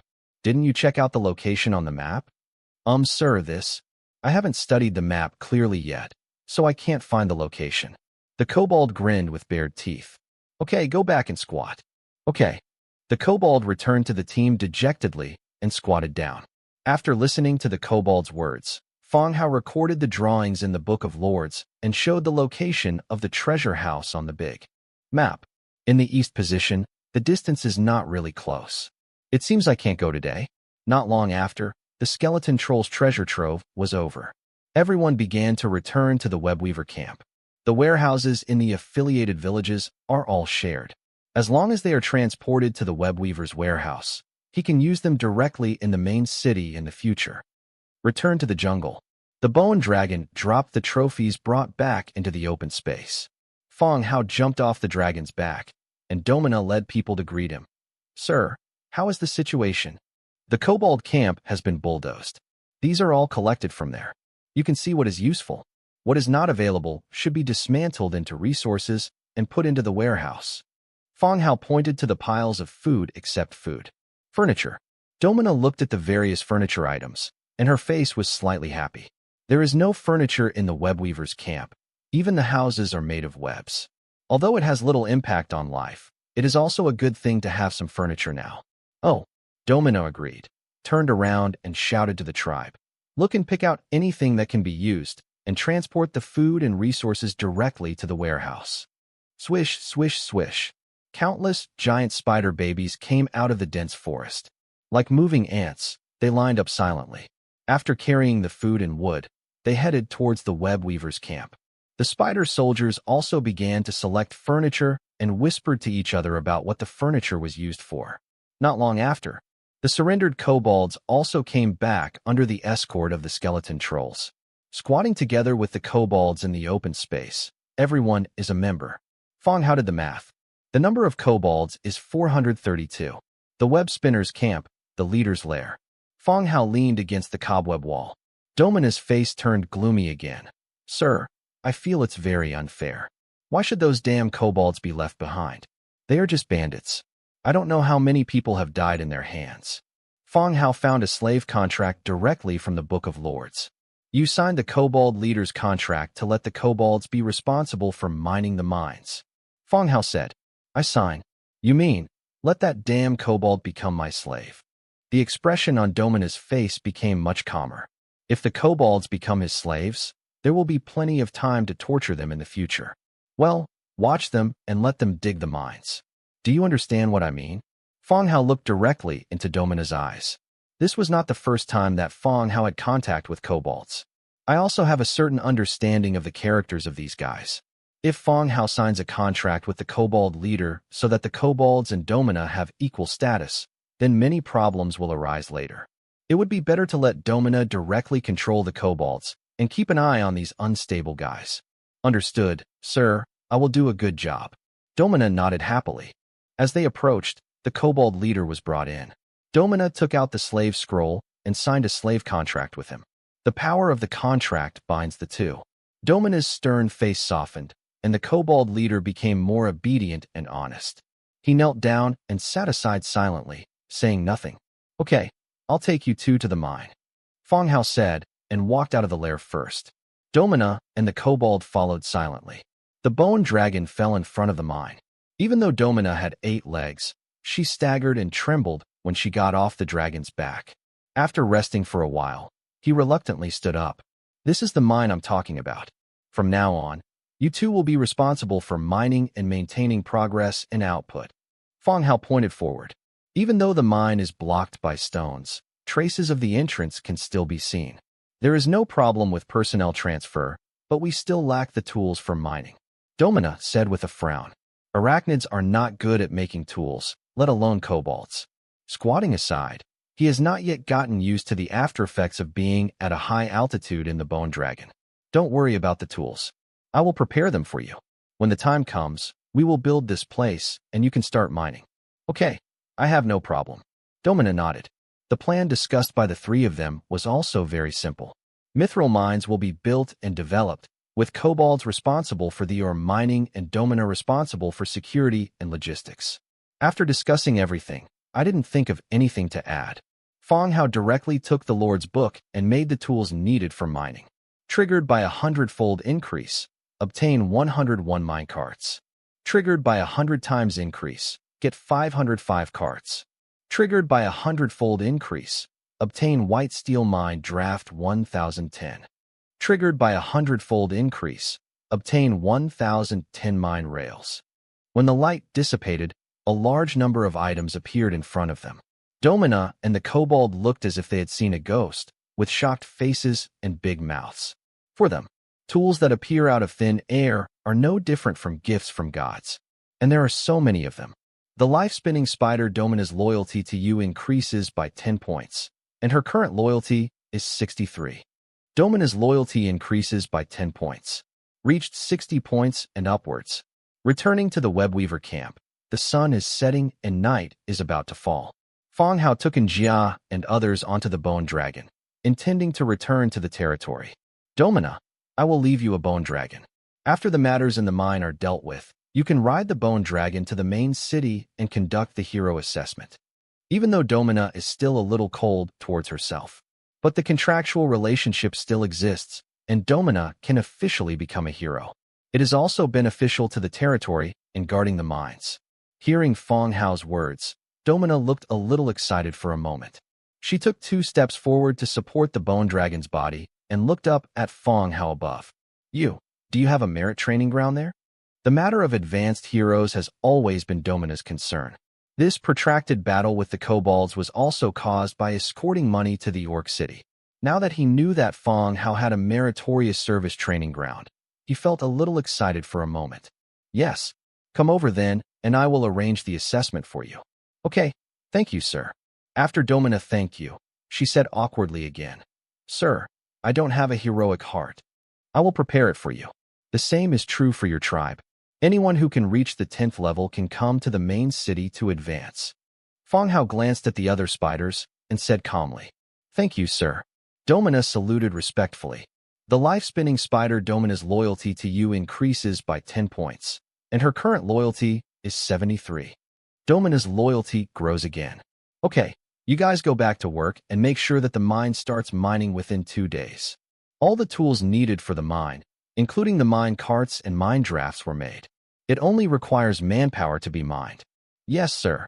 As everyone saluted, Fong Hao patted the Bone Dragon's neck, rushed into the sky, and flew towards the territory. The other side, Lysis City, in a tavern. When the moon rises, it's the busiest time in the tavern. The tavern hall was full of drinkers, drinking beer and chatting loudly about interesting things and women. Boom. Suddenly, the door of the tavern was pushed open forcefully. The loud sound made all the drinkers glance subconsciously. A woman came in. The woman has broad shoulders and long limbs.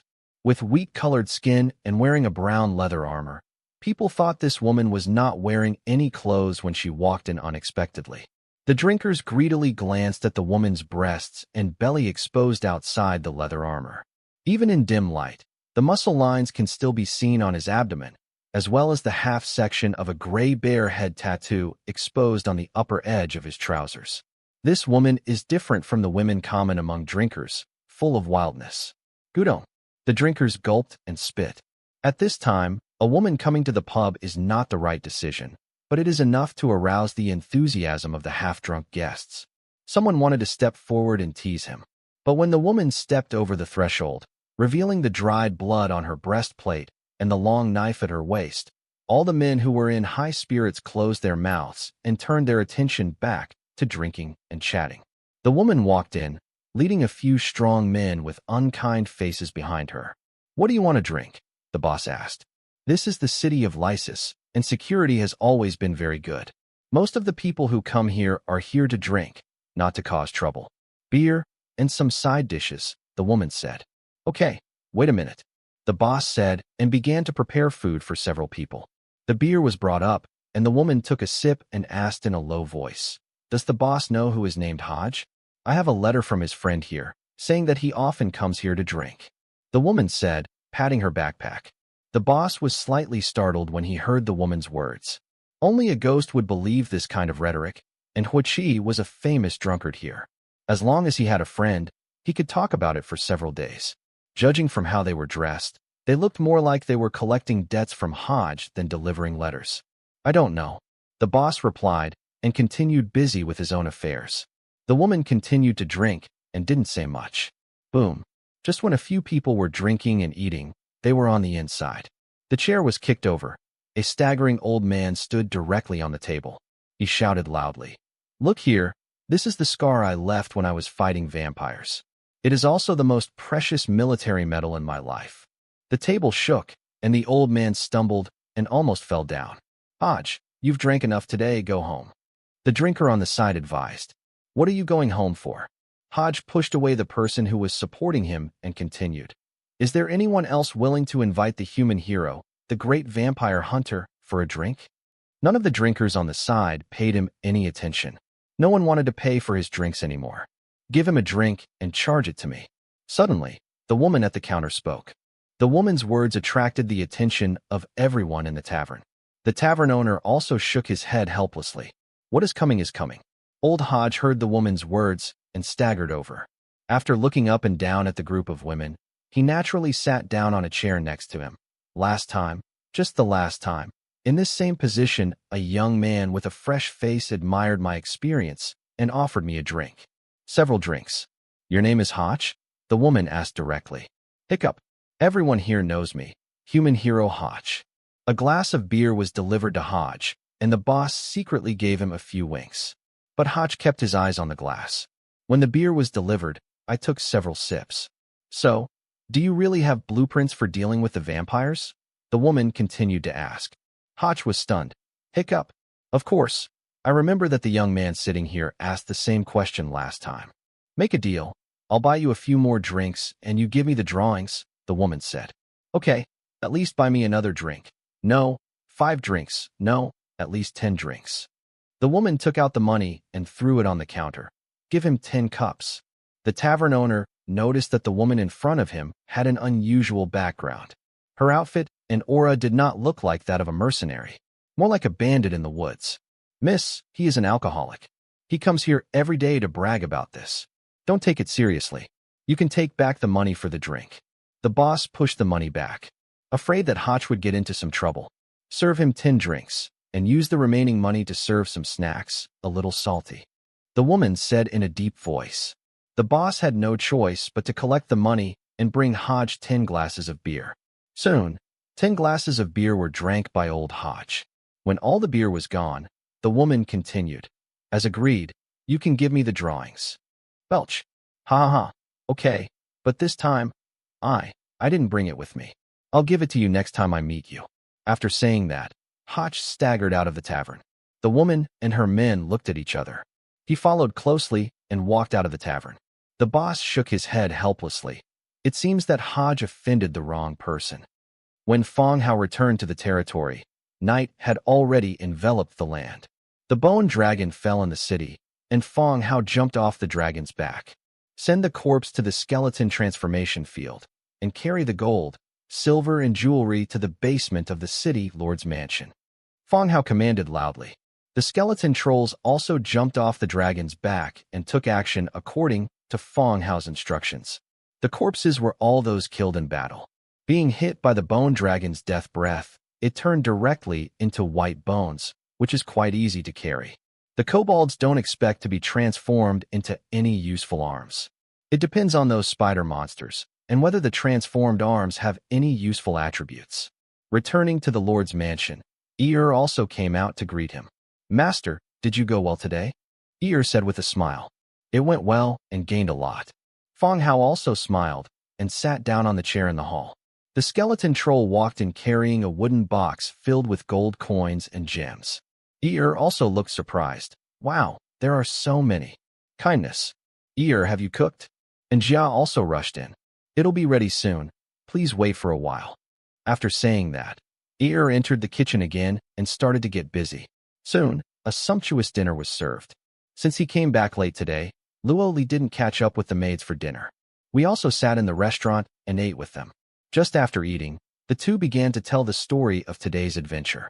One left and one right, sandwiching Ear in the middle. He started talking happily. Ear listened with great interest. It seems that I will take Ear and the others out for a walk if I have the chance. Being bored in the territory, I felt stupid. What Jia and Luo Li said sounded so exciting. The three of them chatted animatedly, and Fong Hao opened the Book of Lords to kill time. Flip over to the regional channels to see what everyone is talking about. Black iron one-handed axe, green. A green quality axe, a powerful combat weapon.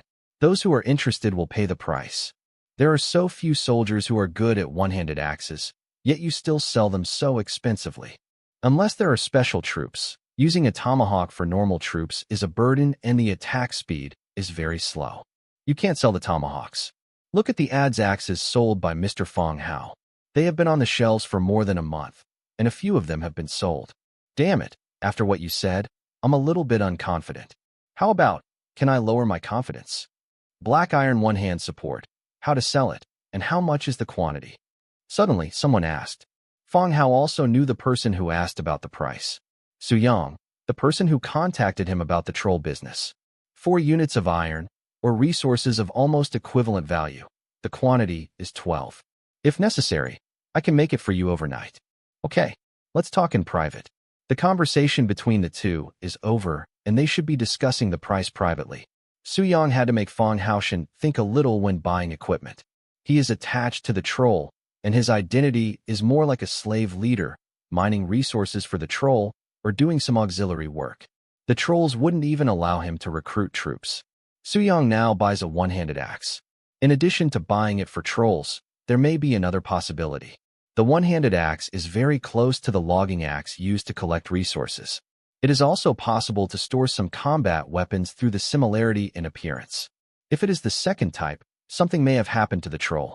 Or, the troll's power was declining, allowing Su Yang to see an opportunity to counterattack. Fong Hao thought as the channel chat continued. Yesterday, I cooperated with the NPC to clean up a bandit area and obtain some equipment. It is now on the shelves. Brothers in need can check it out. The price is very favorable. I'll go, big boss. We've started to clean up the bandits. Bandits outside my territory are always coming down the mountain to collect protection fees. I also cooperated with the aborigines to attack. How could I defeat them on my own? Everyone was chatting behind them, and Fong Hao also closed the Book of Lords. Had dinner. Fong Hao soaked in the hot spring comfortably. The effect of the rejuvenating spring can eliminate fatigue all over the body. After returning to the room, I can have a good sleep. Lean against the corner of the pool, rest your head on the edge, and close your eyes to relax. The door opened. Light footsteps came towards me. Fong Hao opened his eyes and saw the foxman Xiaobai walking in with a fruit platter in his hand. He sat down by the pool and gently let Fong Hao's head rest on his lap. With slender fingers, he picked up a piece of fruit and put it into Fong Hao's mouth. He said softly, "Master, I want to ask about the plan of the hot pot restaurant so that I can make some preparations." The hot pot restaurant in Pural City has been closed for several days, and she also knew that the proprietress of the tavern opposite the shop also joined the territory, and has already led a team to set off to run Lisa's shop. This suddenly made Xiaobai feel a sense of urgency. Fong Hao closed his eyes and rested his head on his soft thighs. He thought for a while and said, "You can return to Pural City tomorrow. I will arrange accommodation for you in the city and improve the living environment." Cyril and the powerful followers in the city were all killed by Fong Hao after taking the holy blood provided by Fielding. After his death, he left a lot of real estate, and Fong Hao had the right to dispose of it. It also happened to be a good place to arrange accommodation for Xiaobai and the others. so as not to have to live in the store all the time. Oh, thank you, master. Xiaobai's face showed joy, and he picked up a piece of fruit and put it into Feng Hao's mouth. It seems that Feng Hao has no intention of letting others replace her, but only has follow-up arrangements. Well, Puril is still too young. Let's resume operations first. Later, I plan to open stores in various orc cities. You will need to handle it then, Feng Hao said while chewing. After Feng Hao unified the orc area, it was no longer so chaotic. Feng Hao plans to open hot pot restaurants in Manhwa Market and Hanfeng City, cities with high population mobility. Of course, this is just a preliminary idea. Whether orcs can accept the taste of hot pot still needs to be verified by the market. Anyway, Anjia, Ear and the fox and rabbit girls are prefers to eat. Yes, master, I will work hard. Xiaobai promised loudly with joy. The master still thinks highly of her and will hand over the rest of the business to him in the future. Like a thief, Xiaobai looked around quietly and then looked at Feng Hao, who was resting with his eyes closed. With a slightly red face, she took off her upper body clothes, leaned her upper body forward, and brought her chest closer to her lower body. Feng Hao thought the fruit was delivered and kept it in his mouth. The soft meat particles surrounded his mouth, causing Feng Hao, who had closed his eyes, to suddenly open his eyes. Xiaobai looked at him with tenderness on his face, but there was a smile of success in his eyes. Master, is it delicious? Why? Can you blame King Zhou for this? The next day, early morning, Feng Hao woke up from his sleep and glanced at Xiaobai, who was still sleeping beside him. Gently move the thigh on your waist. He gently patted his buttocks twice, causing the sleeping Xiaobai to slightly open his eyes. Kindness. Get up. I'm going to Puril City today. Perhaps because of closing the shop and resting in the territory for several days, Xiaobai actually woke up later than Feng Hao. Oh yes. Xiaobai woke up instantly. Yesterday, she took the initiative to find Feng Hao and asked when the store would be reopened. But today, when I slept, I actually slept deeper than my master. He turned over and sat up, helped Feng Hao get dressed, and put on his coat himself. Opening the door, he peeked his head to confirm, and then ran out quickly. Feng Hao stretched. After a simple wash, he walked out of the room and went downstairs. Ear was preparing breakfast, and she didn't feel uncomfortable at all with Xiaobai, who had just ran downstairs. Good morning, master. Ear greeted with a smile.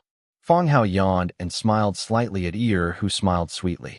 After thinking for a while, he said, Ear, let's have a simple breakfast. Inform the maids that everyone has a day off today. I will take you to visit Puril City and buy some things you like. Puril City has become a subsidiary city of Feng Hao. You can take the maids for a walk and relax a bit. Don't have any psychological problems if you are stuck in the territory all day long, surrounded by undead creatures. What to do if you gradually become metamorphosed? Really? Can we all go? Before Ear could answer, the two rabbit maids in charge of cleaning nearby let out an exclamation. She was very excited that Feng Hao wanted to take them out to play. You can go anywhere, but you can't run around wherever you go. If you get lost, you have nowhere to look. Feng Hao said with a smile. Okay, thank you, master. The maids cheered. Ear also smiled slightly and said to the maids, Okay, there is no need to clean here. Go and pass on the news and let everyone get ready. We will set off after the master has finished breakfast. Good. The maids cheered and rushed out of the Lord's mansion. Had breakfast. Feng Hao directly made 101 merchant carriages. Xiaobai directed the skeleton to move all the seasonings in the warehouse and utensils from the hot pot restaurant onto the carriage. The other maids, under Ear's organization, put on their best clothes and waited to go to Puril City together. Feng Hao stood aside and watched Ear and Jia and others chatting. Not long after, Xiaobai's preparations were also completed. The items that needed to be carried were also loaded on the carriage. He walked over quickly and said softly, Master, Sister Ear, I'm here ready to go. Well, let's get in the carriage. Feng Hao greeted, and all the maids boarded the carriage. The convoy drove out of the territory and headed for Puril City. 2 hours later, the convoy arrived at the city of Puril. A group of bunny and fox girls suddenly appeared in the city. They were fair-skinned and cute, which caused quite a stir. The maids surrounded Ear and went shopping happily. Residents gathered on both sides of the road, watching these youthful orc women. All of a sudden, the maid was shopping in front, and there were many people following behind to watch the excitement. Pural City, in the city lord's palace. Fong Hao sat on a wooden chair with exquisite carvings, and Jia sat beside him. Opposite is the current city lord Tarvik, who was once a well-known cloth merchant in the city. Sir, the city has returned to normal now, and the news that I have taken over as city lord has been sent to the federal parliament. It is estimated that it will not take long for the news to come back, Tarvik said. His lifelong wish is to expand the cloth business passed down from his family. Unexpectedly, Fong Hao directly sent him to the position of city lord, and he changed from running a cloth business to managing a city. As he got to know Fong Hao, Tarvik became more and more awed. It is certain that Fong Hao has 3 powerful armies: humans, orcs, and undead. The villagers who returned from the vampires even mentioned that there were a large number of dragon-type soldiers in the army that rescued them. All kinds of information made Tavik's heart tremble, but he was also glad that he had made friends with Fong Hao. As long as everything goes well, I have arranged for the army to attack Huiwa Highlands. You can send additional city defenses to prevent the vampires from jumping over the wall and retaliating against this place. Fong Hao picked up the fruit wine on the table and took a sip. Fong Hao is still very satisfied with Tavik's work efficiency. It was very simple to expose the Blood Clan's collusion with Cyril and turned it into a very ordinary handover of the city lord. He also gained the trust of other dignitaries in the city and supported him as the city lord. Okay, I will make arrangements immediately to strengthen the number of people in the city defense. After Tarvik finished speaking, he waved his hand slightly behind him, and a servant brought a small sand table. The sand table is not big, and the streets and building locations in Pural City can be easily constructed. It is not a type that can be included in the Book of Lords, but the location of each building can be clearly identified. Tarvik continued, Sir, these are the 12 vacant mansions in the city. Do you have any plans? The origin of the mansion is the house vacated by Fong Hao after he killed Cyril's followers. They are all powerful people in the city, so the house is naturally much better, and it is not too much to call it a mansion. This looks pretty good. Fong Hao pointed to a house above near the city lord's palace. This house has a courtyard and enough room to accommodate the maids. Your Excellency, you have good eyesight. This house used to be the residence of the Minister of the Interior, and it is now empty. Tarvik complimented from the side. No wonder the house is so big. It turned out to be the Home Secretary's. Okay, I want this one, and you can sell the rest directly. Fong Hao said, I understand, sir. Got the keys to the house. Fong Hao and Tarvik continued chatting for a while, and then left the Lord's mansion directly. Exited the city Lord's mansion. Fong Hao came to the Lao De Shuang store and picked up Xiaobai. The 3 of them headed to the newly acquired house together. After passing through the streets, we came to the wealthy area. The streets here were cleaner, and the people traveling were more gorgeously dressed. Arrive at the residence of the former Minister of the Interior. Standing in front of the door, looking at the tall courtyard gate, Xiaobai opened his mouth. She knew that Fong Hao had arranged a place for them, but she never expected that such a good place would be arranged. This is not an ordinary wealthy area. It is even the center of power in Pearl City. Walking some distance inside is the city lord's mansion. Master, will we live here? Xiaobai exclaimed. Well, the daily necessities inside should be complete. You can allocate rooms by yourselves then. Fong Hao took out the key, unlocked the door, and pushed the door directly in. The door opens, and a huge courtyard appears in front of you. Fong Hao nodded with satisfaction. It was indeed good. Of course, it can't be compared with his own lord's mansion. Entering the house, Fong Hao checked along the stairs. All the furniture in the house was also there. It seemed that Tarvik had only evicted the people living there and did not sweep away the items in the house. Fong Hao, take a look at this. And Jia's voice came from a room. Fong Hao heard the sound and walked in. There is a desk and bookcases in the room, which seems to be the study room of the Minister of the Interior.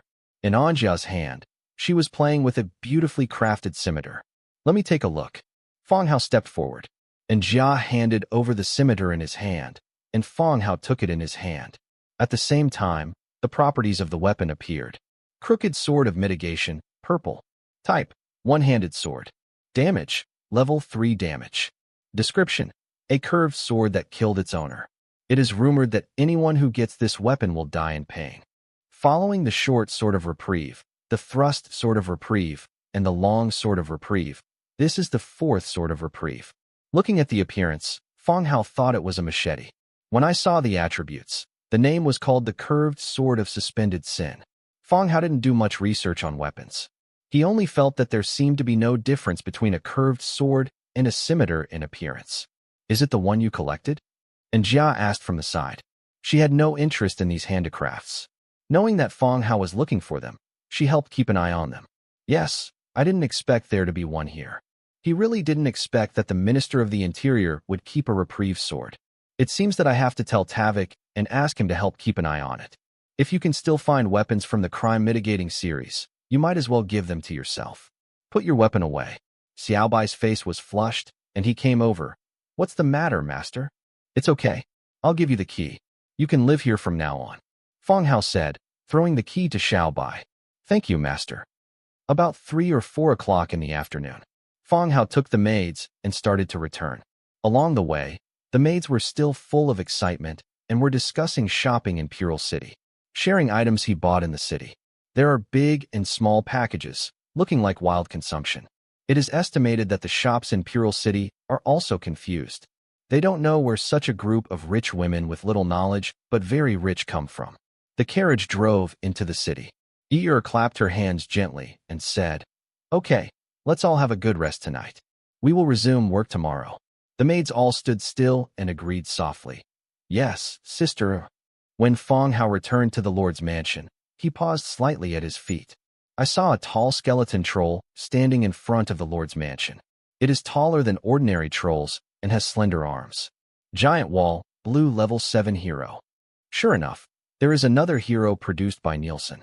At that time, the war started at the same time as the Bloody Mountains and the Cold Wind Mountains, and 3 hero corpses were brought back. 1 troll and 2 orcs. What is in front of him is the second one made by Nelson, which is a skeleton troll hero. I have met you, sir, and I was working for you. The skeleton hero knelt on one knee and lowered his forehead. Even if he kneels down on one knee, he is still about the same height as Feng Hao. It's called a giant wall, probably related to height. Get up. Welcome to join us, Jubi. Feng Hao said. Thank you, sir. Well, go to the warehouse to retrieve your previous equipment, and then go to the military camp. The skeleton troll will be under your command. It's my lord. Jubi nodded and walked towards the warehouse. Jubi left. Feng Hao let go of the Book of Lords and confirmed his loyalty. The undead giant wall's loyalty to you reaches 100. My subordinate Jubi, whose loyalty to you reaches 100 points, will not be affected by any negative emotions such as appearance, rebellion, betrayal, etc. Loyalty is still 100 points. As soon as you come out, you have full level of loyalty. Continue to look at the properties of the giant wall. Giant wall, blue level 7 hero. Faction, undead. Template, blue. Racial characteristics. Undead, hollow bones, light weakness. Legion talents. Iron wall, infantry commander, troll shield formation. Skills, fleshless body, multiple attacks, giant stick, throwing stones and axes. Inherent abilities, intermediate combat proficiency, advanced defense proficiency, advanced blunt weapon proficiency, and advanced shield proficiency. Iron wall, the defense of the army led by this unit is plus 15%. Infantry commander, when this unit commands infantry units, all attributes are plus 5%. Troll shield array, when this unit leads units in the form of trolls, including trolls, transformed trolls, and skeleton trolls, the Legion will have additional shield proficiency and an additional plus 5% defense. Rock throwing axe, when the long-range weapon is a stone or axe, the distance is plus 10%, the hit rate is plus 9%, the stone will add additional bludgeoning damage, and the throwing axe will do plus 5% damage to inanimate defense equipment. Description: the product of the immortal corpse which, it is not recognized by the god of the dead. This hero cannot be improved or advanced. Average. The attributes are not too eye-catching. It can be regarded as an advanced version of the skeleton troll. The most useful thing is the hero's Legion skill, which adds corresponding attributes when commanding an army. In particular, there is the skill of Troll Shield. The troll units you lead can be directly equipped with shields to form a shield array. Enter the Lord's mansion and sit down on the chair. Feeling a little thirsty, I subconsciously glanced at the empty hall. Then I remembered that I gave the maids a day off. Even Ear was outside sharing the items she bought today with other maids. He picked up the water glass and went to the wine cellar to get a glass of fruit wine. When I came back, I found Sawyer, the tailor, waiting in the lobby. On the table next to Sawyer, there was a piece of black silky cloth. "Sir." Sawyer stood up and saluted slightly. "Sawyer, why do you have time to come to my place today?" Fong Hao sat down and asked with a smile. "Sir, this is the newly made Yilan silk. Bring it over for you to take a look at." Sawyer held up the black silk and brought it to Fong Hao. Fong Hao took it and felt silky smooth.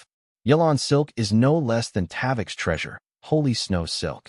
The delicate and smooth feeling makes you feel very comfortable when you touch it. But what Fong Hao likes most is the layer of faintly flashing pearls on the silk, like the bright stars in the night sky.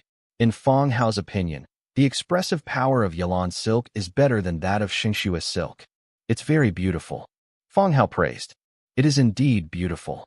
The production of Yilan silk will play a big role in your next plan to open a store," Sawyer said. Fong Hao mentioned to him about opening a clothing store. In the city of Lysis, making dresses for the wife of the city lord also paved the way for the fabric shop.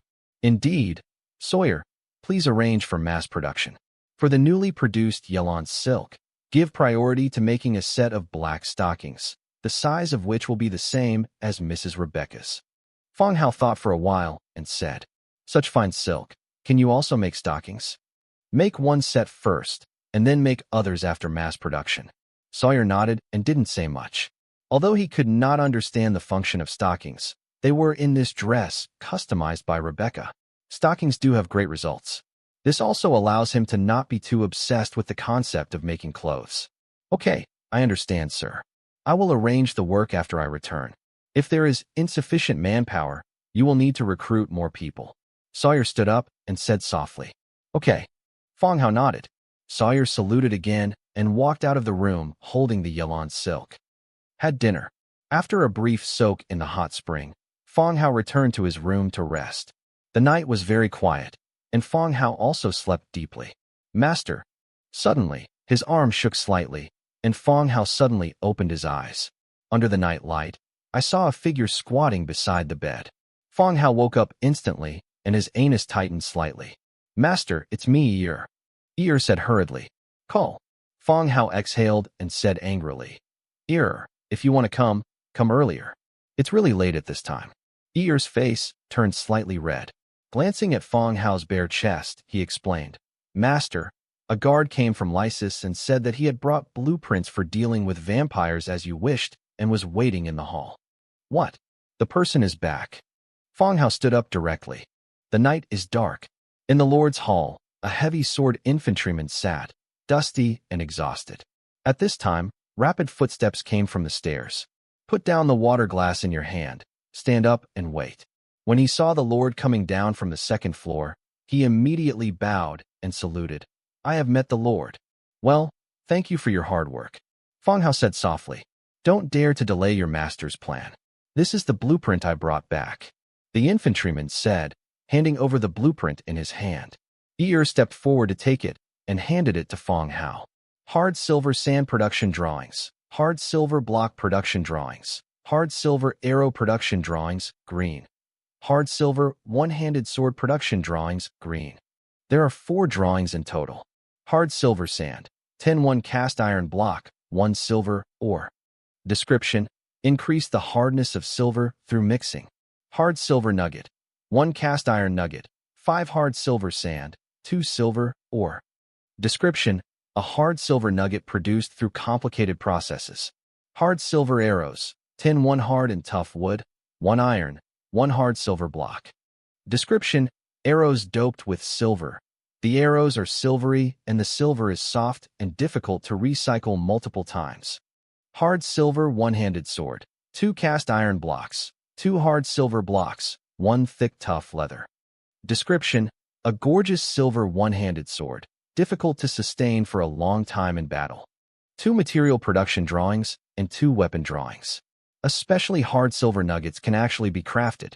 If the hard silver blocks also need to be processed in the forging furnace, I am afraid that the battlefield ahead is over and not many pieces have been produced. Both weapon drawings are green, associated with silver. Silver is a relatively soft metal, and even if it has been work-hardened many times, it is still not suitable for use on the battlefield. If it doesn't have special effects on vampires, I'm afraid they won't be able to use silver, a metal like this, to make weapons. It is not durable, and the cost is higher than that of an iron sword. Okay, thank you for your hard work. Fong Hao looked at Ear again. Ear, arrange a place for him to stay and rest in the territory for one night before going back. There are many vacant rooms in the territory, so there is no need to worry about having no place to live. Yes, master. Thank you, my lord. The infantry followed Ear, and Fong Hao also collected the drawings he obtained. It's late at night now, so we can only wait until tomorrow morning to make it and send it to Demitka. Early morning. Drowsily, there was a sound of blowing conch shells in my ears. Fong Hao opened his eyes instantly. This is the sound of the sound conch receiving the message. Turning over and looking at the bedside, it turned out to be Dimitra, who had sent the message back. Picking it up and putting it to his ear, he heard Demitka's voice. Sir, the army has arrived at the border of Huiwa Highlands and has begun to set up camp. It is expected to launch an attack on the Blood Tribe tomorrow. The message is short, but says it all. Demitka led his troops for 2 days and 2 nights. Since the undead army can travel day and night, the progress will be much faster than the normal marching speed. According to the original plan, after Demitka arrives at the location, he will start building a camp. After that, the camp was used as the basis to launch an attack on the vampires. The camp was also built to facilitate the loosening of logistics supplies. Rather than leaving this army alone, it can only charge forward. Fong Hao turned over and sat up, put on his clothes, and walked out of the Lord's mansion. Lobby. The maids finished their vacation yesterday and began to resume work. But it can be seen that the mood is still good. Master, good morning. The maid smiled and saluted. Well, good morning. Just as Fong Hao was about to walk out of the Lord's mansion, he took his steps back and said to a maid, Go find the blood hunter and ask him to find me outside the territory. Oh, okay. The maid nodded and ran to find the blood hunter. Outside the territory, in the open space, Fong Hao opened the Book of Lords and started making the drawings he got yesterday. First, use the 100-fold increase to make hard silver sand and hard silver nugget. After the 2 items are made, continue to make the hard silver arrows and the hard silver one-handed sword. Hard silver arrows, tin 1 hard and tough wood, 1 iron, 1 hard silver block. Production quantity 5,000. Triggered by 100 times increase, get 505,000. A quantity of 1 is 10 hard silver arrows. With the effect of a 100-fold increase, the number of arrows directly reaches 5 million. Blah blah blah. A dazzling light emerged, and patches of hard silver arrows appeared in the open space in front of him. Fong Hao picked up one. The arrowheads of the hard silver arrows are exceptionally shiny, and you can faintly see the delicate patterns. They look much better than the ordinary iron arrows that appear black. Call in a team of skeletons to bundle the scattered arrows. Fong Hao continued to make hard silver one-handed swords. Triggered by a 100-fold increase, obtain mithril one-handed sword 101000. Pieces of one-handed swords appeared in front of me again, scattered all over the place. Call. At this moment, the blood hunter flashed its huge bat wings and fell from the front. At the city gate, a new hero joins, and the giant wall is also coming here.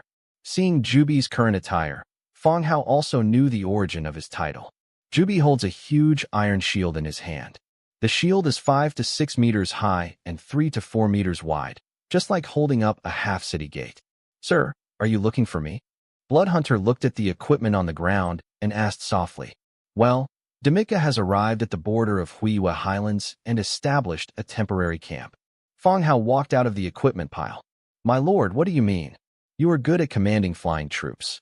I plan to recruit another group of air troops, which will be led by you and cooperate with Demitka to capture Huiwa Highlands as soon as possible. Fong Hao expressed his thoughts. There must be a hero sitting in the territory. Skeleton heroes are the best candidates to defend the city. They have no personal emotions and put the interests of the territory and Fong Hao first. And Jia acts as Fong Hao's bodyguard and will follow Fong Hao out.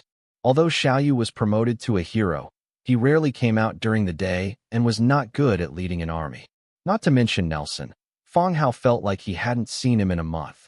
I'm afraid that this old man will be exhausted. Now it's okay. With the addition of Jubi, the blood hunters can also be used to support Demitka.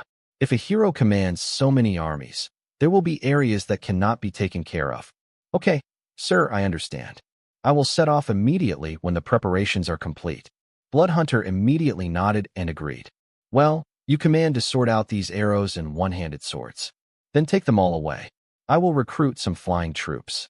Fang Hao stepped over the arrows on the ground and walked into the territory. Good. Blood Hunter began to command the skeletons and continued to sort out the equipment on the ground. With so much equipment, it takes a long time to sort it out. Fang Hao returned to the territory and went directly to the skeleton transformation field. In the transformation field, there are only 4 flying units currently unlocked. Skeleton Gray Bird, Level 1. Ostrich Beast, Level 3. Skeleton Giant Bat, Level 5. Bone Dragon, Level 10. The Skeleton Gray Bird has no offensive power. In the past, Fang Hao only used its small size and high fit for reconnaissance. Ostrich Beast, Level 3. This unit appeared very suddenly. When Fang Hao discovered it, it had been transformed into a skeleton soldier. It looks like a combination of a chicken, an ostrich, and a lizard. After receiving the command to attack, it will flap its wings crazily, run over, and peck the target. It has wings but cannot fly. The only saving grace is that he runs extremely fast and can cover a long distance in the blink of an eye. Fang Hao thought for a long time where he got this. Finally, based on the time and size, Fang Hao concluded that it was the food cooked in the pot of the one-eyed troll during the operation in the mountain bunker. He was packed up by the skeleton and brought back together, and was eventually transformed into the current ostrich beast. Of course, neither the skeleton gray bird nor the ostrich beast was Fang Hao's target. The only one he wants to recruit is the giant skeleton bat. There are not many bloodstones in the warehouse, only 127. In addition to those obtained from exploring locations with the vampires, there are also those exchanged from regional channels. Skeleton giant bat, wriggling spine 3, bloodstone 1. Recruitment quantity 127. Confirm recruitment. Triggered by a 100-fold increase, recruiting skeleton giant bat 12827. 12,000 giant skeleton bats landed on the surrounding open space, and all looked at Fang Hao below with empty eye sockets. Okay, wait outside the territory. Wow. More than 10,000 giant skeleton bats flapped their wings and flew out of the territory. After recruiting the giant skeleton bat, Fang Hao returned to the outside of the city again. As for the 10th level bone dragon, Fang Hao wanted to recruit, but unfortunately there was no dragon crystal. Arriving outside the territory, a large number of skeleton warriors were still bundling arrows. The number of arrows is too large. Even if a large number of skeletons are mobilized, it will take a certain amount of time. Blood Hunter, it is up to you to deploy the bone dragons in the territory. Fang Hao said. The number of bone dragons in the territory is 70. The remainder were placed in fortresses and subsidiary cities. With the number of arrows, it seems that even if the bone dragon is transported, it will take several trips. Okay, sir. Blood Hunter nodded and agreed. Fang Hao also stayed, commanding the skeletons and sorting out the equipment on the ground. Send the Blood Hunter away. It's already noon. Looking at the simple sundial made by myself in front of the Lord's mansion using wooden sticks and small iron shields. He adjusted the gold watch on his wrist to 12 o'clock. His method was not accurate, and the sundial was not made in a standardized way. But this is enough. He also needs an approximate time, which is more of a timing function. Had lunch. The maid prepared the fruit plate, and Fang Hao and Ear chatted while eating. At this time, footsteps were heard outside the door, and the skeleton merchant Duo Jean walked in. Bowing slightly. Good morning, Lord, Miss Ear, Miss Anjia. Although Duo Jean is a skeleton, but he behaved like a polite gentleman, greeting everyone present one by one. Ear immediately stood up, said hello with a smile, and took the other maids to go about their own business. Sit down, Duo Jean. Fang Hao said. Duo Jean did not sit down, but took out a drawing and sent it to Fang Hao. Sir, the order you filled out last time has been sold. This is the construction drawing of the ceramic kiln. Hearing Duo Jin's words, Fong Hao felt happy. Now what the Lord's mansion lacks when it reaches level 8 is terracotta tiles. As long as the pottery kiln is established and pottery is produced, the Lord's mansion can be upgraded. Fong Hao took the drawings and included them. Well, how's your business going lately? Fong Hao continued to ask. Duo Jin sat down on a chair nearby, holding the crutch in front of him. Sir, business has been very good recently. Especially the troll's axes have been consumed a lot. 50,000 adze axes have been sold in the past 3 days. Yes, if you have time, I need you to replenish the inventory. Hearing this, Fong Hao frowned slightly. The troll actually acquired a large number of weapons in a short period of time. It seems that there are some problems there. I still remember that Su Yang mentioned that the trolls wanted to fight among themselves. And the day before yesterday, Su Yang bought a tomahawk in the regional channel. Now it seems that the probability of civil unrest in the troll area is higher. When the time comes, he will also remind Blackthorn and Bloody Mountains to be careful. Okay, I will go back to the warehouse to replenish the inventory, so you don't have to worry about that. Fong Hao nodded. Sir, there's nothing wrong with that. I'll go back first. Well, you go and do your work. Duo Jin left, and Fong Hao also began to look at the ceramic kiln drawings. Ceramic kiln, 2,200 wood, 1,800 stone, 800 stone bricks, 350 iron, 120 metal parts, 1 red flame essence. Description: bricks and pottery can be fired in the building. The requirements for construction materials are not high. Except for the red flame essence, the first 4 items are all ordinary materials. Walk out of the Lord's mansion and head to the production and industrial area outside the territory. A wood processing plant, a stone processing plant, and a leatherworking rack were built here. Raw material production and processing are all gathered here. Fong Hao selected a location to build.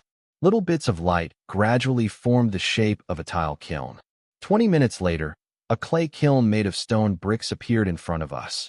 Ceramic kiln. Place: worker 0/3. Material: clay.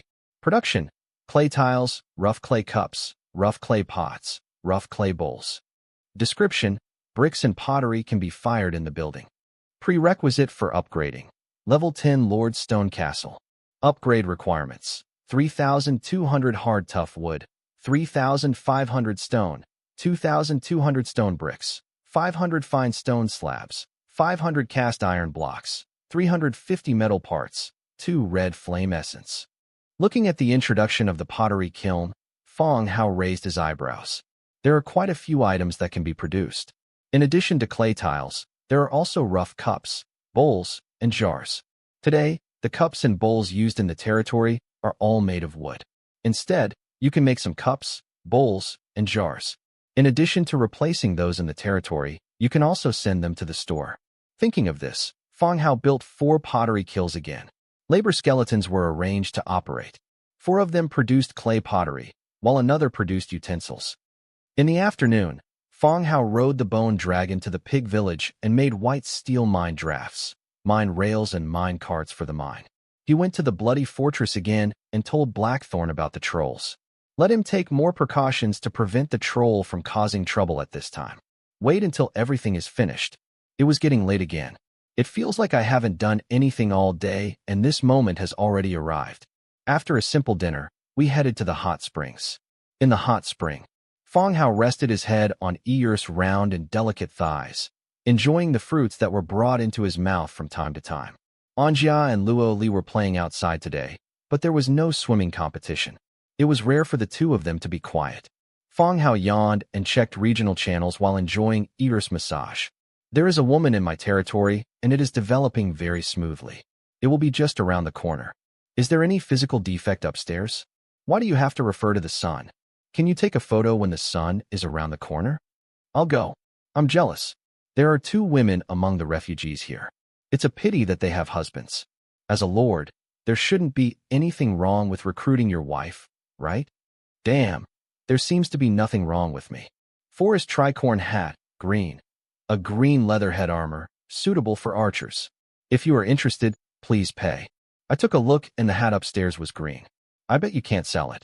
Green is originally very clean, but love dirty it. Green is originally very clean, but loved dirty it. Fuck, there's culture upstairs. 4 is tricorn hat, green. The last 3 are left. If you are interested, hurry up and buy. The last 3 are left. I bought it, but I want to make it clear that I bought it for the troops and I don't carry it myself. Army, thank you so much. Does anyone want this? It's a very nice, Kemelin sterling silver table knife. The handle is full of carved flowers. It's very exquisite. I'll exchange it for 5 soul crystals. You're crazy upstairs. What's the use of this thing besides looking good? You actually want to exchange it for 5 soul crystals. Do you know anything about collectibles and handicrafts? Soul crystals can recruit troops and save lives. What can your crafts do? Can you do a pedicure? I feel the same way. Besides, our channel is not Western. They all use chopsticks. Why do you want to sell a table knife so expensively? Would you like to sell this silver table knife for 1 soul crystal?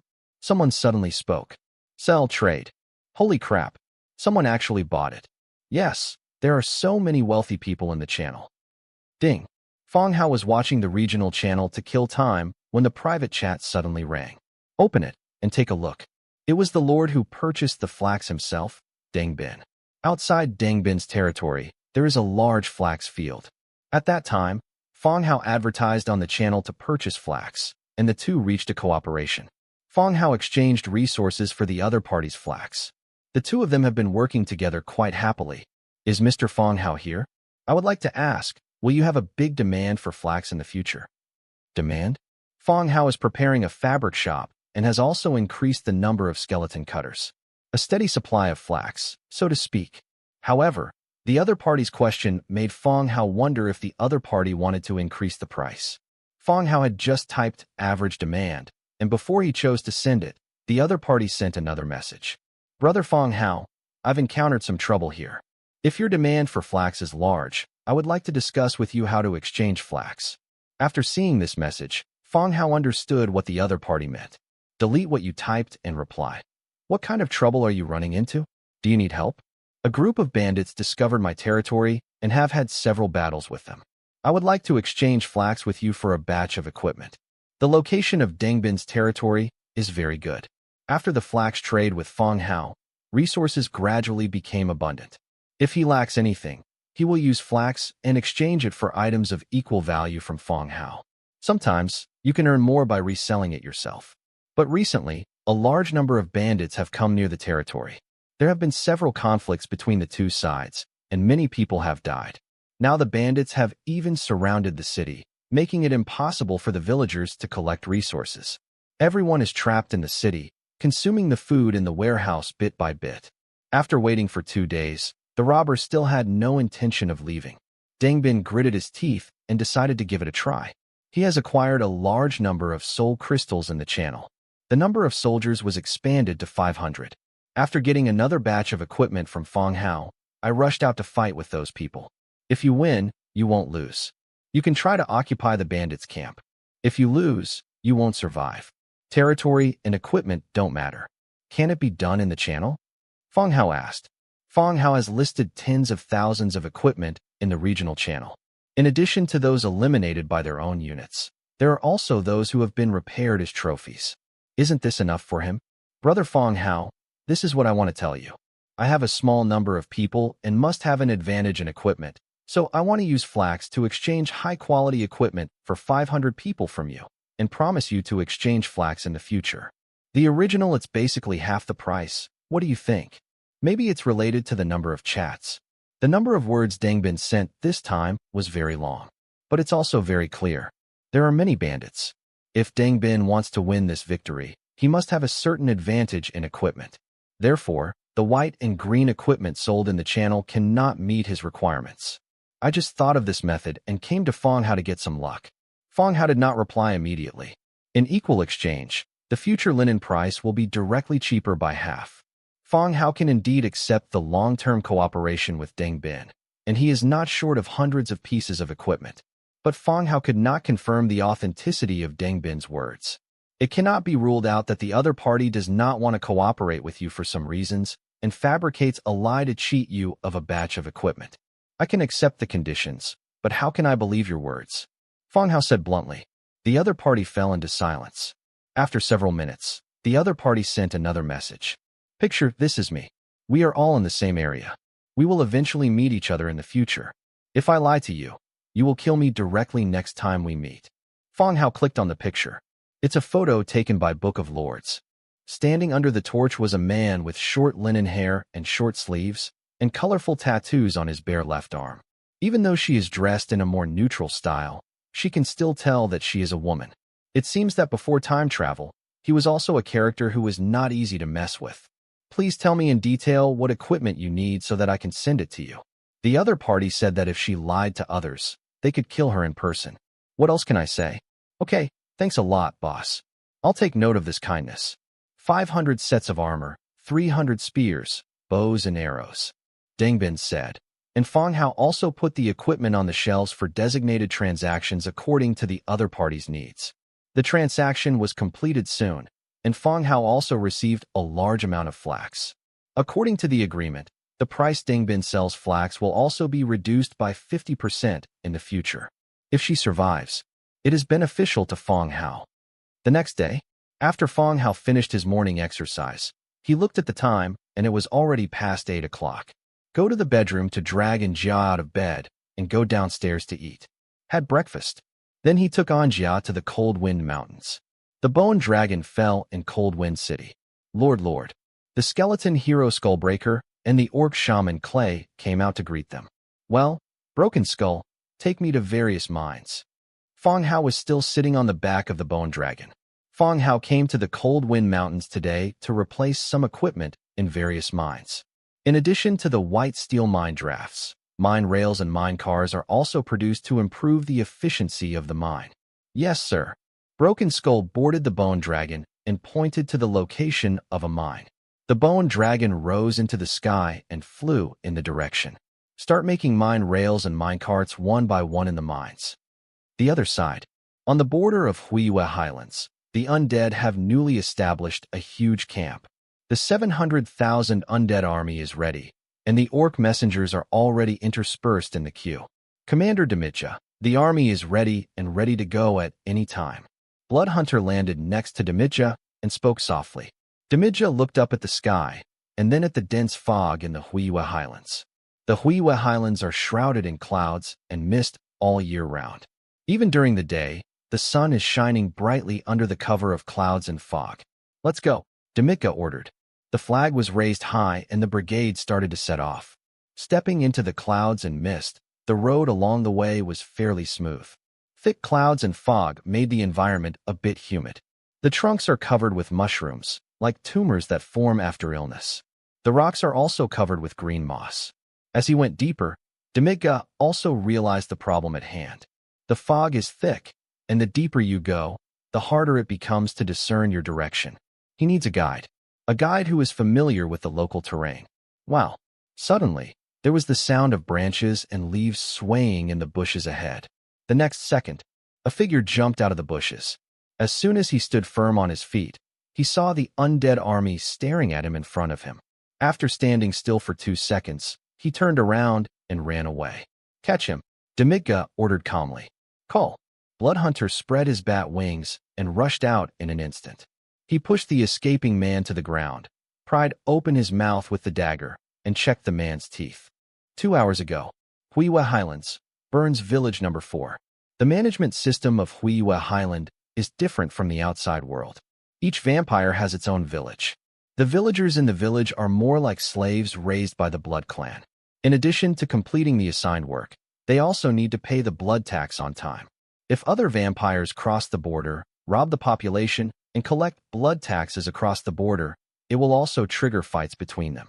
Burns Village 4. It is the 4th village managed by the vampire Burns. In a simple house. Captain, this girl is dying. The light-blooded man wearing a thick hood said. In front of the light-blooded man, there lay a girl with a pale face and a thin body. At this time, he had fallen into a deep coma due to excessive blood loss. But the pale-blooded person is still drawing blood, and the bright red blood is injected into the container. The light-blooded man, known as the captain, looked up at the unconscious girl. He looked to the side again and saw 2 shriveled corpses parked there. They were the girl's parents, who had also been forcibly drained of blood and died. The captain just looked at it and said calmly, "That's it. Let's just beat him to death. The castle happens to be collecting the body, and we'll send it there when the time comes." "Okay, listen to the captain," the light-blooded person said, and continued to draw blood from the girl. Boom. At this time, the door was pushed open forcefully, and a young man pushed in. His eyes glanced at the two corpses on the ground. It fell on two light-blooded people and the unconscious girl. "Kong Yong, you've had enough, haven't you? Didn't you see that we are working?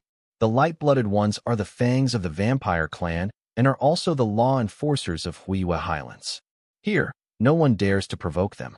Sir, if you continue to whip her, she will die. I will help her make up for it." Kong Yong immediately rolled up his sleeves. "Get out. You'll be here in a moment." The light-blooded man cursed and continued the work at hand. Hearing the curse, Kong Yong's eyes narrowed instantly. Looking at the light-blooded man who was drawing blood with his back turned to him, he glanced at the only remaining militiaman beside him. He silently took out the silver table knife hidden in his waist.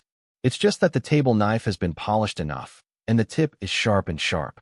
The next second, he pounced directly on the captain and covered his mouth. The table knife stabbed into the neck. The silver knife broke the skin, and the pale-blooded man's neck began to bulge and burst. Kong Yong stabbed several more times, stabbing the pale-blood captain's neck directly into a piece of rotten flesh. Next to him, the militiamen were already fighting with another light-blooded person. He stepped forward immediately, stabbed the knife into the heart of the pale-blooded man. The two light-blooded people were dead, and the surroundings were filled with a strong smell of blood. Fortunately, the villages are all independent and will not attract light-blooded people for the time being. Kong Yong gasped and heard rustling sounds outside the door. He took a deep breath and said, "You take care of this place, and I'll explain it to the villagers. We'll leave before dark." "Okay, my lord." When he walked out of the room, many villagers had gathered outside the door. They looked pale and looked at Kong Yong with some confusion. The village is not big and the population is not large. Many people just heard the screams of the pale-blooded ones. "Everyone, listen to me.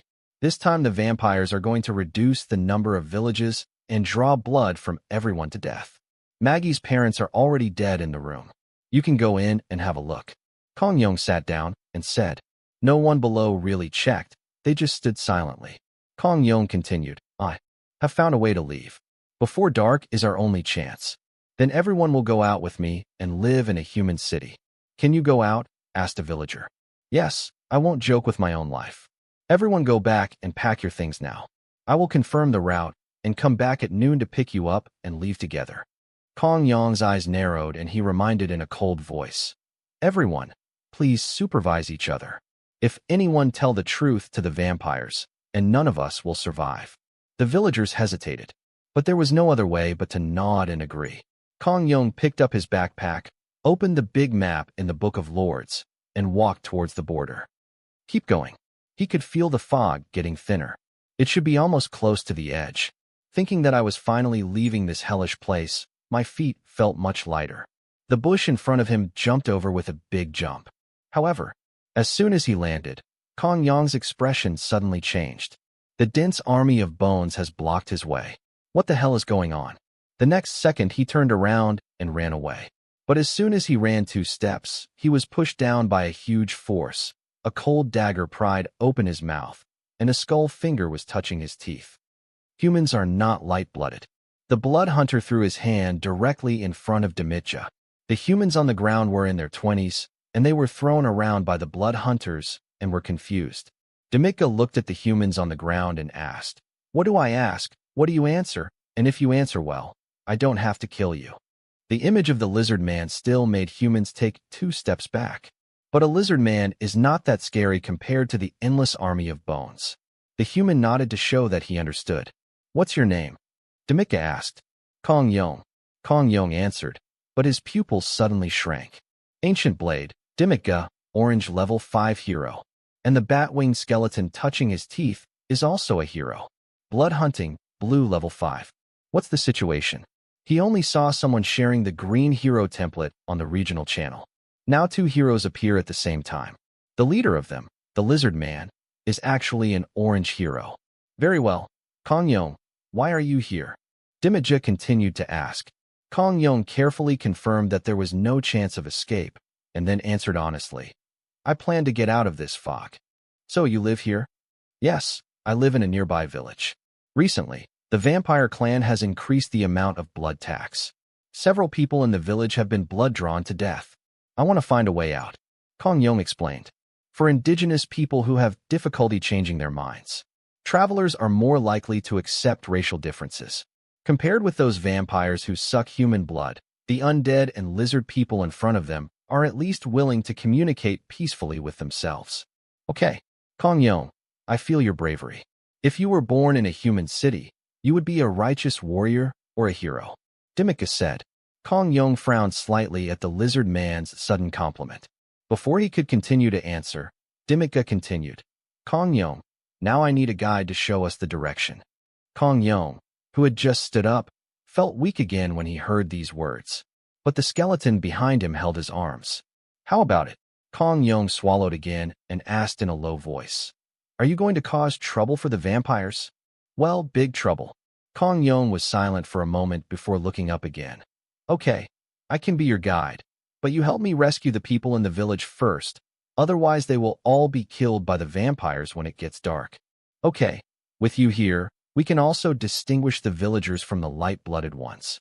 Kong Yong glanced at him and said hesitantly, Can you give me a sword?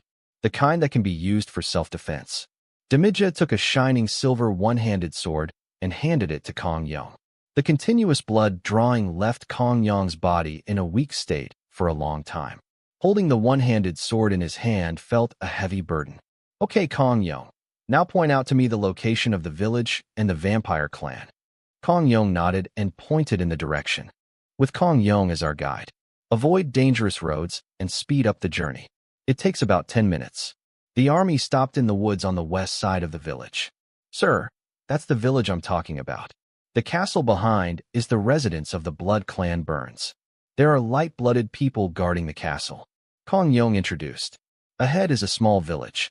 Behind the village, the outline of an old castle can be seen in the mist. If Blood Hunter still retains the memory of the past, he will find that the architectural style of this ancient castle is exactly the same as his own Shadowwind castle. At present, the situation in the village is not very good. Someone tipped off the light-blooded person, and now all the villagers were gathered in the middle area of the village. And there were 2 bodies lying on the ground. One of them was the only surviving militiaman who followed Kong Yong when he abandoned his territory. Seeing this scene, Kong Yong clenched his fists, and endless anger burned in his heart. Tears welled up in the eyes of the man who killed the light-blooded people angrily and threatened to rescue the villagers from the vampires. Even though I have seen too many people die, it is still difficult to accept this fact. Demija glanced at Kong Yong.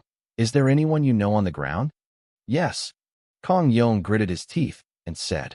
Demija didn't say anything more and directly ordered.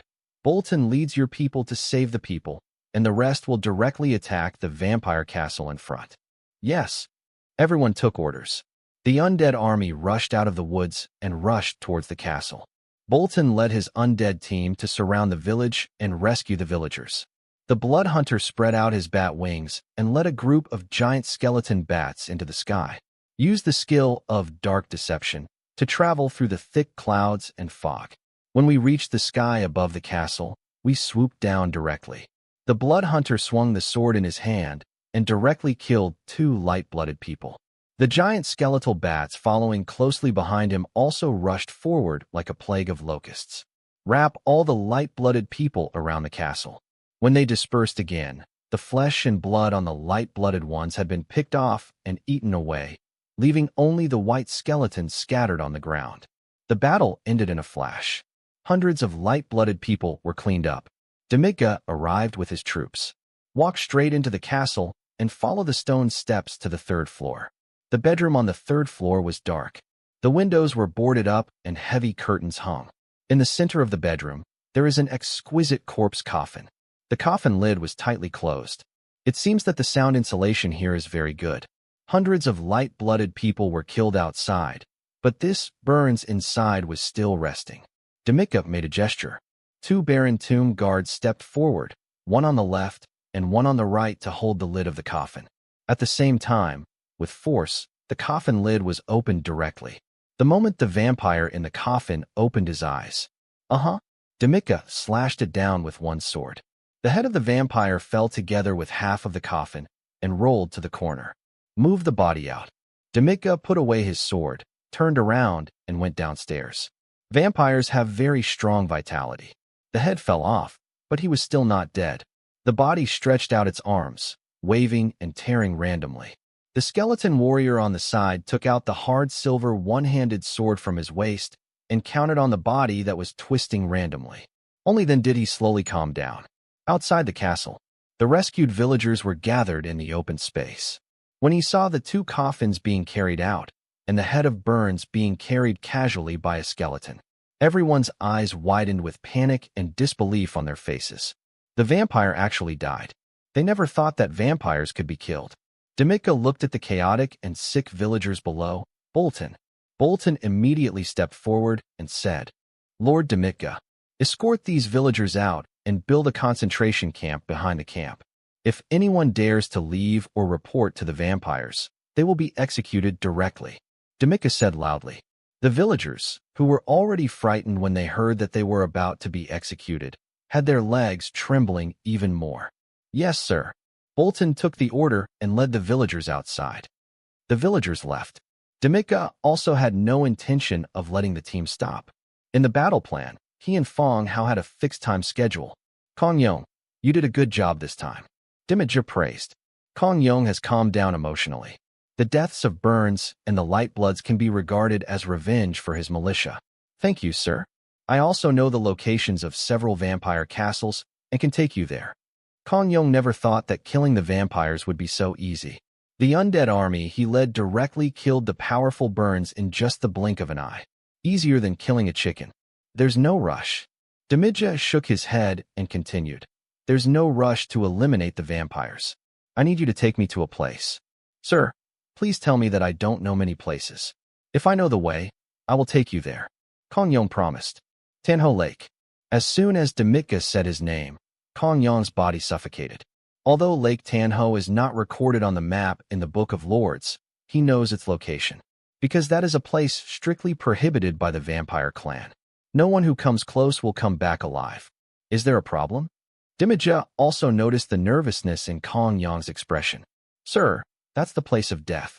The vampire clan strictly prohibits anyone from approaching it. Anyone who comes close will die inside," Kong Yong said, his voice trembling. "Are there any vampire soldiers inside?"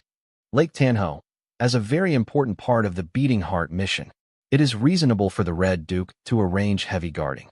If there is nothing, it will be worrying about the authenticity of the intelligence. "I don't know. No one who was close came out alive." Demika nodded. He said directly, "Guide the way. You can just stand behind the team when the time comes." Kong Yong took a deep breath and pointed in a direction. The army continued to advance. The army crushed them all the way.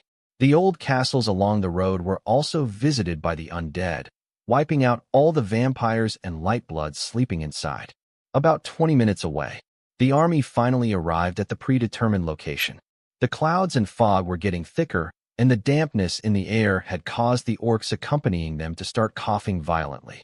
The faint light could no longer penetrate the clouds and fog, as if it was already late in the morning. There is a dense forest in front of you, and through the gaps between the tree trunks, you can see a sparkling lake. But I didn't see any enemies, and there were no traces of living things. Has the clouds and fog here always been so heavy? Demija asked. Always. When you enter here, you basically can't tell the difference between day and night. Kong Yong answered. Looking at the tall trees in the dense forest ahead, through the gaps between the dense branches and leaves, there is the turbid sky. It's like being in a haze, which makes people feel a sense of danger. Flag flare, Demija said solemnly. At the rear of the team, someone pulled a flare. Whoosh. The signal bomb exploded in the air, and the orange light illuminated the surrounding area. The next second, the dense branches and leaves suddenly lit up with 2 scarlet light spots. 4-6. Dense red dots appeared, filling the entire forest, all looking at the undead team that suddenly broke in.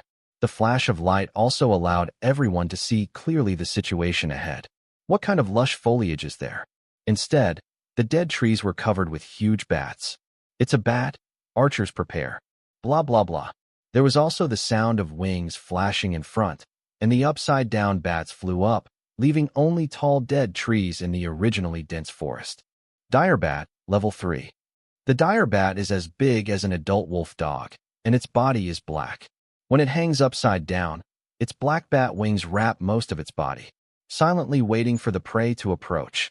In the eyes of the vampires, these specially bred ferocious bats are more useful than the falcons domesticated by human nobles.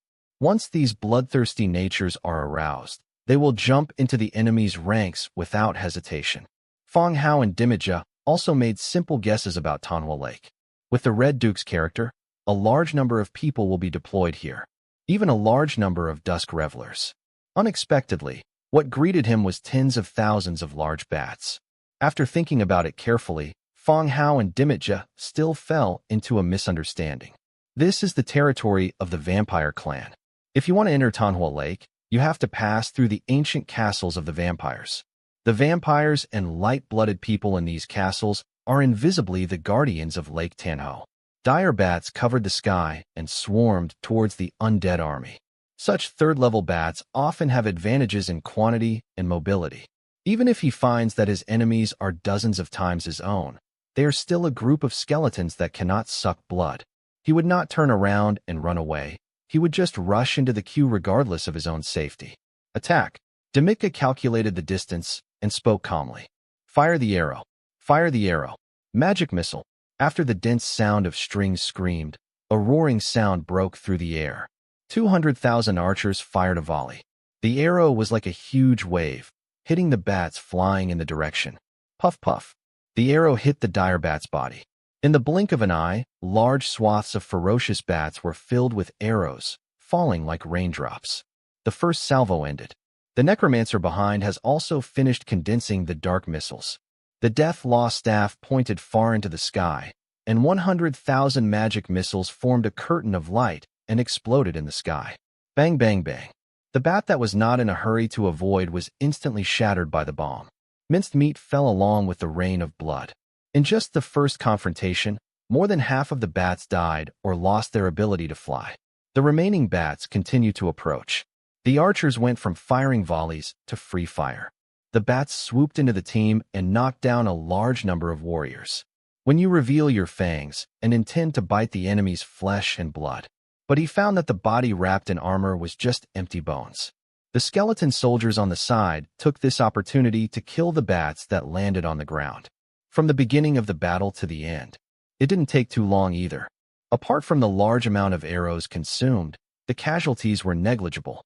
Dimika glanced at the silent forest of dead trees again and ordered, "Keep the queue, move forward, and collect arrows along the way. We are not yet sure whether there is any danger ahead, so we still need to remain vigilant." The team moved forward in single file. The archers in the back row recollect the arrows along the way. Step into the deadwood forest. Something strange happened again. Rotting corpses crawled out of the ground, wearing rotting armor, and attacked the team. However, the level of the rotting corpses in front of them was not high, and their numbers were not dominant. The undead army kept moving, and as it advanced, it wiped out all the rotting corpses that crawled out. In front of Lake Tanho, the lake was still calm, like a huge mirror, with several broken arrow shafts floating in it. Kong Xiong was carried over from the rear of the team by the skeleton warrior. "Does the village have anything to say about this lake?" Dimika asked calmly. "Lake Tanho is too peaceful. In the character of the Red Duke, except for the bats and carrion on the lake shore.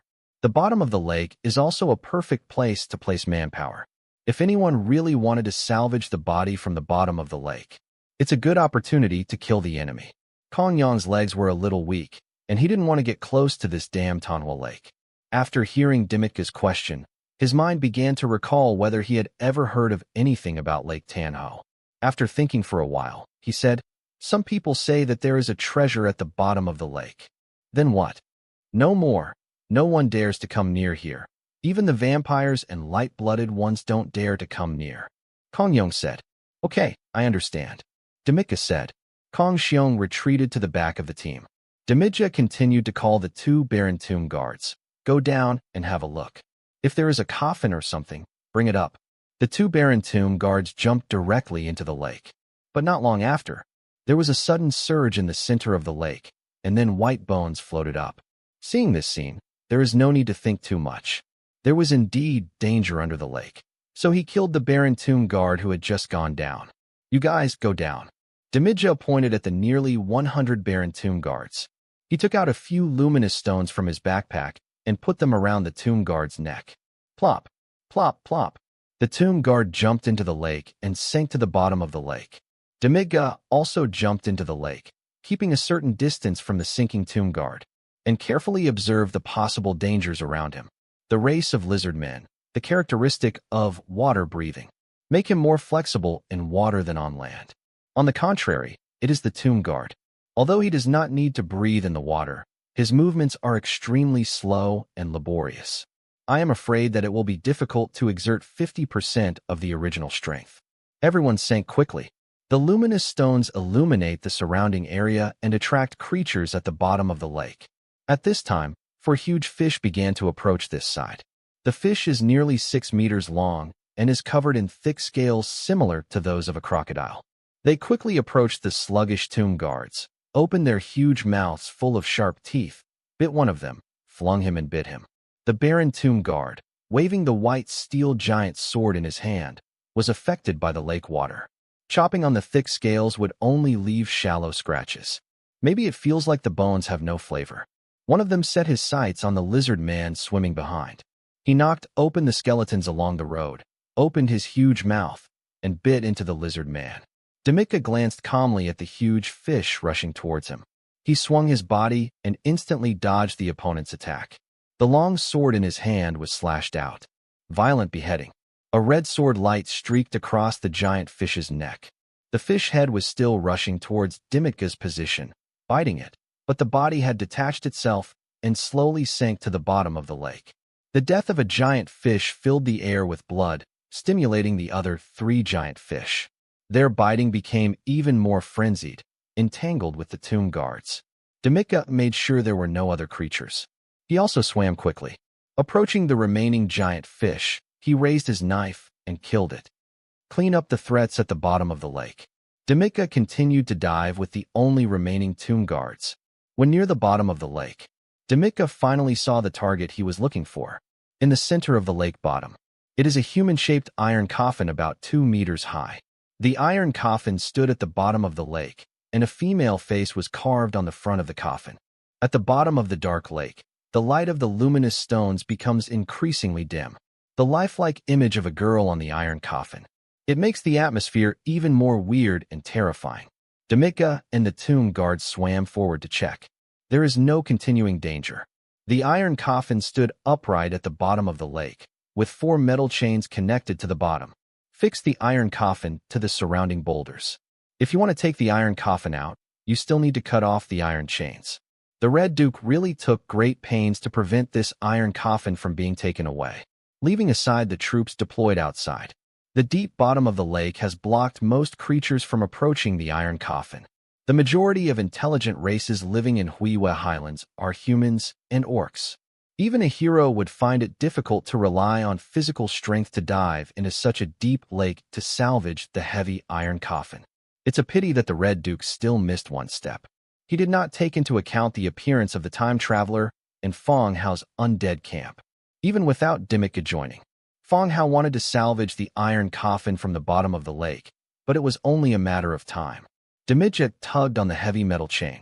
He drew out the long blade from his waist and slashed at the chain. Dang dang dang. The 4 iron chains snapped, and waves of air exploded on the lake. Not long, Demidja emerged from the lake. How is it? Bloodhunter stepped forward and asked. Down below, prepare the rope. Ropes were thrown into the lake.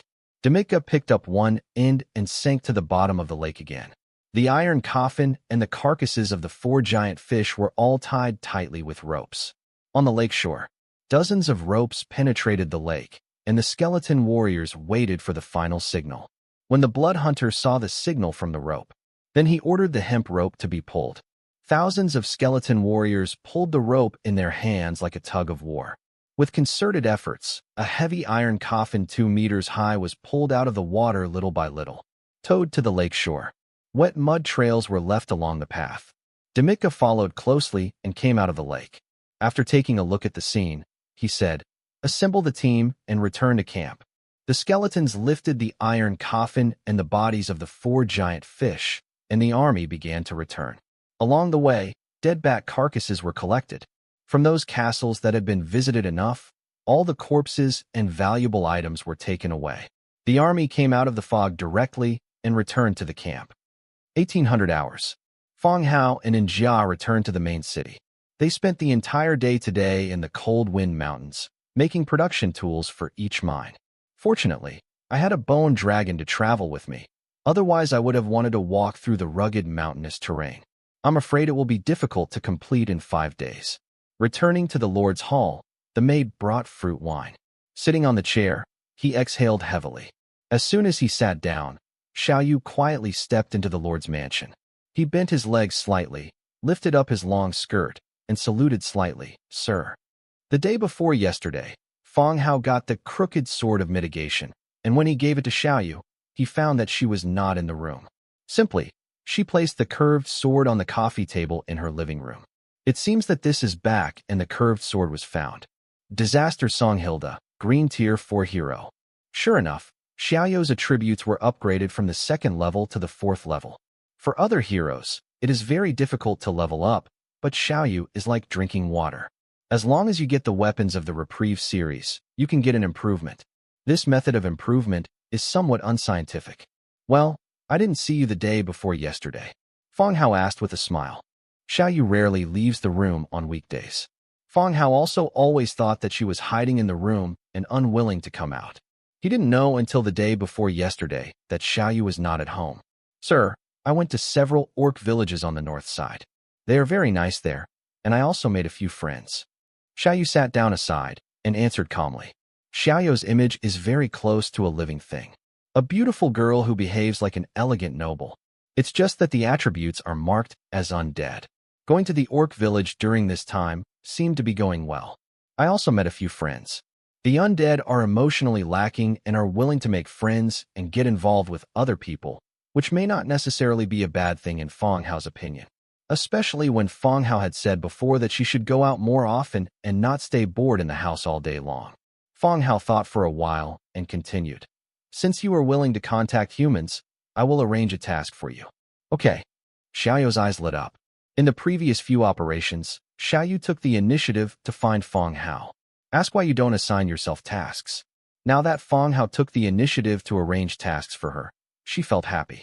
The city of Puril in the west is now also an affiliated city of our territory.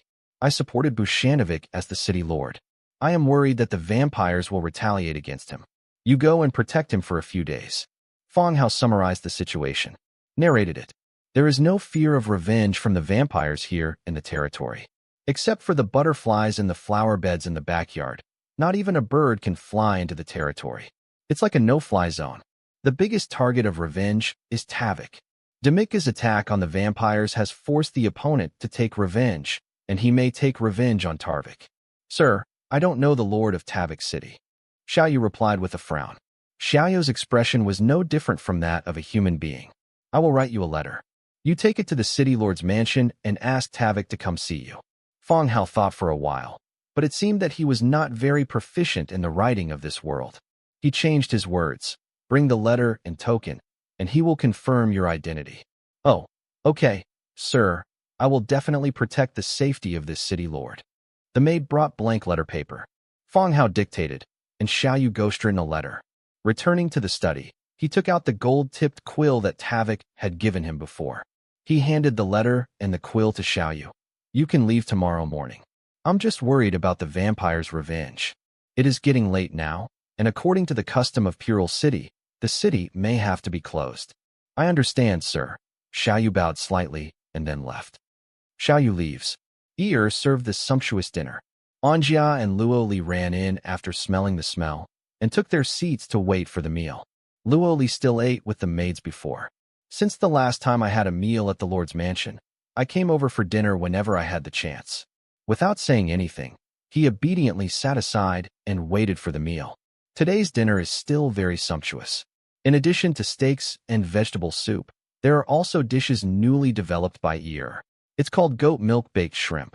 It doesn't look difficult to make and tastes very good. Everyone started to eat dinner. Halfway through eating, whoa, Book of Lords, the sound of blowing conches was heard. Fong Hao immediately opened the storage space of the Book of Lords. Sure enough, the sound transmission conch stored in it sent back the message. When heading to the Cold Wind Mountains, he was afraid that he would not be able to receive news from Demitka, so he put the sound transmission conch into the storage space. Take a look from time to time. Unexpectedly, the Book of Lords could also be released with the prompt sound of the sound-transmitting conch. He took out the sound-transmitting conch and put it to his ear, and he heard Demitka's voice.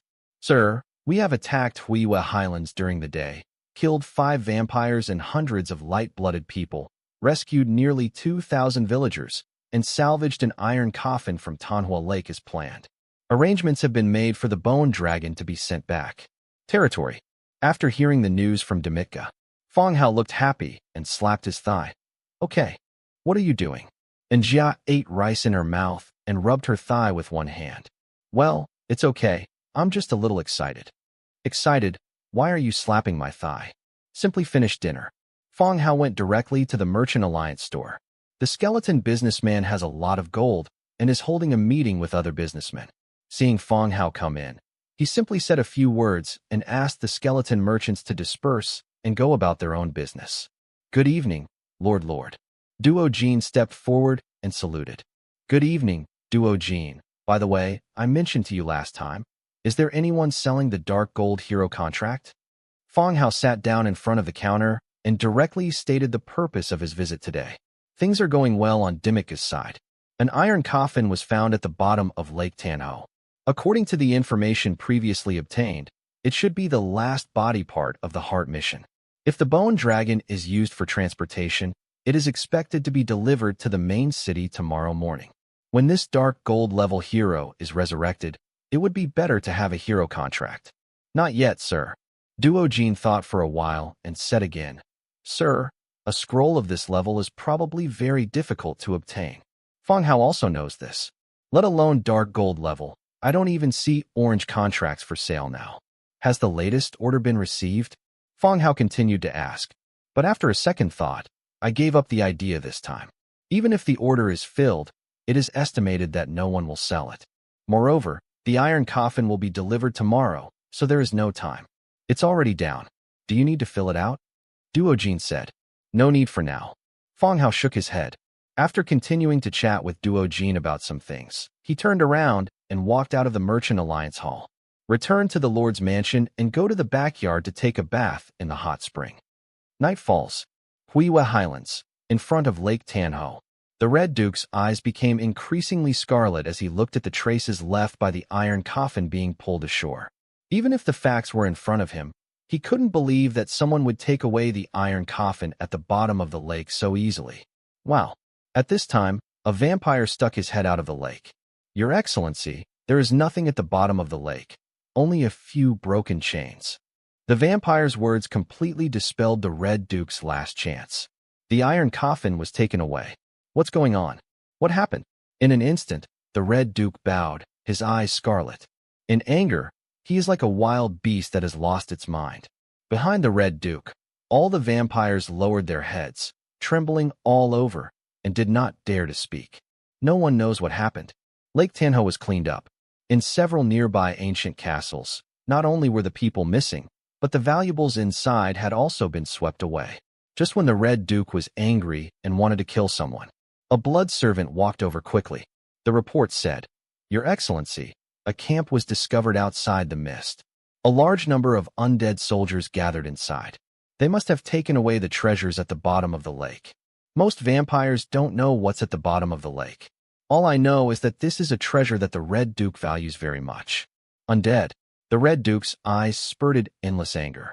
This kind of anger is not only anger towards the undead, but also the fear of his secret being known. Your deepest fears. If that woman were alive, how would she torture herself? This kind of fear made him want to leave now. Leave here, leave Huiwa Highlands, and hide. No. I still have a chance. From such a short distance, the iron coffin may not be impossible to snatch back. Sharp nails pierced into the palm of his hand, and he forced himself to calm down due to the pain. The iron coffin must be found. Thick blood dripped down the palm, and the smell of blood made the vampires on the side swallow their saliva. He looked at the blood servant with cold eyes and asked in a cold voice, "How many undead are there?" The light-blooded man said that a large fog has risen in the camp, and he can only see the undead outside the fog. There are at least hundreds of thousands, but the level of these undead does not seem to be high. The blood servant lowered his head and answered, not daring to do so. Look into the Duke's eyes. Hundreds of thousands. As soon as this number came out, everyone was shocked. What a concept. At least the overall strength of a region. Even when humans and dwarves joined forces to defeat the vampires, there were only close to 200,000 people. The Red Duke narrowed his eyes slightly, thought for a moment, and then looked at the vampires behind him again.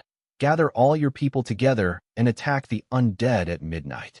Your Excellency, the opponent's manpower is too large. If we attack at this time, we may fall into the enemy's trap. A vampire spoke softly. As long as the opposing general is not stupid, he will definitely guess that the vampire will retaliate at night. When the time comes, people like myself will die. Moreover, this kind of immediate counterattack is not a smart decision. Call. As soon as the man finished speaking, the figure of the Red Duke appeared in front of him. One hand grasped his throat, and the other hand directly tore off his tongue. Blood spurted from his mouth. I said, "Midnight attack. Did you hear it?" The Red Duke repeated word for word. If it weren't for the lack of manpower now, the Red Duke would kill this talkative guy without hesitation. The vampire whose tongue was removed nodded in fear. After being thrown away, he immediately ran into the lake to look for his lost tongue. The Red Duke once again scanned everyone present and reminded again, "Midnight. Take all of you and capture the undead camp in one fell swoop. As long as you win this time, I will give you the opportunity to be promoted to a hero." "Yes, Your Majesty the Duke." This time, no one dared to raise objections, and all agreed. Midnight. In the mist, the Red Duke held a huge red sword in his hand and looked coldly at the camp in the distance. No one expected that an army of undead would actually cross the city of Puril and build a camp of this size in one day. Moreover, he had led the army to kill several vampires and took away the iron coffin at the bottom of the lake. The Red Duke has a lifespan and strength that far exceeds that of humans. He enjoys everything he has and doesn't want to lose it. Therefore, he must win this battle and recapture the iron coffin before those damn undead make their next plan. Your Excellency, the troops have been counted. There are 50,000 armed villagers, 40,000 rotten corpses, 20,000 light-blooded people, 10,000 ferocious bats, 3,000 bloodthirsty bat wolves, and 300 vampires. The blood servant bowed. The Red Duke reported in his ear. It can be said that these troops basically came out of Huiwa Highlands. If it weren't for the Red Duke's eagerness to regain the iron coffin, relying on the thick fog in the highlands, you can slowly deal with the opponent. The former human coalition did not gain any benefits in the mist and finally signed a peace agreement. Has the number of enemies changed? The Red Duke asked aloud. No new news has been sent back yet, the blood servant replied. Okay, let's attack. Attack. The blood servant shouted loudly. The army formed by the Huiwa Highlands was urged by the Blood Tribe. Start moving forward. Armed peasants, holding distributed shields and iron swords, walked at the front. Behind them are the light-blooded ones and the vampires with blood-red eyes. Gradually approached the camp ahead.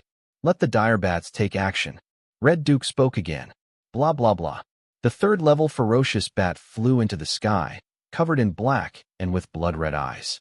A round metal bomb is tied to its short hind limbs. Under the cover of darkness, the fast undead camp flew away. Do you like this video? Let me know by giving it a thumbs up and leaving a comment below. Don't forget to subscribe and hit the notification bell to stay updated on my future uploads. I'd love to hear from you. Thanks so much for watching. Did you enjoy this video? If you did, make sure to hit that notification bell so you never miss an update. And don't forget to subscribe and give this video a big thumbs up. Your support means the world to me, and I can't wait to see you in the next one. Thank you.